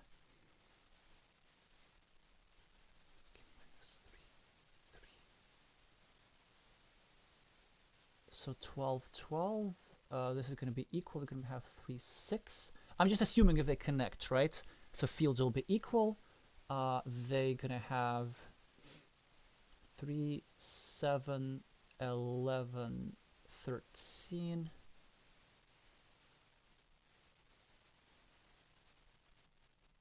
Okay, there's only 1 Dorito.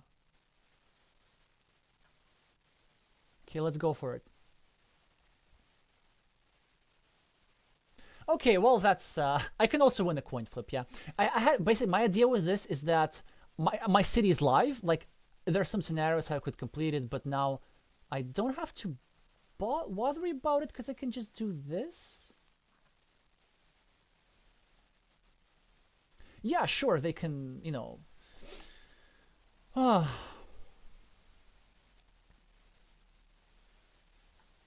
Connect my fields, but it's fine.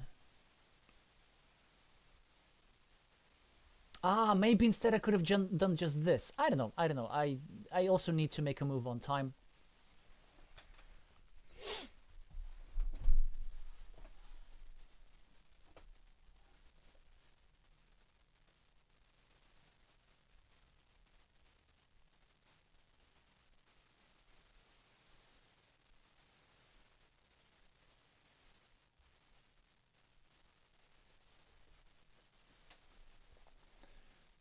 Also, I don't know the last two remaining tiles.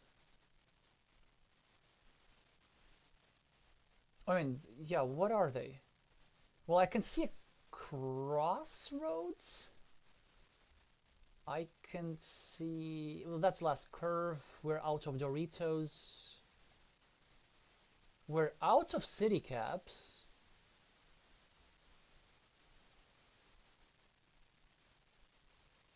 Extender. If you're missing a tile, it is always an extender. Ooh! Do I have to go for a 50-50 here or not? I think not, but extender and what? Okay, just... Yeah, extender crossroads. Okay, extender and crossroads. Very, very interesting.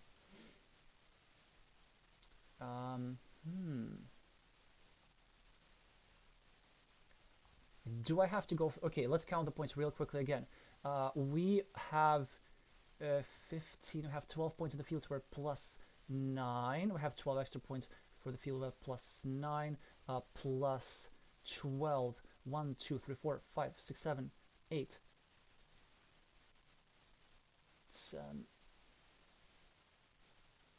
Yeah, I have enough.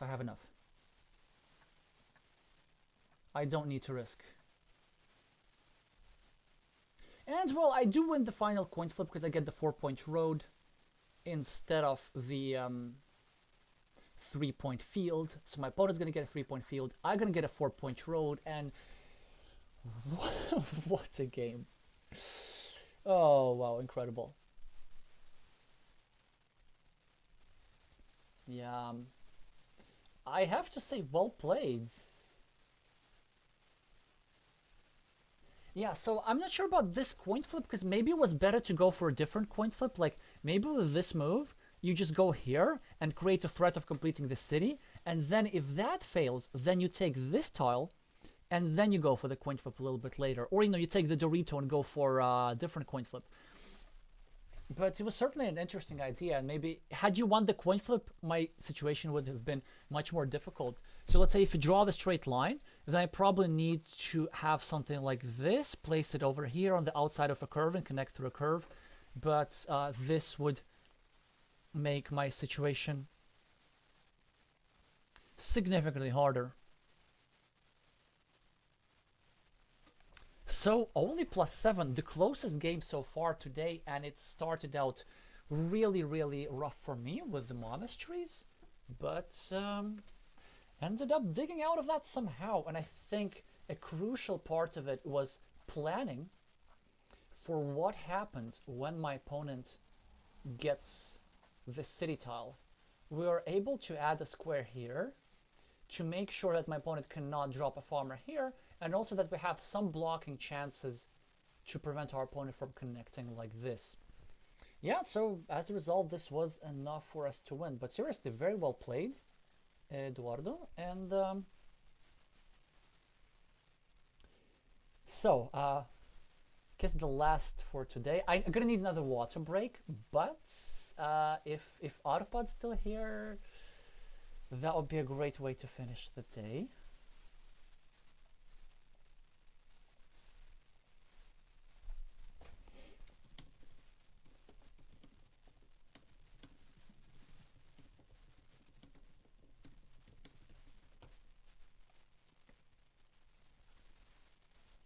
Alrighty, I will be back with some water real soon.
Alrighty, we're back for a final game of the day.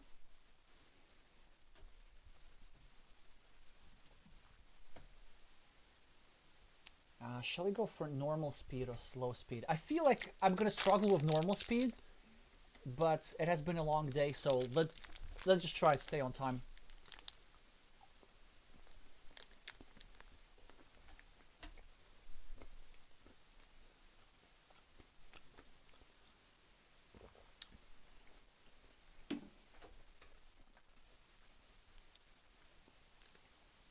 And also, I know that Arpad doesn't like slow speed anyway.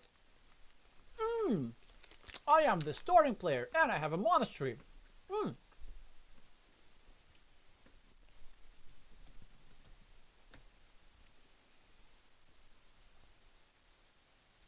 And now on move 2, I don't know which move is correct.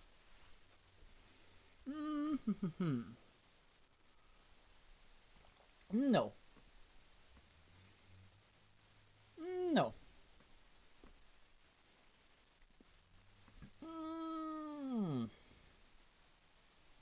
Yes. So it's an unrestricted city cap, but there are some reasons why this could work, and one of these reasons is this.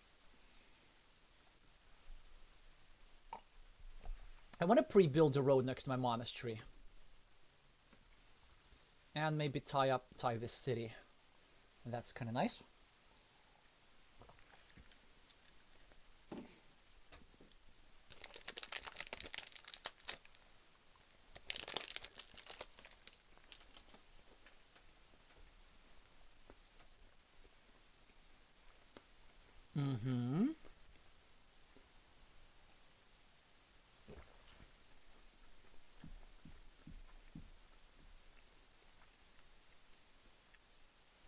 Now, how much do we care about the principle of two cities?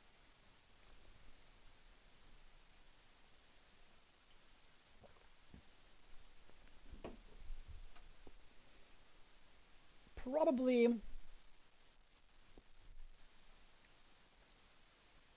not a lot. I think I'll just finish my city, and the reason for that is because there's easy ways to attack this.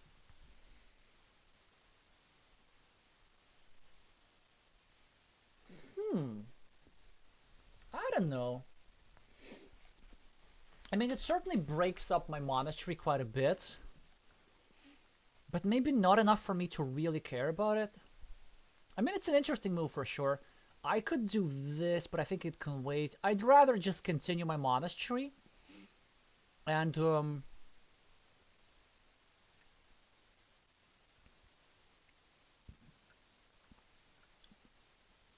well, now I can do this.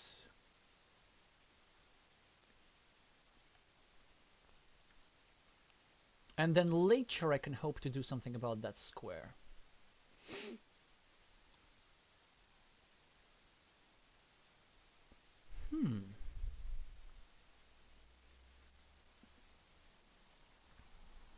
That was a very interesting idea here. Now the question is, do we go here and try save this?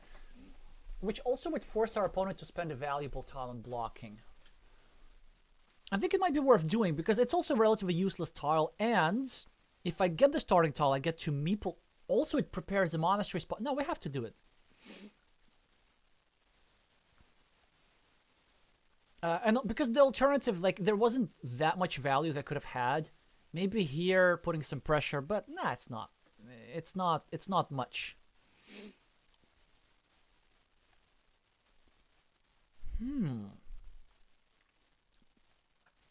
So they're not putting pressure on the other side, but they're also kind of trying to connect to the city. I could go here,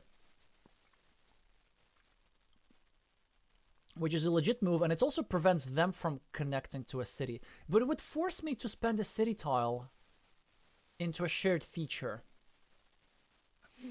I think it is still worth it, though, just for controlling this guy.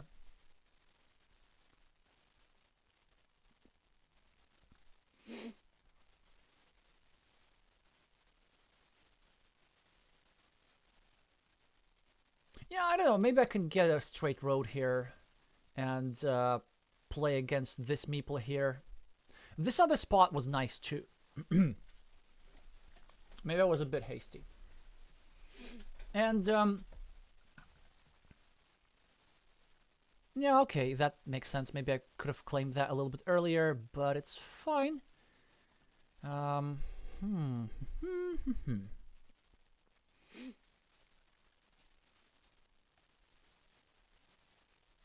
also the thing here is like, either I'm gonna draw the splitter or red is gonna draw the splitter. And both of us are going to want to put it here. And then when this happens, my monastery will benefit. Yeah, maybe this square was still better though. I don't know. I just hope I get to draw more monasteries so that I get to fix my mistake. You know, like, there's a really cool situation which I like in Carcassonne, is when you're torn between two ways how to use a tile. And you like spend 2 minutes and then you decide, okay, finally I gotta do this and that. And then you draw the same tile in the next move. And so you get to do that other thing that you wanted. And my opponent takes a road. We need to take that road away from him. So we're now equal on the scoreboard, which is important for me.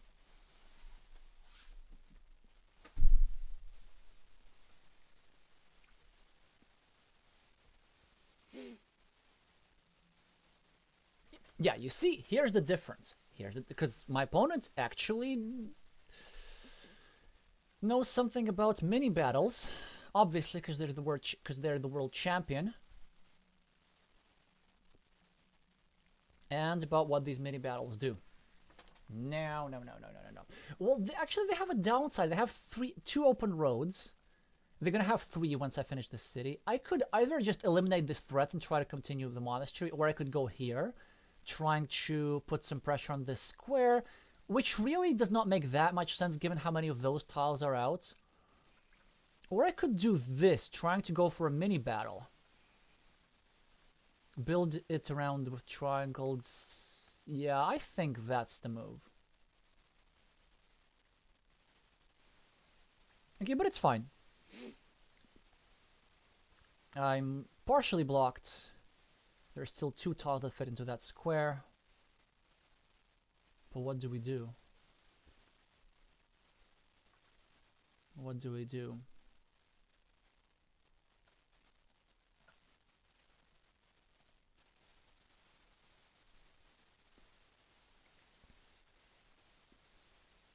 Well, we could do something like this, or we could do something like this, creating a platform.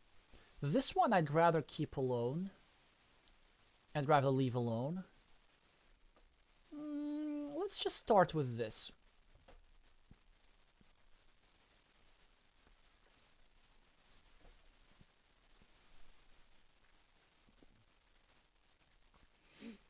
So blocking threat from my opponent. The question is, do we connect to the city yet? I think the answer is not yet.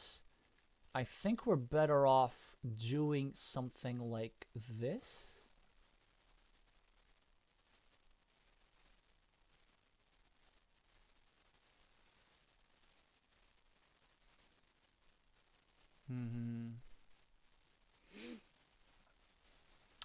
I could conceivably.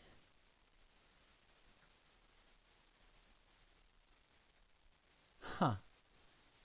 Well, that's interesting. So what's going to be their choice? I'm so curious.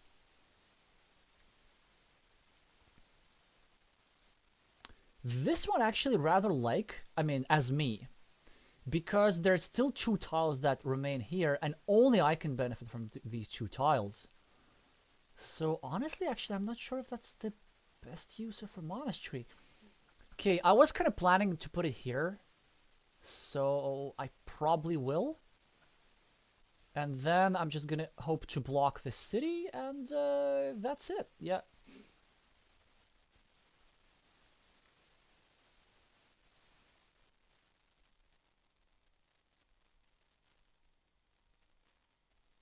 Ay. I'm about to get blocked. So do I defend here? There's no point in defending here. I need to first of all defend here. So I think we just need to proceed with our plan. Just blocking our opponent's meeple first, and then maybe getting a meeple back later.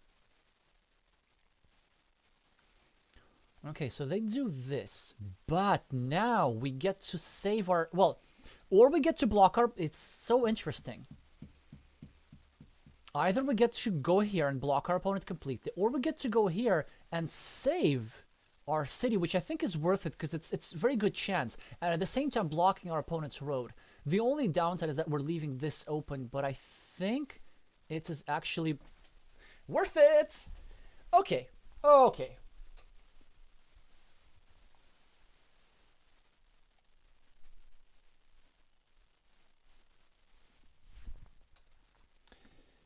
Jackpot. Oh yeah. It's always fun when stuff like this happens. Ooh, I also get to block more stuff. Look at this. I was thinking of doing something like this, or maybe something like this. Because then my opponent would need a 25% in order to close the city, but this is so much nastier.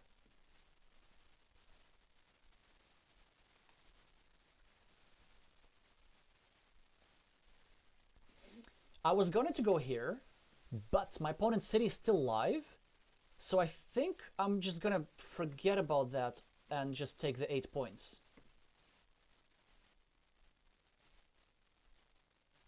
Think that's the right thing to do. It's 8 points. And still, maybe something good can happen here. Okay, so we can go here, like, technically blocking our opponent's city.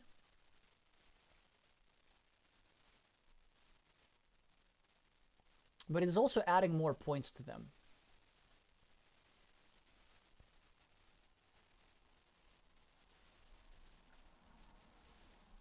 So I think I'm just gonna go with this.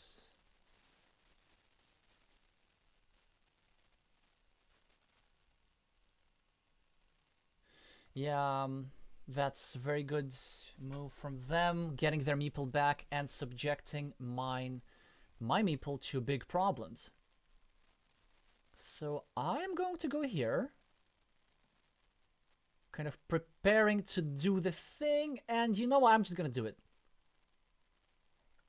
I am just gonna do it. I don't care that you're threatening. Maybe I should have farmed instead. I don't know. No, it's a 6-point road. Come on, it's worth it.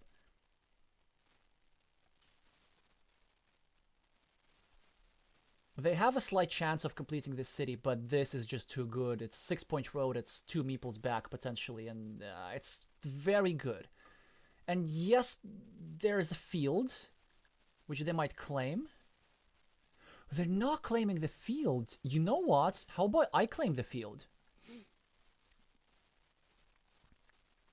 Because normally I don't care about stuff like this, but I think here it's really important to be the first one on the field. It's 12 points, and if I just sacrifice 2 points from the crossroads, I get to go here and the field is just impenetrable. Well, of course there's a way for them to do this, but first of all I need to take care of this city. So this, what I'm doing now, is actually a permanent block. It makes sure that they're not able to reconnect. There's still one tile that goes here, but I'm not going to be hoping for that too much. I think I just need to run away with my points and maybe protect my city, protect my field a little bit. I could do this because it protects my city, but not by much. I'd rather them spend the tile on blocking my meeple because it's going to be a Dorito or a triple city. So yeah, let's just do this. You see how important this move was? This move was important because they could have given themselves a 50-50 chance at completing this city. Okay. Now we need to think real hard. We're up 23 points. I love repeating that. And we're up 3 points in this mini battle. Monastery versus Road. So that's 26. Section 22, if we take that into account. And we have a 12-point field. Not many things that could go wrong for us. I don't think I should be meepling a monastery here. I just don't see how that would help with my winning chances. So either I meeple this field, or I just do this, and it does a little bit. It just limits the potential of my opponent's ruin. That was the point. But you can see what tile I have in hand now. And this is one of those moments was like, oh, I wasn't sure that was necessary, but man, I'm running hot today.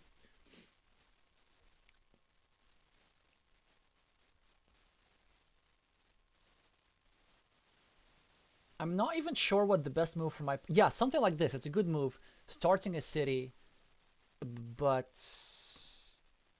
I get a 12-point move just like that.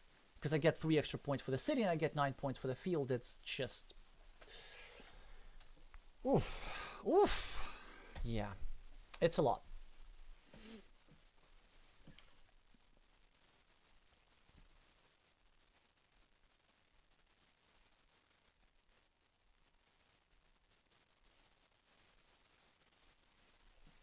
I know. It is quite a brutal game, yeah. So obviously, like, drawing these tiles were key, but I think, I don't know, kind of spending this tile on defense was a good decision, and then I ended up... Oh, good move, good move. I was just about to close that connection.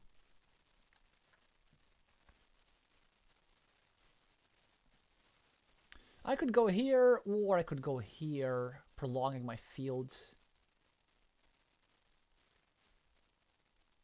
It's not bad to prolong my field, right?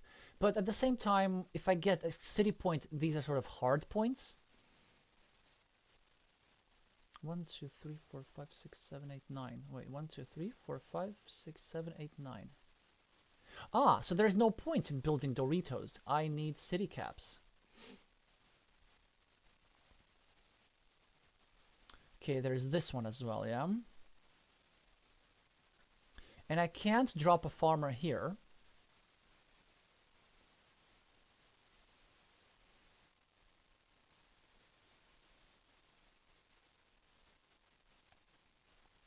Because there's still a crossroads.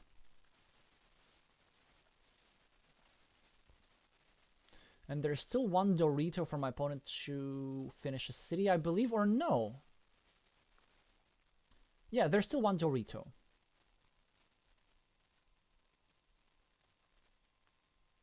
Actually, we need to be a bit precise, because I think there is actually a comeback trail for them if they complete this. 5, 6. There's still one straight line. So if I draw the straight line, it's a win anyway. So 1, 2, 3, 4, 5, 6. 2 crossroads.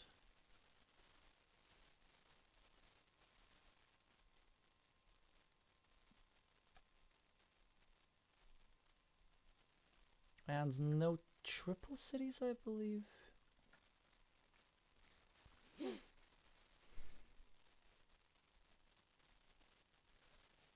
Oh, there are a couple of... Yeah, maybe that wasn't good, because it gives them a chance to defend better.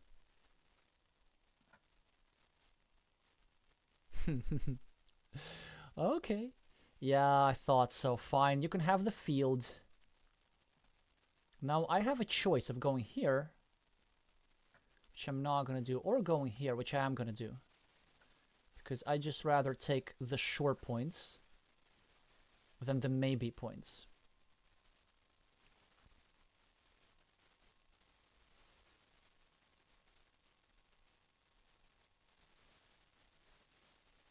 But I mean, this was a really, really nice idea for a comeback. Because the beautiful thing about these rhombus-shaped cities is that they provide room for new farmers.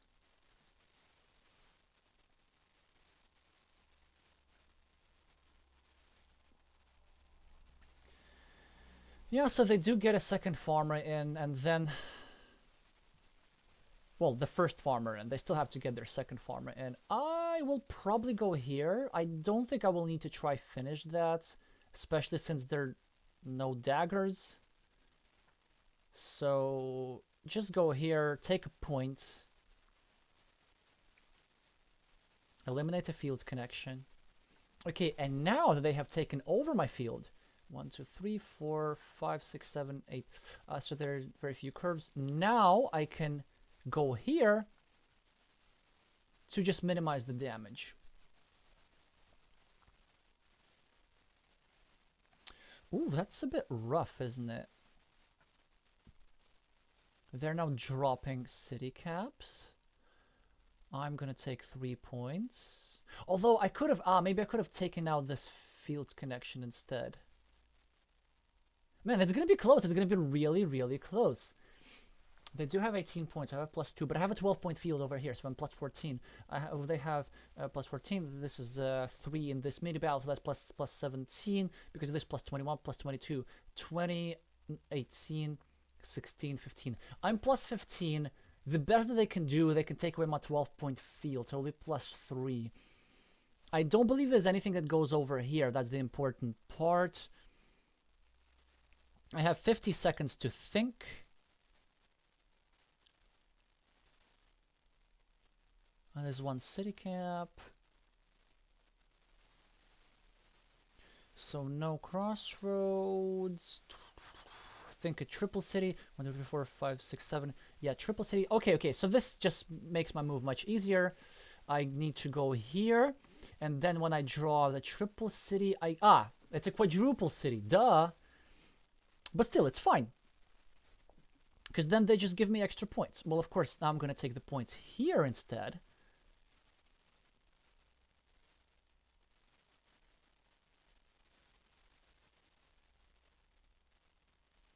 Yeah, they're going to take the roads. I'm going to take this. Yeah, very nice comeback attempt. So definitely made it interesting. But obviously I drew very well with this tile over here and a couple of other things. And the monasteries as well. But the important part was for us to actually try and build the monasteries. Then this mini battle was okay. Obviously, I drew the tile that benefits me really early and then want to flip for this. Yeah, I want some coin flips. And I think it was also an important moment to lie down on the field before my opponent. Because even though I lost the field, they were forced to just invest more energy into that field than they otherwise would have. It ended up being +21, but it sure felt closer than this.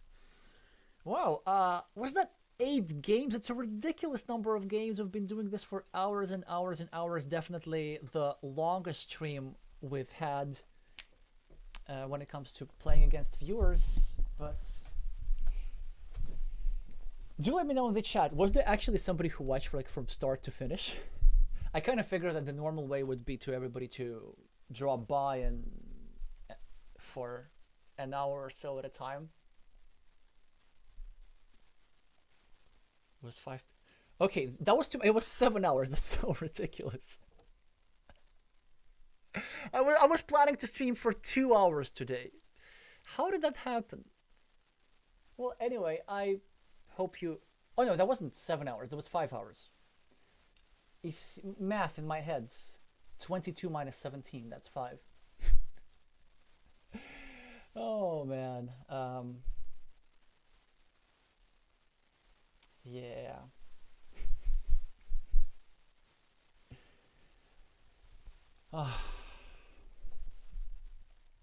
Next week it's Azul, and before that, I'm not gonna do any editing today probably because I'm a bit tired.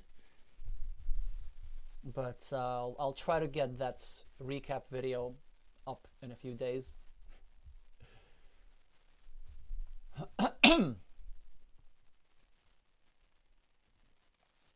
Yeah, see you all in a week. Thank you so much for watching, and I'm gonna see you soon.